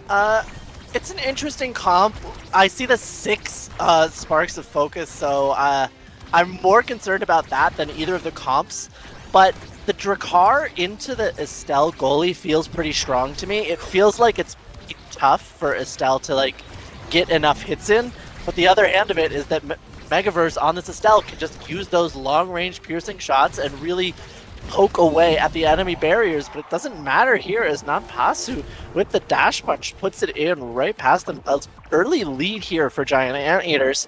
And I want to share a fun fact with you here today, Pato. Okay. Which is that we've had 2 upsets today. Okay. Every match that we've had so far has been in the top 24. Okay, so everything is planned. Everything as planned except for matches. So Okay. if everything holds, it's looking good for Giant Anteaters. But we'll see if alphanumerical characters only can do anything about it. Cows can't do anything about that, though. Goes down with the full burst, and it's a good power play here for Giant Anteaters. Yeah, even though they're down a barrier, Assertive's just going to equalize that really quickly. Nanpasu fights against the turret and loses, but that dash punch is going to make it happen. Lilybun just having her own show at the top. I mean, Renegade has the core flip, uses it on Assertive, unfortunately lives by the skin of their teeth. Assertive hides, runs away. Megaverse, great Rose Warp, gets Assertive out of there. Assertive has to respect Cows, tries to run away, gives up on the orb, but now in an even bigger danger. And there we go with the Zentaro passive. Cows making sure Assertive is gone as Non and Lilybun on the defense, and great rotate around. Lilybun taking advantage of that unfortunate summer assault, and Rennie passes it back to Cows, but Lilybun has the preemptive Token Fortress there, and Megaverse just trying to beam it out, trying not to use the core flip as much as they can, but they might have to. And like you said, Koopa, we're seeing a great core flip, but we were seeing the Estelle beam it out of the range of pressure. Yeah, the Estelle 1-2 of just either striking it away and following it up with the piercing or the Crystal Thorns. It's just really hard for Nanpasu especially to do anything against that. But we'll see if they're able to get something going. Their rotations have been really good. As soon as Lilybun committed her role on that last point, you saw Renegade and Cows get the core all the way over to the other side. And one barrier each goes down pretty quickly here. And Megaverse is just a little bit late. Nanpasu uses that flip, maybe unnecessarily, but better to secure it. Gets the point, and Giant Anteaters are up 2-1 in this first set. Yeah, absolutely crazy. I mean, we have a bit of time before I go into play-by-play, so how do you feel about this 6-spark draft? You mentioned that. Nobody took an ult awakening here. Is it because of just a general comp, like Zentaro doesn't scale well with like those kinds of things? I think that it's just a really...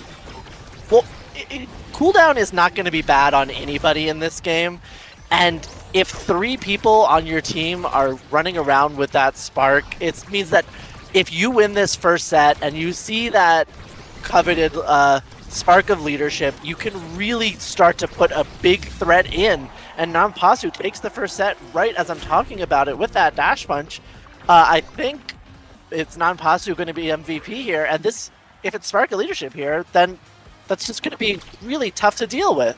Okay. Oh no. Sparks though. Spec training is back. It really wants to be included right now. The explosive entrance for Zentaro immediately catches my eye. The big fish for Julie really helps to keep her alive. Missile prop plus the strike shot for Estelle means those Crystal Thorns are going to go really, really far. Dubu denies the super surge, but Zentaro takes the explosive entrance. Is that even a deny? Did she just want that? Yeah, I'm like, Lily, that wasn't an impossible deny unless Julie also took it, right? So maybe Lilybun just wants to punch around with the Summer Assault. I mean, you got the entrance here. Even though we saw Lilybun run all the way up to the front, that's not Momentum Boots Dubu. That's Cauldron's Dubu. Yeah, I mean, so far, great hold from Lilybun. Does lose both barriers, though, so it's a little rough off the corner as well, and Cal's just taking advantage of that mistake there. And we see alphanumerical characters only take a 1-0 lead on the second set this time. Honestly, that was a lot of good stuff from Cows there. You could see the exact, like, extra amount of dash that you get from that explosive entrance on the Zentaro, and that let the ult get the core straight into the middle, allowing that double barrier to happen. Great job there by alphanumeric characters only, but a lot of pressure here from Giant Anteaters, and they do get the second barrier. Yeah, they're answering back with their own momentum. I mean, everybody's slow by Assertive's little hold and blast, and Cal saves it! And hold Megaverse, all three members of ACO hold, and Lilybun trying to pile on the pressure, and nice rotation, and Non-Pasu seals the deal. But that was looking pretty godlike there for ACO for a little bit. That was really incredible defense there. But they kept up with a lot of the pressure the Giant Anteaters were putting out, but they were never able to really get core control back. And that meant that they couldn't do anything about it. Now Renegade has the turret set up and has this full burst here. Probably going to use it right there, but it just gets knocked out. And I mean, it's a really tough spot. Another flip used gets knocked out of there. Low on health here on the side of Giant Anteaters, but like, what can you really do with that if you are alphanumerical characters only? Yeah, I mean, perfect clear there from Megaverse. Lets Cows and Rennie pile under pressure a little bit, but once again, nice turn from the side of Anteaters, and now Megaverse had to burn their flip as Cows coming in with the Imi turret. Lilybun just clears it just seemingly so easily, and now Assertive and Nyampasu stacking up on his lower barrier. Nyampasu has the flip lined up. Rennie's looking really low. The core slips through. Lilybun here, not quite with the flip just yet. Cows using the Zentaro passive, unfortunately, is going to put him out of position, and now it's Assertive. It's all on the Anteaters, rotating it through Nyampasu, and Megaverse misses the Crystal Thorns. I mean, what a good rotation there by Giant Anteaters, really like taking advantage of ACO committing to abilities and just managing to get it through. And this could be a quick 2 sets here if Giant Anteaters manage to take this point. Lilybun has flipped. The barriers are still, never mind, one barrier goes down, but one goes down for the other side as well. But a great piercing shot manages to take out oh my god. They're gone, yeah. They're just gone. Non-Pasu's pushing up, and Cows with the flip, though. Bit of a tough spot, but a great save. What a Lilybun, but Cows follows it up. This time, ACO follows it up, and the Tofu Fortress isn't going to hold. Isn't always going to be on your side. Terrain is neutral, and now we're seeing Lilybun. What a great summer assault, just stopping Cows in their tracks. Renegade not quite in position. Assertive is the one who actually gets that pass, and Nyampasu just punches it through Megaverse here. Megaverse does have the piercing shot, but Lilybun is just ready, rotating it through to Night Market. Is Cows is 1v1 here with the ult, but Lilybun, nice preemptive evade there as she clears it out, and now Nyampasu is the one with the dash, just waiting for the cooldowns to come back. Renegade using his own to answer, and now trying to pressure, trying to get it through Cows, but Lilybun is going to be on it, and what a log there from the Dubu, but Megaverse does clear it. He does have core flip, so it's going to be another sequence, and Cows wins the strike war. What a placement there from the Zentaro. Oh my goodness, what a great angle there from Cows, really managing to hold on to this.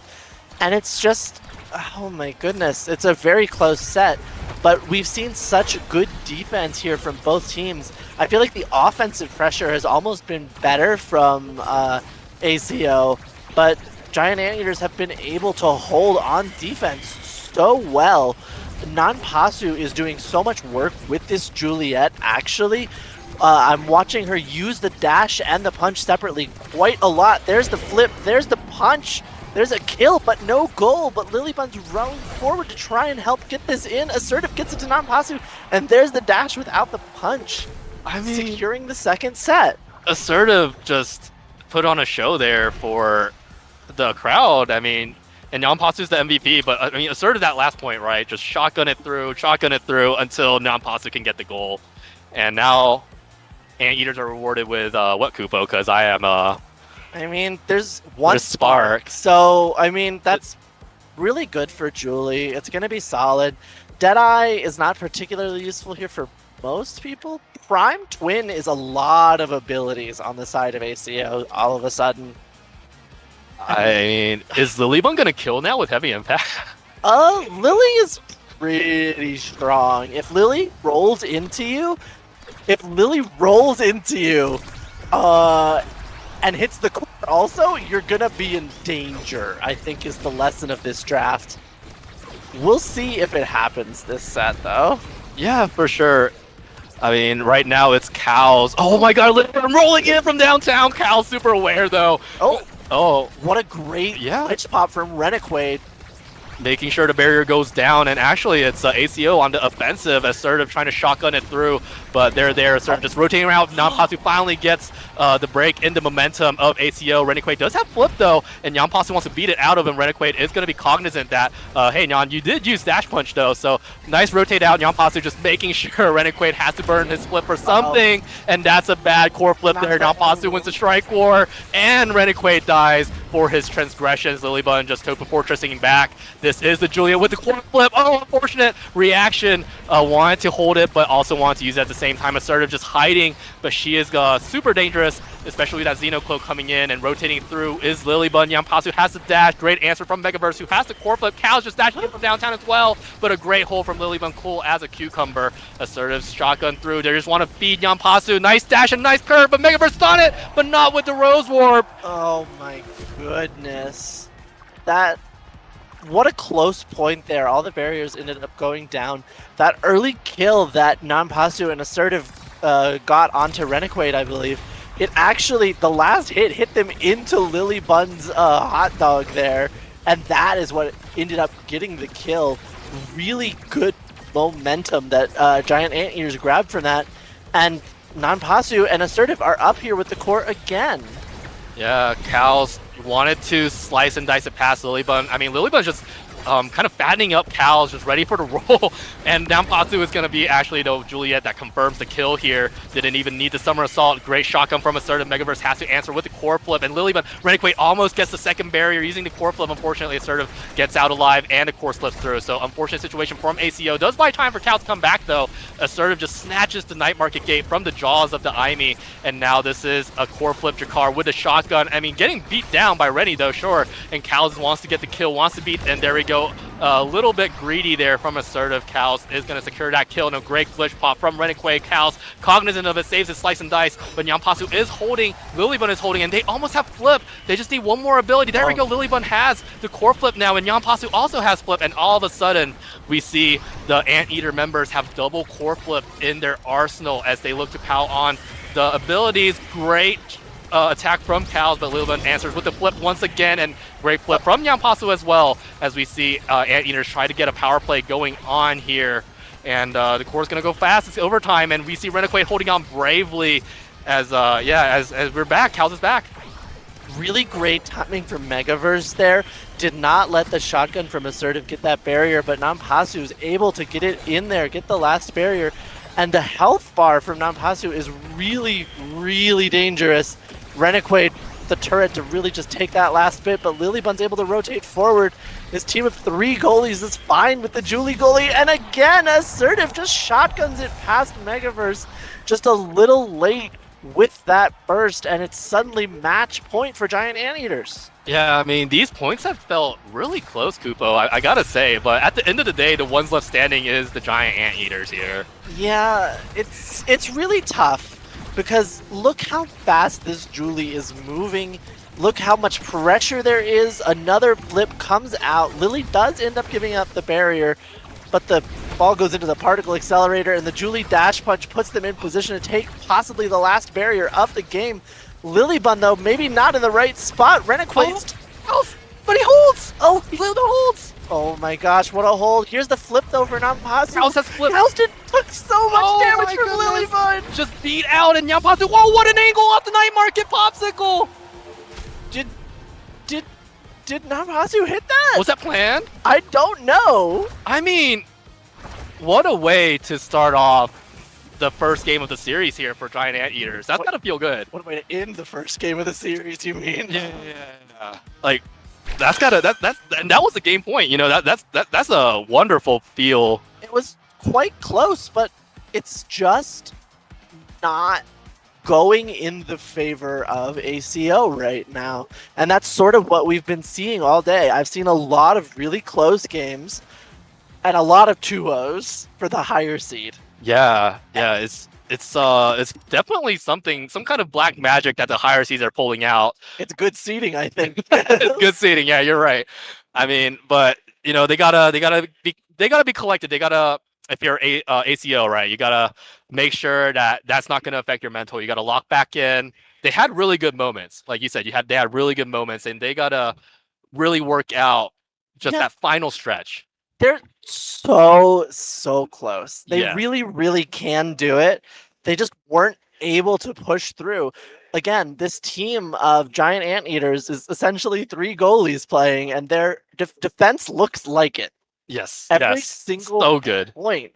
And a lot of the time, what you're seeing is, I saw a few times during that, that Lilybun and Assertive ended up getting someone pretty low health, and then suddenly Nanpasu would come all the way back and get the kill with Julie.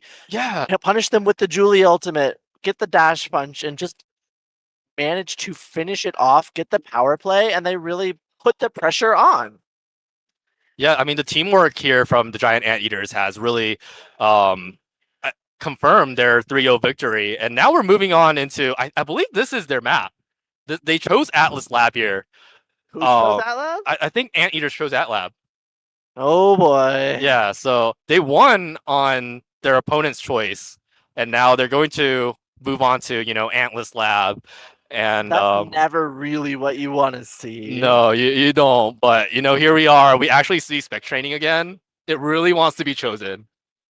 Like it was their last game. All 6 of them were like, Is it here again? That's yeah. Is it the same? Oh wait. No. It's different. It's timeless this time. Sorry, I was looking at the wrong thing. All good. Yeah. Julie first pick still. Nanpasu really feeling comfortable on it.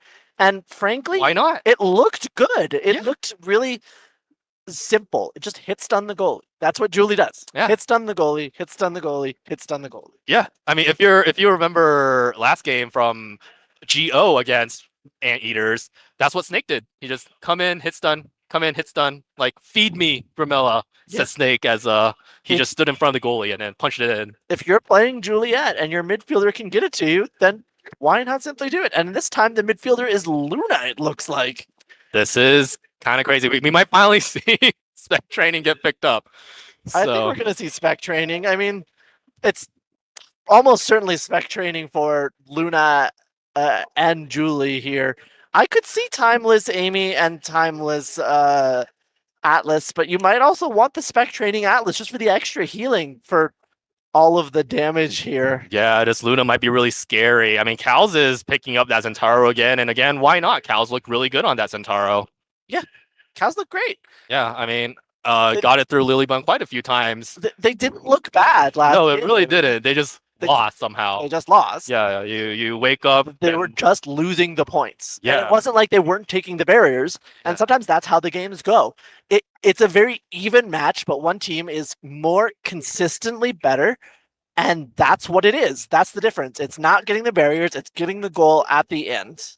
Yeah. I mean, so that also just means that they just have to just go a little bit extra, get that 2% locked in, and the game's going to be, a very, very tight game in terms of score as well. So we're going in. I mean, I think this is an all stops unlock for ACO. Like Cal's ready on the Zentaro to Aimi. They know what they want to do here.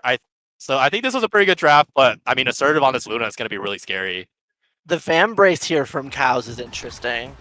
Really wants to survive the damage of both spec training characters here from the side of Giant Anteaters, and look how much damage just comes out and be a kill. There we go from Great Rennie. job from Rennick Loses a barrier, unfortunately. Lilybun does have a good hold. Oh my gosh, Lily. Against the Ivy turret too, but there we go. Rennick One barrier goes down, but I mean, that's pretty darn good for the situation that they were in. For sure, yeah. Nanpasu gets this thing, and it's a damage start, but not the way that we thought it would. There's the ult, and an immediate kill down onto Cows. The dash punch off of the ultimate does a lot. But these Atlas secondaries are going to last quite a while with Timeless. Not long enough this time. but you know, it still held the barrier, and they managed to get cows back from death. So we'll see if they can manage it. The turret is here too and does get the barrier. Yeah, I mean, it's a great turret by Renegade, and they equalize the barrier count as Imi with a flip, just going to get through. Lilybun's on it, though, with Assertive. Assertive has core flip as well, and Luna just can dash in just like that! And it ends the flip into the dash. I mean, Assertive. And that's, if you can hit that with Luna, congratulations, you're playing Luna.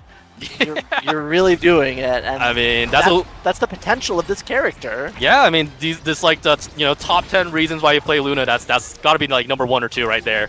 But Renegade actually wins the strike war against Assertive, gets the top barrier. Nampasu gets the leftovers, and now Assertive, yeah, stunning Megaverse. This is Juliet with the flip and Atlas with no expanse. And yeah, we're gonna see turret come out defensively. Nampasu looking low. Oh, the black hole's coming out, and there we go. Last hit of the turret. Oh, Renegade does miss the glitch pop, though. Lilybun lives to see another day. Oh my gosh! If Assertive got hit by that astral projection, I was going to be so scared.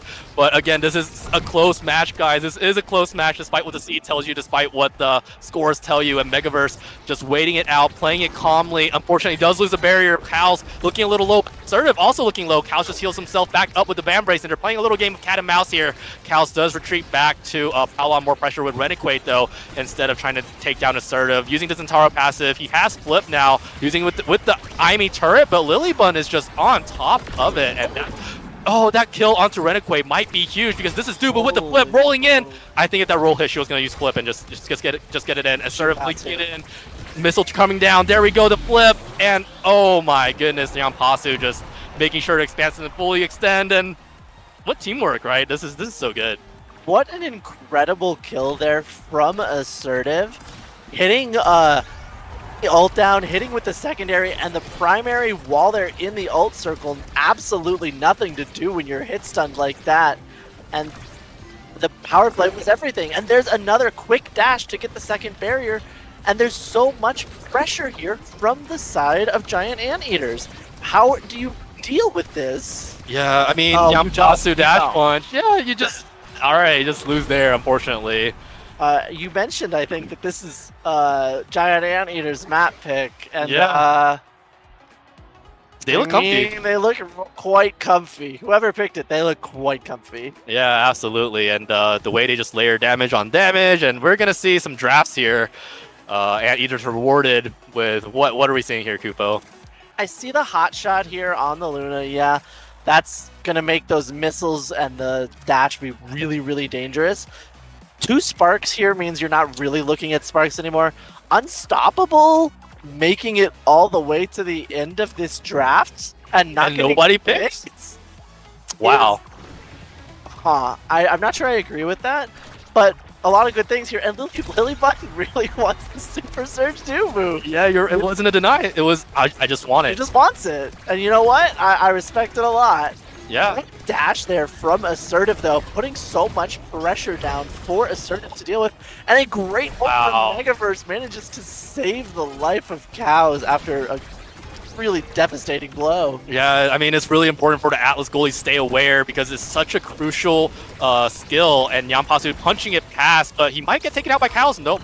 Oh, double dodge with wiggle coming out from the Juliet. Lilybun just holding on to the midfield and dashes it in, and Renegade, goodbye. And now suddenly it's a midfield that we're seeing, and a great rotation coming out as well. Megaverse having to burn his flip and this hot dog and this dash Assertive. What a flick, just keeping it in the corner over and over again. Nampasu, this Julie goalie though, I'm not sure. Lilybun's back though. Lilybun's back, has to give up on the orb a little bit, but does manage to clear it, and it's Assertive show coming in with the missile, with the core flip, and just getting it past Atlas. This is the power of the 3 goalie team. They can just rotate. Every time you see Nampasu get a little bit low, they literally just rotate. Lilybun walks all the way forward, and they have such confidence in each other to just go for it. Yeah, it's so natural looking, right? It is. Yeah, it's like, I don't know what the comms look like. I don't know if they just play together, and oh my goodness, great hole coming out from ACO, and a great nuke just putting Cows in there. But again, Megaverse, super aware Atlas. Like, he wants to win this game, even if the score doesn't look like it. I mean, Astral Projection coming out. Nyampasu does flip. He has the makings. Lilybun does use a flip a little bit prematurely, but Juliet still keeps the flip. And this is the scary one. Next dash punch. Next sequence. I mean, this is the sequence. Gets it out. Megaverse, great clear. Cows dashing it in, slicing and dicing, putting on a lot of damage onto Nyampasu, actually. And Renekwe tries to go for the cyber swipe, unfortunately.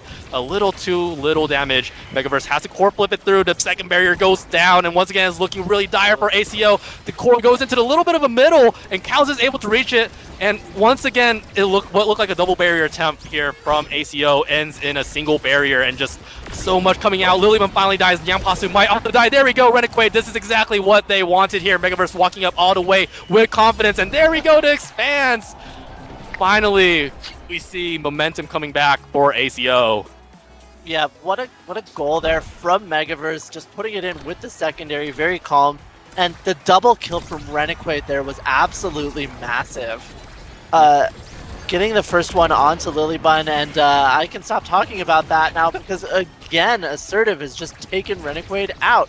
Nyampasu with the dash punch, with the Julio, gets the second barrier really quick, and last point's all but forgotten as the Dubu ult comes down with the Timeless. There's so much pressure, and Assertive finishes it off. Giant Anteaters, quick goal to respond. Yeah, I mean, all but forgotten. That's correct. Like, Renekwe just taken off the map for his, sins last game. How dare you get a double kill on us? And it's just really looking rough for ACO when it looks rough there. Like, there's really no... Oh my god. Yeah, and again, a Lilybun super save coming out against the Renekwe turret, and these turrets are great. These turrets are great, but Lilybun just saves them somehow. Cows has flipped, though, and Lilybun even saves that with the hot dog coming out. Megaverse, great astral projection, though. Saves it from Assertive's nuke and gets the second barrier. Great glitch pop from Rennie and Cows. Great placement, but Lilybun is there. The Pauldron's Dubu a little too fat, and Nyampasu just gets it into the top corner. Assertive dashes it in. Renekwe does survive, and the two forces creating terrain. Oh, Lilybun gives her life to save the goal, but it's okay. There's two other goalies left for Anteaters. And Megaverse trying to take it slow, trying to make sure we can get it through. Nyampasu, great awareness. The glitch pop misses, but finally, Renekwe, I mean, 2-2. This is close. Once again, this is close. I really, really thought they were going to hold there. And Lilybun ended up coming back just to watch. I know. That's the worst feeling in the world as a goalie. But really great feeling here for ACO. It's 2-2, and this game really looked like it could be Giant Anteaters running away with it, and that's not what it looks like anymore. This first barrier even stays up. Megaverse ends up getting around the world. There's the Sad Boys angle. Lilybun can't save both of them either, but that's just what happens. One barrier each, and they're on the same horizontal axis, so these turrets, these Dubu walls are going to do a ton. Yeah, I mean, Lilybun did just use it, though, so we're going to have to wait a little bit. I mean, look at that, the 2%, Assertive getting that second barrier, Assertive getting that core flip, but Megaverse holds! Megaverse is the missing link of the 2% of ACO right now. Nyampasu is low with core flip. Cows is trying to try and beat it out of him. Oh, unfortunately misses the projection onto the crack. Doesn't get a crack. Oh, uses the flip, and Nyampasu lives, and Assertive! What a dash from Assertive. Hits Megaverse with the secondary, puts it in out of reach, and suddenly Giant Anteaters one set away from top 8. It's so close, but you wake up in the morning and Anteaters are at 2-0 sets. So there's a lot of things here that look okay. Peak performance for Luna. Get that stagger away from the other team. Don't let them get anything. That does mean that Cows has explosive entrance again. Prime time here for Megaverse is pretty big as well, and the aerials for Renekwe means a lot. Oh, Nyampasu on Spark. Nyampasu still taking the Spark here is interesting. I guess it's probably better than Lilybun. Knife's Edge. Like, nobody thinks Knife's Edge is really good. Not on AtLab, no. Lilybun was already running all the way forward, even with Pauldrons, but this, the Orb Dancer here is going to do a lot for her if she can get it stacked. But it doesn't matter when Assertive just has Luna dashes like that. Yeah, I mean, that was crazy midfielding, but once again, we have our goals open. Once again, it's down to the final stretch, the final lock-in moments, and that astral projection from Megaverse is huge. Renequade running up there into the midfield, but is losing to Nyampasu. Unfortunately, Cal's getting around the black hole. He doesn't want to die here. Assertive, slightly misses the core, but Lilybun, what a well-timed dash here. Renequade is all Renequade, and there we go. Cyber swipe into the redirect. Great play from ACO. There was a hit stun on Lilybun that I didn't quite catch the source of, but I think it was a glitch pop. And it really stopped her from getting anywhere near that. What a great play from Renequade and Cows as well, putting the pressure on. Interesting points watching all the barriers go down within 20 seconds. We'll see if that happens anymore here. The prime time for Atlas makes me think no, but you know, it does seem to keep happening. This timeless turret comes up, but isn't able to get too much. The energy economy is also swinging back and forth. It's pretty close right now, but the heal from Megaverse on Renequade means that this burst is really not in any danger. Uses it, gets the Dubu ult in return, and I don't know, it's a really close point, and a great save from Lilybun keeps it close. Oh, Renequade looking really low. Nyampasu's on the hunt. There's the punch. He's looking for the flip. Flame Flurry. Oh, caught at the end. Renequade just slightly too slow. Unfortunate situation, but a power play coming out for Anteaters. And this is Nyampasu with the core flip coming up. Megaverse has a core flip, has to use it, unfortunately. And Juliet Prime at the perfect moment. And what an angle. Just so tight right as the barrier opens. What a great shot from Nyampasu. Again, this is the same thing happening that we saw last game. Every point looks close. And it's not as though alphanumerical characters only are losing every point. It's not like they're playing badly. They are simply getting outplayed on average, and that's what this game is. It's a game of averages. Although that's not really an average right there, don't you think? That's another example. Yeah, Renequade, not Renequade, Cal's flying a little too close to the sun. Megaverse having to burn his abilities a little more prematurely. But the core just slipping on by, and now there's a chance all of a sudden for ACO making it close. And Cal's, but a double defense coming out from Assertive and Lilybun. But this does mean that Lilybun has no core flip, and Nyampasu wins the strike war at a crucial timing, leaving Renequade floundering. The astral projection once again coming out, the turret coming out. I mean, Anteaters have been great, masterful on their defense. A core flip, great core flip from Renequade, but the Tofu Fortress staying alive for 1 millisecond, really making all the difference. Megaverse is running for his life. He gets it. He gets the expanse as well. Cal's getting around Lilybun, but Lilybun's unhit stun in time. Cal's is looking really low now all of a sudden, and is not going to get back in time. Oh, does get some heals up from the lingering Megaverse ult there, and is going to get it around. Lilybun gets it around, never mind. And the hot dog just staying there. And there we go, Cows wins, but the missed angle on the flick is looking really rough. Nyampasu has core flip. He uses the core flip. Assertive is there, but a great clear from Megaverse with the core flip up. As ACO is going to win a point. This is going to be it. Cows power plays here for ACO, dashing it in, getting the Centauro passive, but Lilybun holds once again. The turret comes out, but Lilybun holds once again. Megaverse has the core flip, really wants to leak it through, but now the power play has ended, and Assertive is here with the dash. Nyampasu is there with the flip, but unfortunate missing. Cows can redirect it. Oh my gosh. Rest your voice for a second there. What a point here from ACO. That was such a long one. What good hold on both sides, but they managed to take the momentum here into this next point. Their energy levels are looking good, except for Megaverse, who immediately gets Luna ulted. Doesn't matter though. We see Nyampasu go down, but it doesn't matter either. Megaverse loses both barriers. Renequade gets the turret down, has the flip here, can't quite get it in, gets the core back here from Megaverse, and we've settled in a little bit. One barrier left for Giant Anteaters. The flip comes out of Renequade, and it doesn't get too much. Assertive guesses wrong. Megaverse gets a good clear, and we sort of reset to neutral here. Oh, Nyampasu angle! Oh my goodness, what an angle from Nyampasu! Just off the bottom, and it's suddenly match point for Giant Anteaters. It looked like it was a neutral. It looked like it was like a neutral situation there, just with one barrier for the side of Giant Anteaters, and then suddenly, no, it's over. Yeah, I mean, ACO really feeling the pressure here. We saw Renequade and Cows stack up a little bit. Cows had to go back up with his special to save it, but oh, what a clutch play from Cows, getting the lower barrier here for ACO, and Lilybun guesses that. That's super surge value. I mean, you can take it, Lilybun, and oh my goodness, suddenly double barrier chance. No, Megaverse holds, wonderful astral possession right past Nyampasu, and there we go. ACO is back on scene. The teamwork is impeccable all of a sudden as the expanse gets so much value. Cal's getting it through. Nyampasu, great black hole as well. Renekwe setting up with the glitch pot, with the turret, with the cyber swipe, with the Oni blade. Lilybun just holds, just keep holding, but there we go. Finally a set on the board for ACO. Well deserved, but what a battle. Absolutely great catch on that clear by Cows, really literally saving their tournament life. And Luna in last is not what you want to see when Deadeye's in the draft. No, that's unfortunate that Luna's never going to see it. Extra special, Deadeye, and Missile Prop are all here, and Luna's not getting any of those. I mean... 1-2 punch, though, for Juliet. Yeah.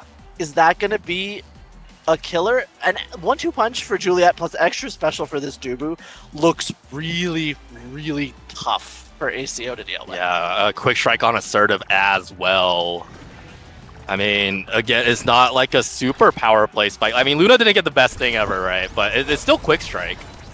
It's still quick strikes, but like, look at what Dubu and Julie got. Yeah, this is crazy. Like the Tofu Fortress from Lilybun is wonderful. Oh, doesn't matter there though. Yeah, finally we see Renekwe's turrets getting value.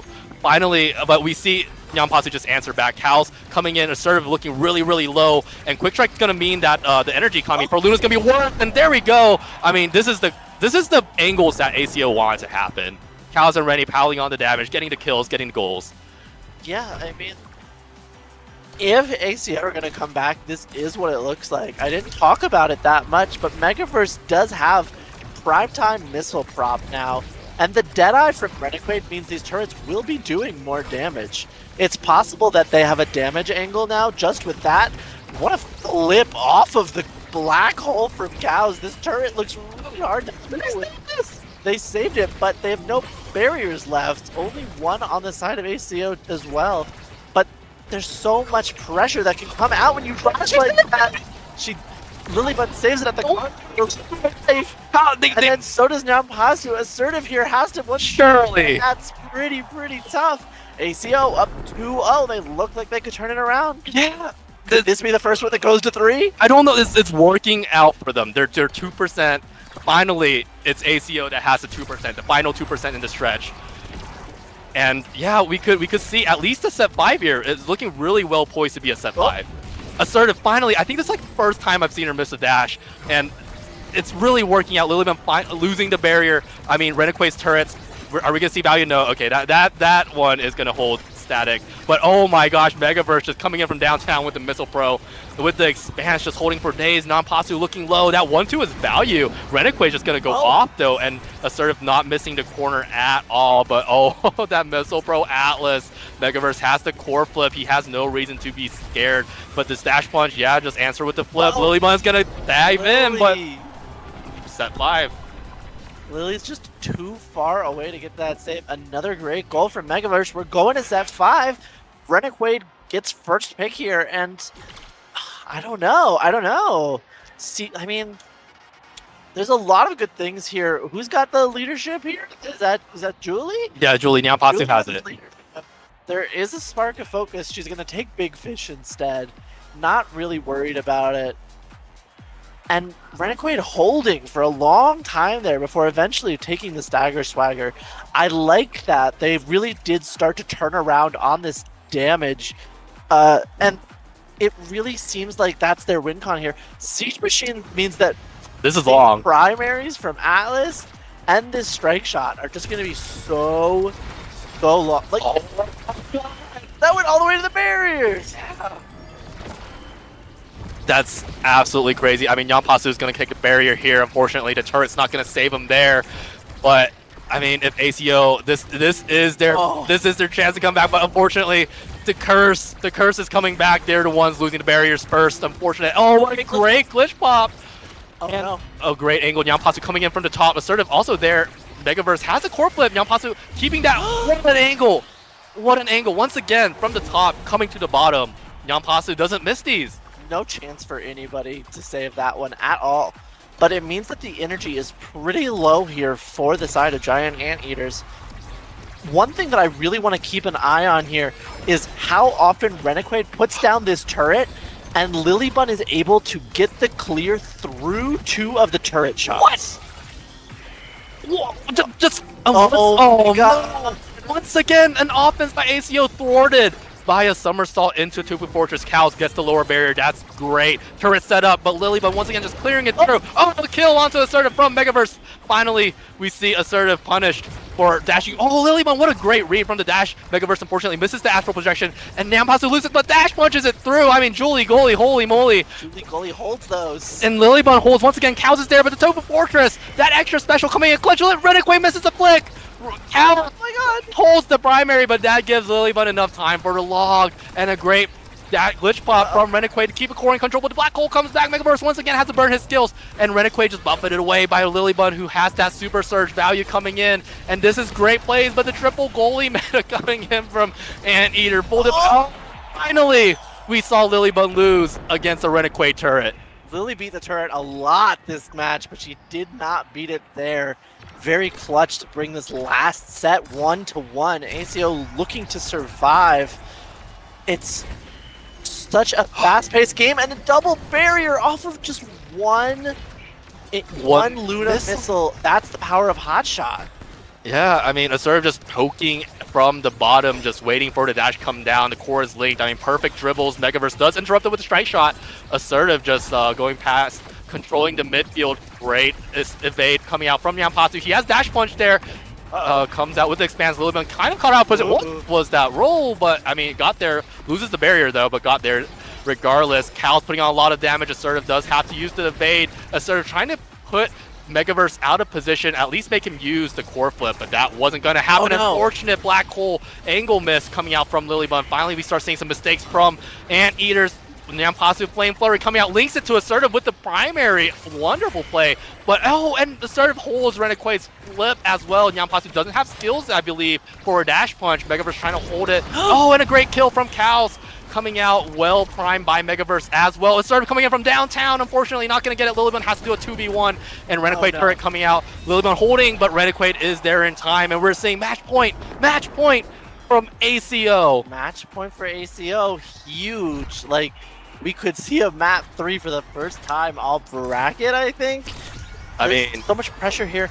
I want to call attention to one thing, which is really interesting to me. Look how often Nyampasu is essentially playing midfield and Assertive is forward for the side of Giant Anteaters. They just really value the dash of Luna being able to be up there. One barrier down for each team, and Assertive with this flip means there's a lot of pressure. The ult from Julie gets the barrier. The ult from Luna almost gets Rennequaid. The flip is here. The damage is here too. And suddenly, ACO are pushing forward. Nyampasu also has flip though. Double flip from Anteaters. The turret buys a lot of space, but again, saves it. clears it through the turret. Assertive. Flip! No, Nyampasu misses the flip! And oh my goodness, the core is going so fast. Nyampasu just has to get in position. Megaverse trying to get his cooldowns back. Astral projection misses, and Nyampasu ties it up. We are going to set 5.5. Kupo. Oh my gosh. Who goes to top 8? We'll never know. Well, we'll know, Well, we won't know. If ACO wins, oh yeah, there's another chance. That's right. Giant Anteaters take this. That is it, and we'll be done for the day. Right now, it's looking pretty close. Cows has this flip, though. Doesn't really manage to do anything with it. Does manage to evade the Luna ult with his own. And this hold is huge. The turret, though, gets the barrier. Yeah. Even though they lose one, Megaverse with the flip tries to get it up to Rennequaid, who also has the flip. Oh, Rennequaid has flip. It is, but you can't get it past that hot dog. Assertive pushing forward, trying to get some space. Oh, the black hole goes down. We've reset again, but look at the distance on these Atlas primaries. Now Pazu pushing forward gets a barrier with that punch, and Assertive just trying to put the pressure down. Oh my goodness, the Dubu wall does a lot here. Rennequaid turret thwarted again. Thwarted again, and Assertive from downtown misses the missiles though, but Cal's also trying to play with the black hole a little bit, just Gets it to so that Rennie can clear, and he can do a 1v1. Lilybun wins it though, and also clears it through. Cal's aware that Rennie was going to cyber swipe there. Megaverse looking dangerous with the Astral Projection, works the Flame Flurry, and the nuke coming down. Heals back up though. Sort of misses the dash. Uncharacteristic, but that would be the this is too slow. Yama's flip unfortunately uses it too early. Both teams are feeling nerves. You can tell. You can tell they want to go, and you can tell. Oh, there we go. Cal's with the corn flip. We're going to game 3. We're going to game 3. Absolute clutch factor there for the side of ACO. On Atlas Lab as well. On AtLab. Yeah. I think the last one is, what is that? I don't know. It looks like Tycho, but that's wishful thinking for me. I think that's the Onis. Oh gosh. Oh, I'm drinking water too. We're in for it, huh? Yeah.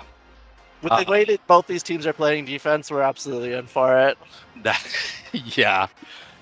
I mean, look at the stats. I mean, we are seeing so many redirects coming out from Renegade and Megaverse, and Lilybun just answering back in kind, and you can assertive dashes, so clutch. Unfortunately, I think Megaverse and Renegade really gathered themselves, played more calmly, and well-deserved second game. Who was ACO's goalie in the first game?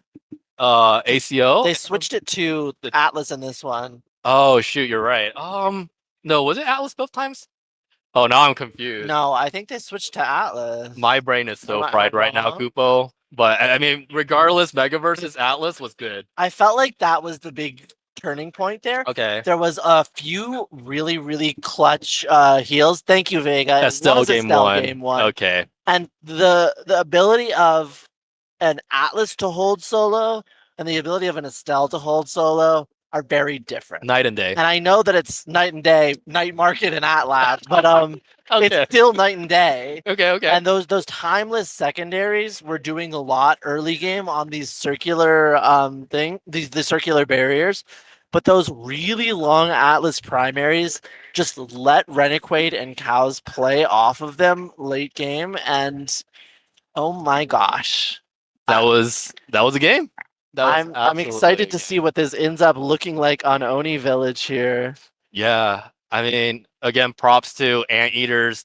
I can't count the times Lilybun just held against Renegade's turret, and they were such nasty angles on the turret too. But I mean, great plays coming out from ACO. We're going to Oni Village. We see Siege Machine and Knife's Edge here. How do you feel about Knife's Edge on Onis? I don't know. What if they stand in the fast lane? Well, that's the thing. How much of the fast lane? lane is actually active? Has Knife's Edge active? I think if you stand in the middle of the fast lane, Like that seems pretty good. nah, I don't know. It seems like pretty good, but I feel like Siege Machine is gonna get picked up by a lot more people. Someone's got to pick up like. Okay, Yeah? okay. Size on the mic. All right. This is the worst 2 awakenings of all time joining us today for the final game. The qualifier.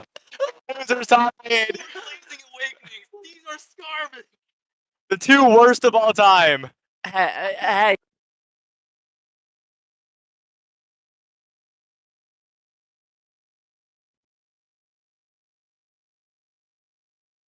Excited. All right. So what Saya said is these are the 2 worst awakenings in the history of Omega Strikers. And then yank the headphone cord And out. he yanked the headphones. Okay. And I agree. I think enough awakening glazing. Siege Machine is meh. Knife's Edge is kind of meh. Where's the rest of this draft? What's happening? I have no clue. Like the thing is, Siege Machine, I could see. I mean, Atlas on Siege Atlas Machine. is You know, fine. like, yeah. I know Renegade likes Rune. Yeah, Rune. I mean, Rune's always gonna get banned, right? Rune's has been permabanned. That's why he's on IME duty. But like, I mean, I don't know. I can't see the band, so maybe Rune's up. Maybe Rune's been picked already. Yeah, I'm not really sure. Okay. Oh, The bathroom break. Never mind. So we can have a little bit more. We could chill. Yeah, I mean, I don't know about chill. We have a duty to yap while these players can take their sweet time. You can yap and chill. Okay, yap and chill. Fair. I mean, all right, guys. I think that was a well-deserved bathroom break from the player. You said chill, so I'm like leaning back.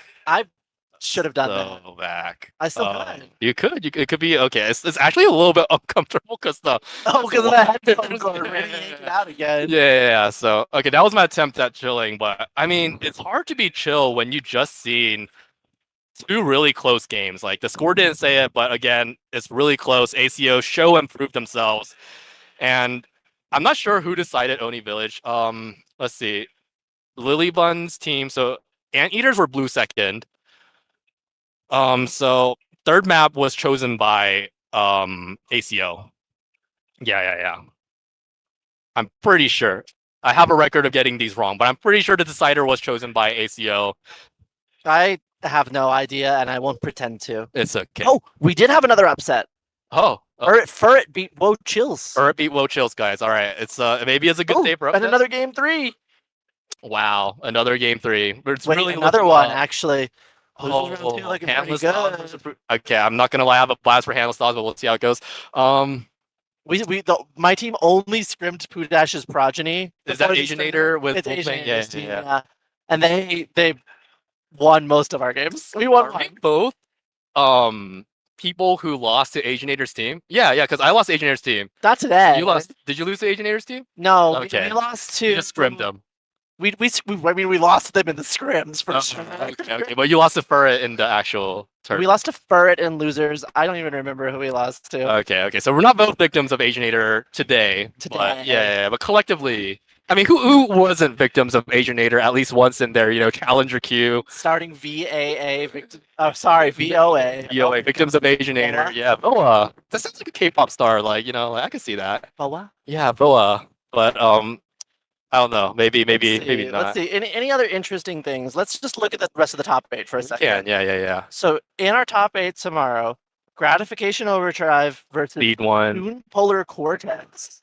Okay. Is that another upset over PP Lion? I love the mashed up team names. I think it's cute. I like Zoom Polar Cortex a lot. And then Alien Brigade against Bureaucracy versus Overtime tomorrow. And this is going to be the first team that we get into losers side. Yeah. I think the winner's side kind of yawn. No upsets there. This loser's side though, it has been a ride. It's starting to get Magic is into it. happening. The Yeah. magic is happening. Yeah. And you know what? It makes sense that it would start happening when we get to like top 16 or so. Yeah. Like, those are the teams Everyone that- can beat and be beaten here. Like Yes. it's true. It's true. I mean, it's kind of crazy. Like eaters were, following the formula of like, oh yeah, higher seed, you win. And now suddenly they're down here and they're on the ropes. They're 1-1 and magic is happening. But I don't know. I still have faith. They've been looking really good. Again, it's kind of reversed now. They just need to lock in a little bit more. Oh, the draft is happening. It's happening. Look, You're Atlas right. got banned. Atlas got banned. Rune's up. I would bet it. I would bet it on Onis. Rune's up. Never mind. The draft is getting remade. Never mind. Rune might not be up. I mean, I'm okay. excited. Yeah, I don't know if Lilybun plays Mako, does she? I don't know. I think Lilybun plays Mako. I'm not a Nassel knower. I'm sorry. Their Bun Bun Bonanza are a little too good. Of for Bun me to Bun. keep- Bonanza. I mean, Bun Bun Bonanza. and they were they second this They were Nassel? second Yes, this they year. really stepped it up because I remember they were on the lower side like the season previously. They went like 0-9. It Yeah. was really bad. They So had a really bad season, then they had a really good season, and now they're done. yeah, so Like, like you know what? End on a high note. I agree. that's W, right? So I mean, huge play and Okay, remade the draft. Still no Rune ban. Rune alive. no, is this remade? Dubu ban. No, this is No, not remade this is yet. another Yeah, one. stop. Oh. Yeah. I thought it was new. I'm that was tricked new. again. I mean, it looks kind of realistic. I mean, Well, I think Renekwe plays Luna, maybe. maybe the bans here are really interesting. I think it's likely to still be Atlas Dubu. Both of those goalies looked really good. And what else are you with like Siege Machine? Yeah. Like- right. Yeah. Well, I mean, like maybe you could get a Now in there. Maybe you can get a Rune in. I don't know if I want to unchain Renekwe Rune, even if it's Oni Village. There's the Atlas ban. Okay. Is this real this time, Sai? Is this real? No, it's fake again. Oh, is this? Oh, it's real. Oh my God, Kazan. Zahn first. Yo, it's coming back. It's coming back. It's the same thing as it was last time. And if it's like Luna Mako there, it's exactly the same. Is it? Yeah. Oh, No, it's not. What? it's not the same as last time. Oh, It's not Luna Mako. It's Estelle Rasmus. That's how you know it's real. Rasmus Estelle.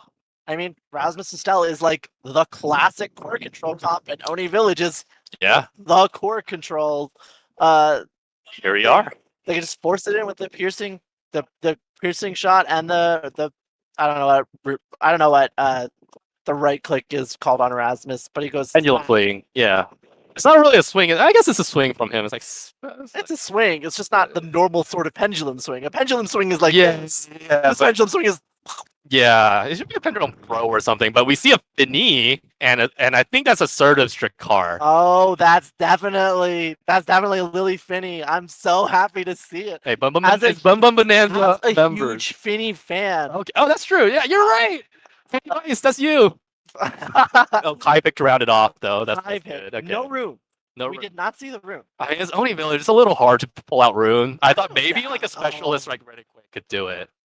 I haven't seen a lot of people play Rune on Onis except for like Mr. Flambeau, who's like a known Rune guy. Like this guy's like Mr. Rune.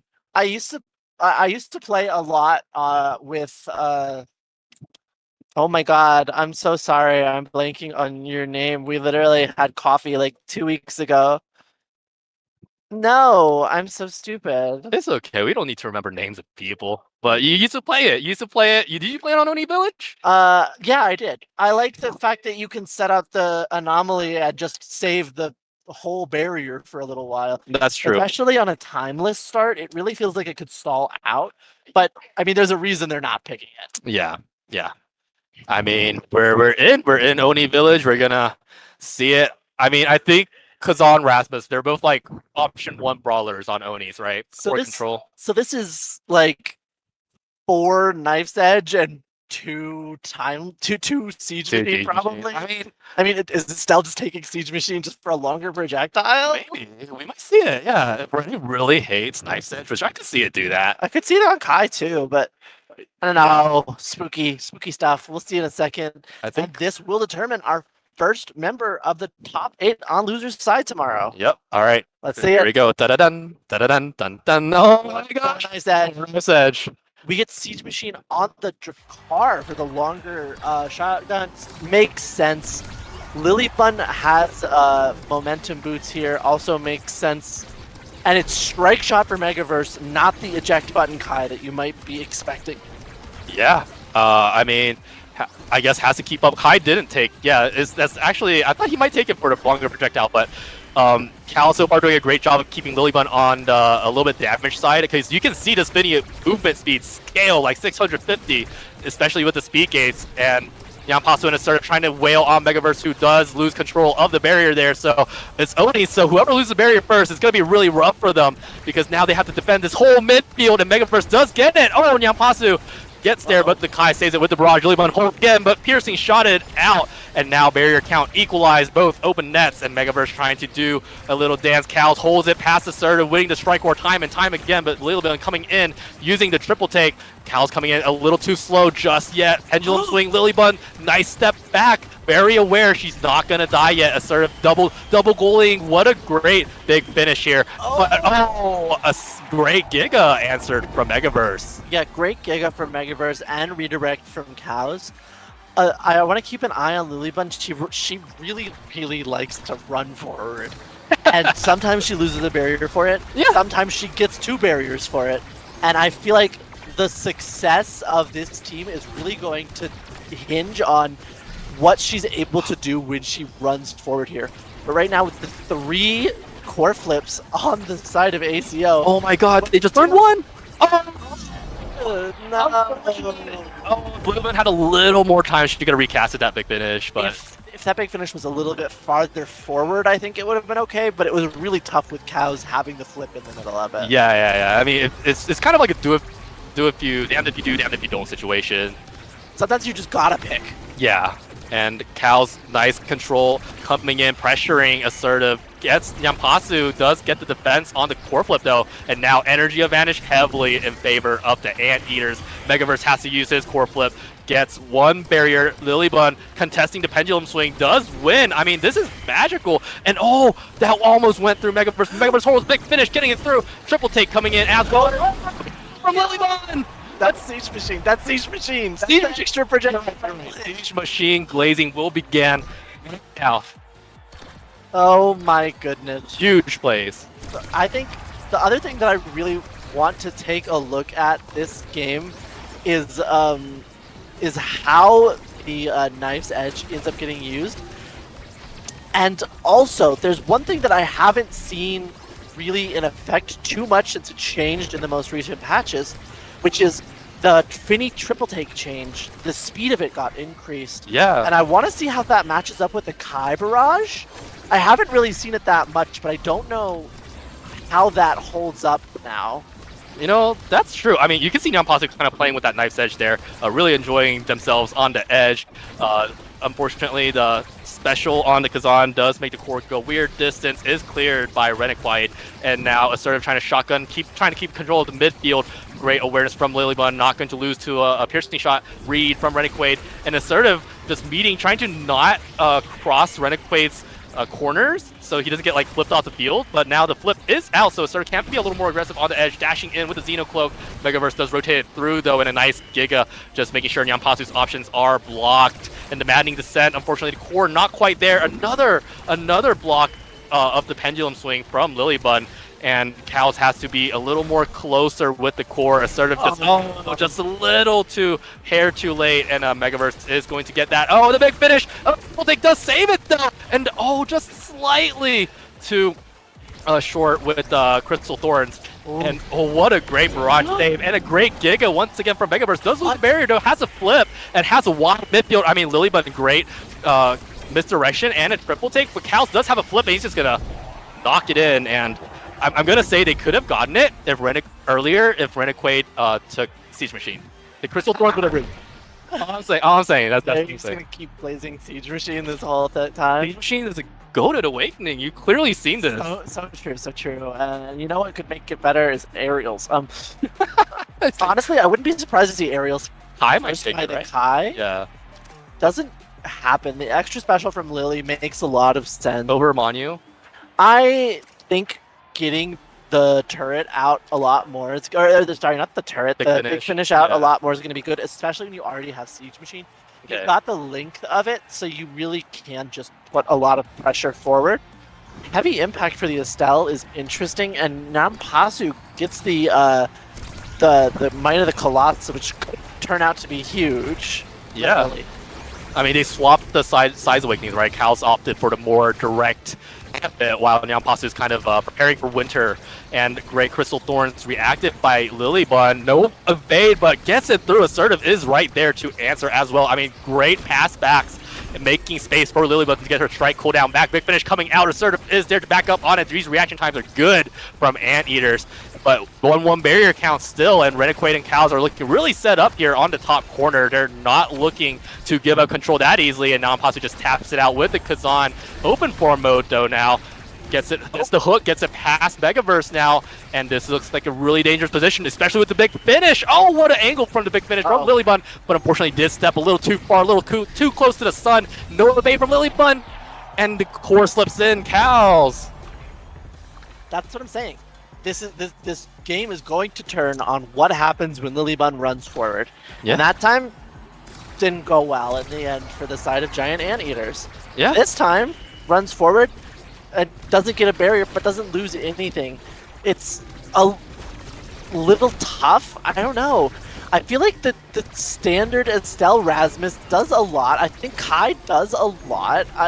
It feels to me like ACO are in a slightly better spot, especially with one set already put away. Although, great job by Nyanpasu taking down both barriers and that looks so good, and it makes it up though with the core flip. That was so close. That was really close. That was scary. Nyanpasu had it, but amazing job by Megaverse making Nyanpasu work for it. And look, Nyanpasu was running into the top there, and it looked like Knife's Edge was active for most of the side. Yeah, extra speed if you're on the edge. Yeah, it looks like if you're in the middle, oh my god, Lilybun, great reaction, blocked everything that Cal's just threw, and Assertive is popping the core flip, tries to ego Rediquate, I think, a little there, but they do get the top barrier, so kind of worth. Lilybun with Nyampasu trying to rotate down to where Assertive is waiting with the Drakkar, and Lilybun trying to make some space, and does. Nyampasu hooking it in. Great crooked leverage here. Assertive making sure that piercing shot of Reniquate isn't going to reach that, but Reniquate does Rose Warp to answer that, and now once again it's in an uncomfortable position here for Anteaters, and a nice little misdirection here from Lilybun, making sure, oh, the big finish does get Cows off the field, but that does mean they lose their lower barrier. Megaverse has the core flip. Nyampasu keeping the pressure on, trying to force Megaverse to use anything to burn his cooldowns on this power play, but Cows is going to come back with a relatively unscathed ACO here. Assertive trying to hold the top side, but Cal is just strike warring brilliantly here. Lilybun using the second big finish. Unfortunately, the core does slip out. Nyampasu, great core control, but Megaverse is looking really on point here. This goalie for ACO has been putting in a lot of work. Oh, and barrier goes down. Open goal for both teams. I like that primary there from Nyampasu, just getting Reniquate out of the way.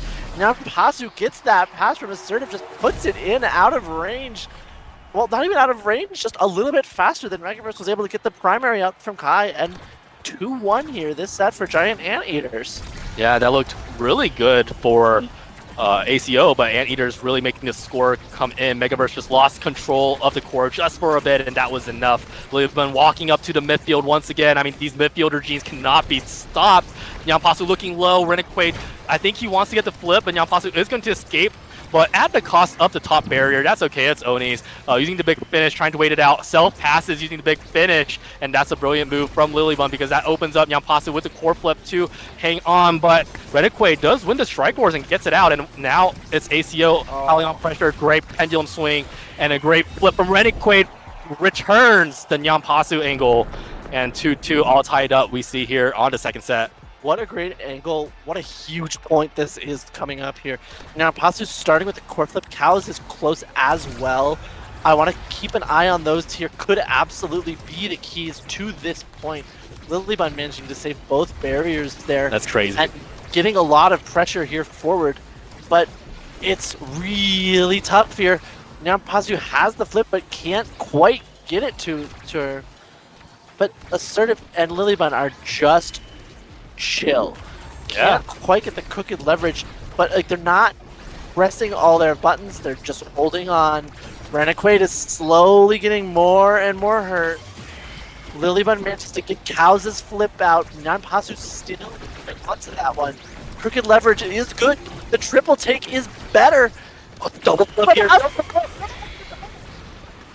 Oh, the Molten Blast. Cows and Assertive here can tie it up. Cows does run away, get the orb though, but that misdirection puts him back low in danger zone once again. Nyampasu does opt for the so a crooked leverage rotating around Megaverse uses a Assertive is there. What masterclass from Anteaters, just systematically getting their point. The dribble off the triple take, straight up there to Assertive. Absolutely magical. Great job here by Giant Anteaters. We're 1-1 and 1-1. Little one gets Blast Cannon. Blast Cannon is amazing for Finny. Yeah, we're not doing this time. It's not like a wow Siege Machine. It's like wow Blast Cannon, like for real. She's so fast now. She's so fast now. I mean, Hotshot still. Oh, Missile Pro Trek is real. Estelle did opt for Hotshot over Missile Pro though. Like she could have denied it. She'd think Hotshot was better. So could Kai. So could Kai, yeah. But I mean, Kai wants to drive, right? He wants some 4 speed. He doesn't have. I mean, he has aerials. So I mean, like at the end of the day, like, what do you feel about this draft? Like, did anyone make a mistake? Like, does this make sense? I think it makes sense. I don't think anyone like made any huge errors. It's hard to find those at this level. But I don't know. I kind of. What a clear for Lilybun. Oh, that's crazy. I kind of like the. Oh no. All good. All draft more from Giant Anteaters. Okay. Okay. But I don't know. It's tough to say. Once the barrier goes down. It's gonna come down to execution, right? So. Yeah. Yeah. Barrier goes down. Kauska running in. Oh, the flash is slightly too late, and Lilybun, great patience, gets it through the push. Wants to keep Cows on the back foot, making him a hunger for. Coming out as well. Cows can't strike to that because he was going to get put off the field by Lilybun. A nice triple take coming in as well, keeping control of the midfield. As Megaverse dashes in, but Megaverse keeping super calm, and now Assertive and Lilibun have switched places once again. This triple, but Assertive goalie gets right between Cows. Great cleanup from Cows there. A lot of pressure from the side of ACO. And Lilibun, the side of Giant Eaters just could not find the clear in the end. And Lilibun has no evade now. So I'm really looking at that as something that could be really big if the side of ACO gets some pressure going here from Cows and Renegade. Cows, though, already really low. Yeah, Assertive's on the hunt. Oh, I wait, mean, Megaverse. Oh! Cal's very aware, uses his evade to dodge Assertive's core flip there. Great card. Yeah, I mean, Lilibun's doing so much damage, just making sure Nyampasu can finish off Cows and get the power play going. Renegade almost answers back onto a flip Kazan, but now Nyampasu's piling on the pressure here. Lilibun is closing the gaps between, and there we go, Kazan pushing in, but Megaverse holds and Cows is back. The power play is over, and Lilibun caught out of place. Buy some time actually with the hook, and Megaverse almost goes off the field, but that goal arc buff just giving him the little clutch he needed. And Assertive's there with the shotgun. Nyampasu rotating through, but Megaverse holds. Battered him, but he holds with an evade. And now Lilibun has to answer Renegade, and Cal just gets it right between them. I mean, super good awareness in this high-stakes game. You're just having a lot of fun with the big finish as well. I mean, you can say what you want about Anteaters, but they have style and flair. Assertive getting it through. Nyampasu right between Renegade as well, and a corplet waiting out everything. Lilibun much patience. Assertive is there with the shotgun as well to make the angles go, but Cows is there. Nyampasu, he can do it. The barrage comes in, though. The crooked leverage not going to make it work. Cows is there. He's ready with the hook. Oh! Assertive thought a hook, but Lilibun was there with the big fish, and just unfortunate link up there. ACO threatening to get away with it. I don't know. That it looks bad from Assertive there, but I don't think it's that bad. It makes sense. It ended up the same place, it seemed like. Quick barrier from Lily, that was almost 2. I mean, that's what they want to happen, right? Anteaters here. Oh, answering back with a barrier, though. Look how fast Lily is when she's not been touched for a little while. She just speeds up and speeds up and speeds up, and that's why Cows is using the secondaries on her. Yeah, not letting her get anything, not letting her build up that speed or power. But we see Megaverse at the midfield line a lot now. The twin drive plus the aerials means that Megaverse has so much room to move. Cows with the flip, Renegade with the piercing shot to provide the opportunity for Cows to put it in there. But the big finish, good flip for Megaverse. Yeah. Safe. Card can't quite get it in, but Assertive is looking around, has this flip, but great clear from Megaverse. Oh, Lily is so good at evading these primaries from Rasmus. The pendulum swing, I know it now. Assertive can't get it past the barrage, and Cows with the hook. Oh, he almost had it there to miss the angle, but Lilibun, unfortunately, the strike was on cooldown, and I mean, was that a miss or was Cows dribbling? I think that might have been a dribble. That might have been. Yeah, right. You're right. Could have been a dribble. Oh, this set here for ACO.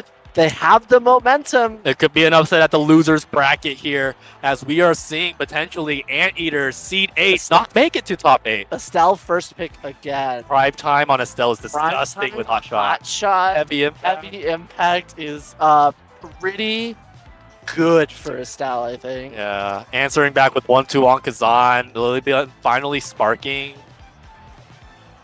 Sparking up is interesting, as is the Orb Dancer. I mean, what else do you think? Unstoppable again goes under. Yeah. Volume of things that you can get hit with? I think so, yeah. Ooh. Oh, what a great play coming out from from Anteaters. They really want to win. They really want to go, and great Giga from Megaverse, though. Here's another team that wants to just as bad, and that's going to be ACO. And triple take, the core actually goes through a triple take. Actually, it's been a rare occurrence since the new patch, but that was a very cool, nice barrage through from Megaverse. But Assertive and Nyampasu kind of have taken their homes on the corner there as a triple take rotating by and Assertive, the Molten Blast goes slightly awry, and that's going to give the space ACO needs to get it through. Once again, a nice dribble off of that corner, but Assertive waits out the Giga, running in with the Xeno Cloak, but the is there. Lila miscalculates. The core slips through, and now it's an open barrier situation for Cal's flash with a pendulum swing, but that's a miss for sure. Oh my goodness! It goes around the world. The point just turned on its head, and divine intervention here for Anteaters, and that's what they need. That's what they need here. Welcome back into the game, Anteaters. And Assertive just shotguns it through. New era, new season. Oh my goodness. I mean, God giveth, God taketh, I guess, or something like that. He just saves it by a thread. This is Megaverse and Renequade and Cal's triple core flip on the sides of ACO. This is going to be really, really dangerous. Cal's has core flip right on the face of Lilybun. Is it used? And Renequade with a piercing shot answers back easy as pie. I mean, ACO is here. They're showing improving. You know what's really funny is the aerials is actually messing with Kai's barrage a little bit. Really? This space between the bullets or whatever they're called is just slightly different, and that might be why Lily ended up missing there. I feel like she was just barely off, but Assertive can't quite get it in the first time. There we go. The second time. Yeah. Good dribble. House with good pressure, but a great dribble there from Lilybun. Helps to avert some of it. Assertive just puts it forward, and Renequade has to sit in that big finish for a long time. Yeah, I mean, even Knife says speed isn't going to help Cal's get to that core. He's traveling too fast. Yampas a great dribble, great awareness, waits out the Giga. Core flip used from Renequade to put the pressure on Cal's. Wonderful pendulum swing read. Yampas does dribble, uses the correct leverage, but Renequade wins. And now Lilman has to use her evade once again. Cal steals that orb away from her. Nampasu, gives some breathing room to the Anteaters. There's big finish, and then there's a huge finish, and that was a huge finish. A great job from Lilybun getting the pass off with that. Really versatile ability, and she really knows how to use it. However, she does appear to triple take her. Stop cursing!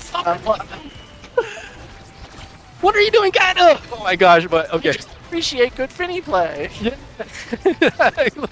I mean, you're right, absolutely masterclass from Lilybun. Unfortunately, Finny's also, it's a double-edged sword, but that core speeding by. Oh, great awareness, great special from Assertive. Wins against the Kai Barrage as well, and now we're looking at Cal's lose control after the misdirection. And Nampasu, this is the Kazan with the flip. I mean, Assertive and Nampasu just want to trade places, want to get the offense going, want to use the flip right in front of Megaverse. And there's the dash in. Unfortunately, Renequade does get it out.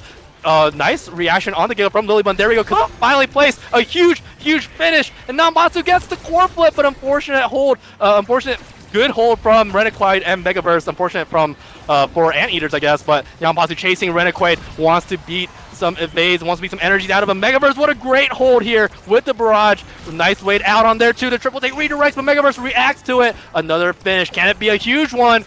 Lilybun's a little too strong for the big finish. Oh, and Megaverse, what a great core flip here as well. Both teams really want to win it. Great barrage rotating around the world. Once again, Cal's nice dribble, nice pendulum swing, but Assertive is going to be there, but just enough time for the Drakkar to reposition.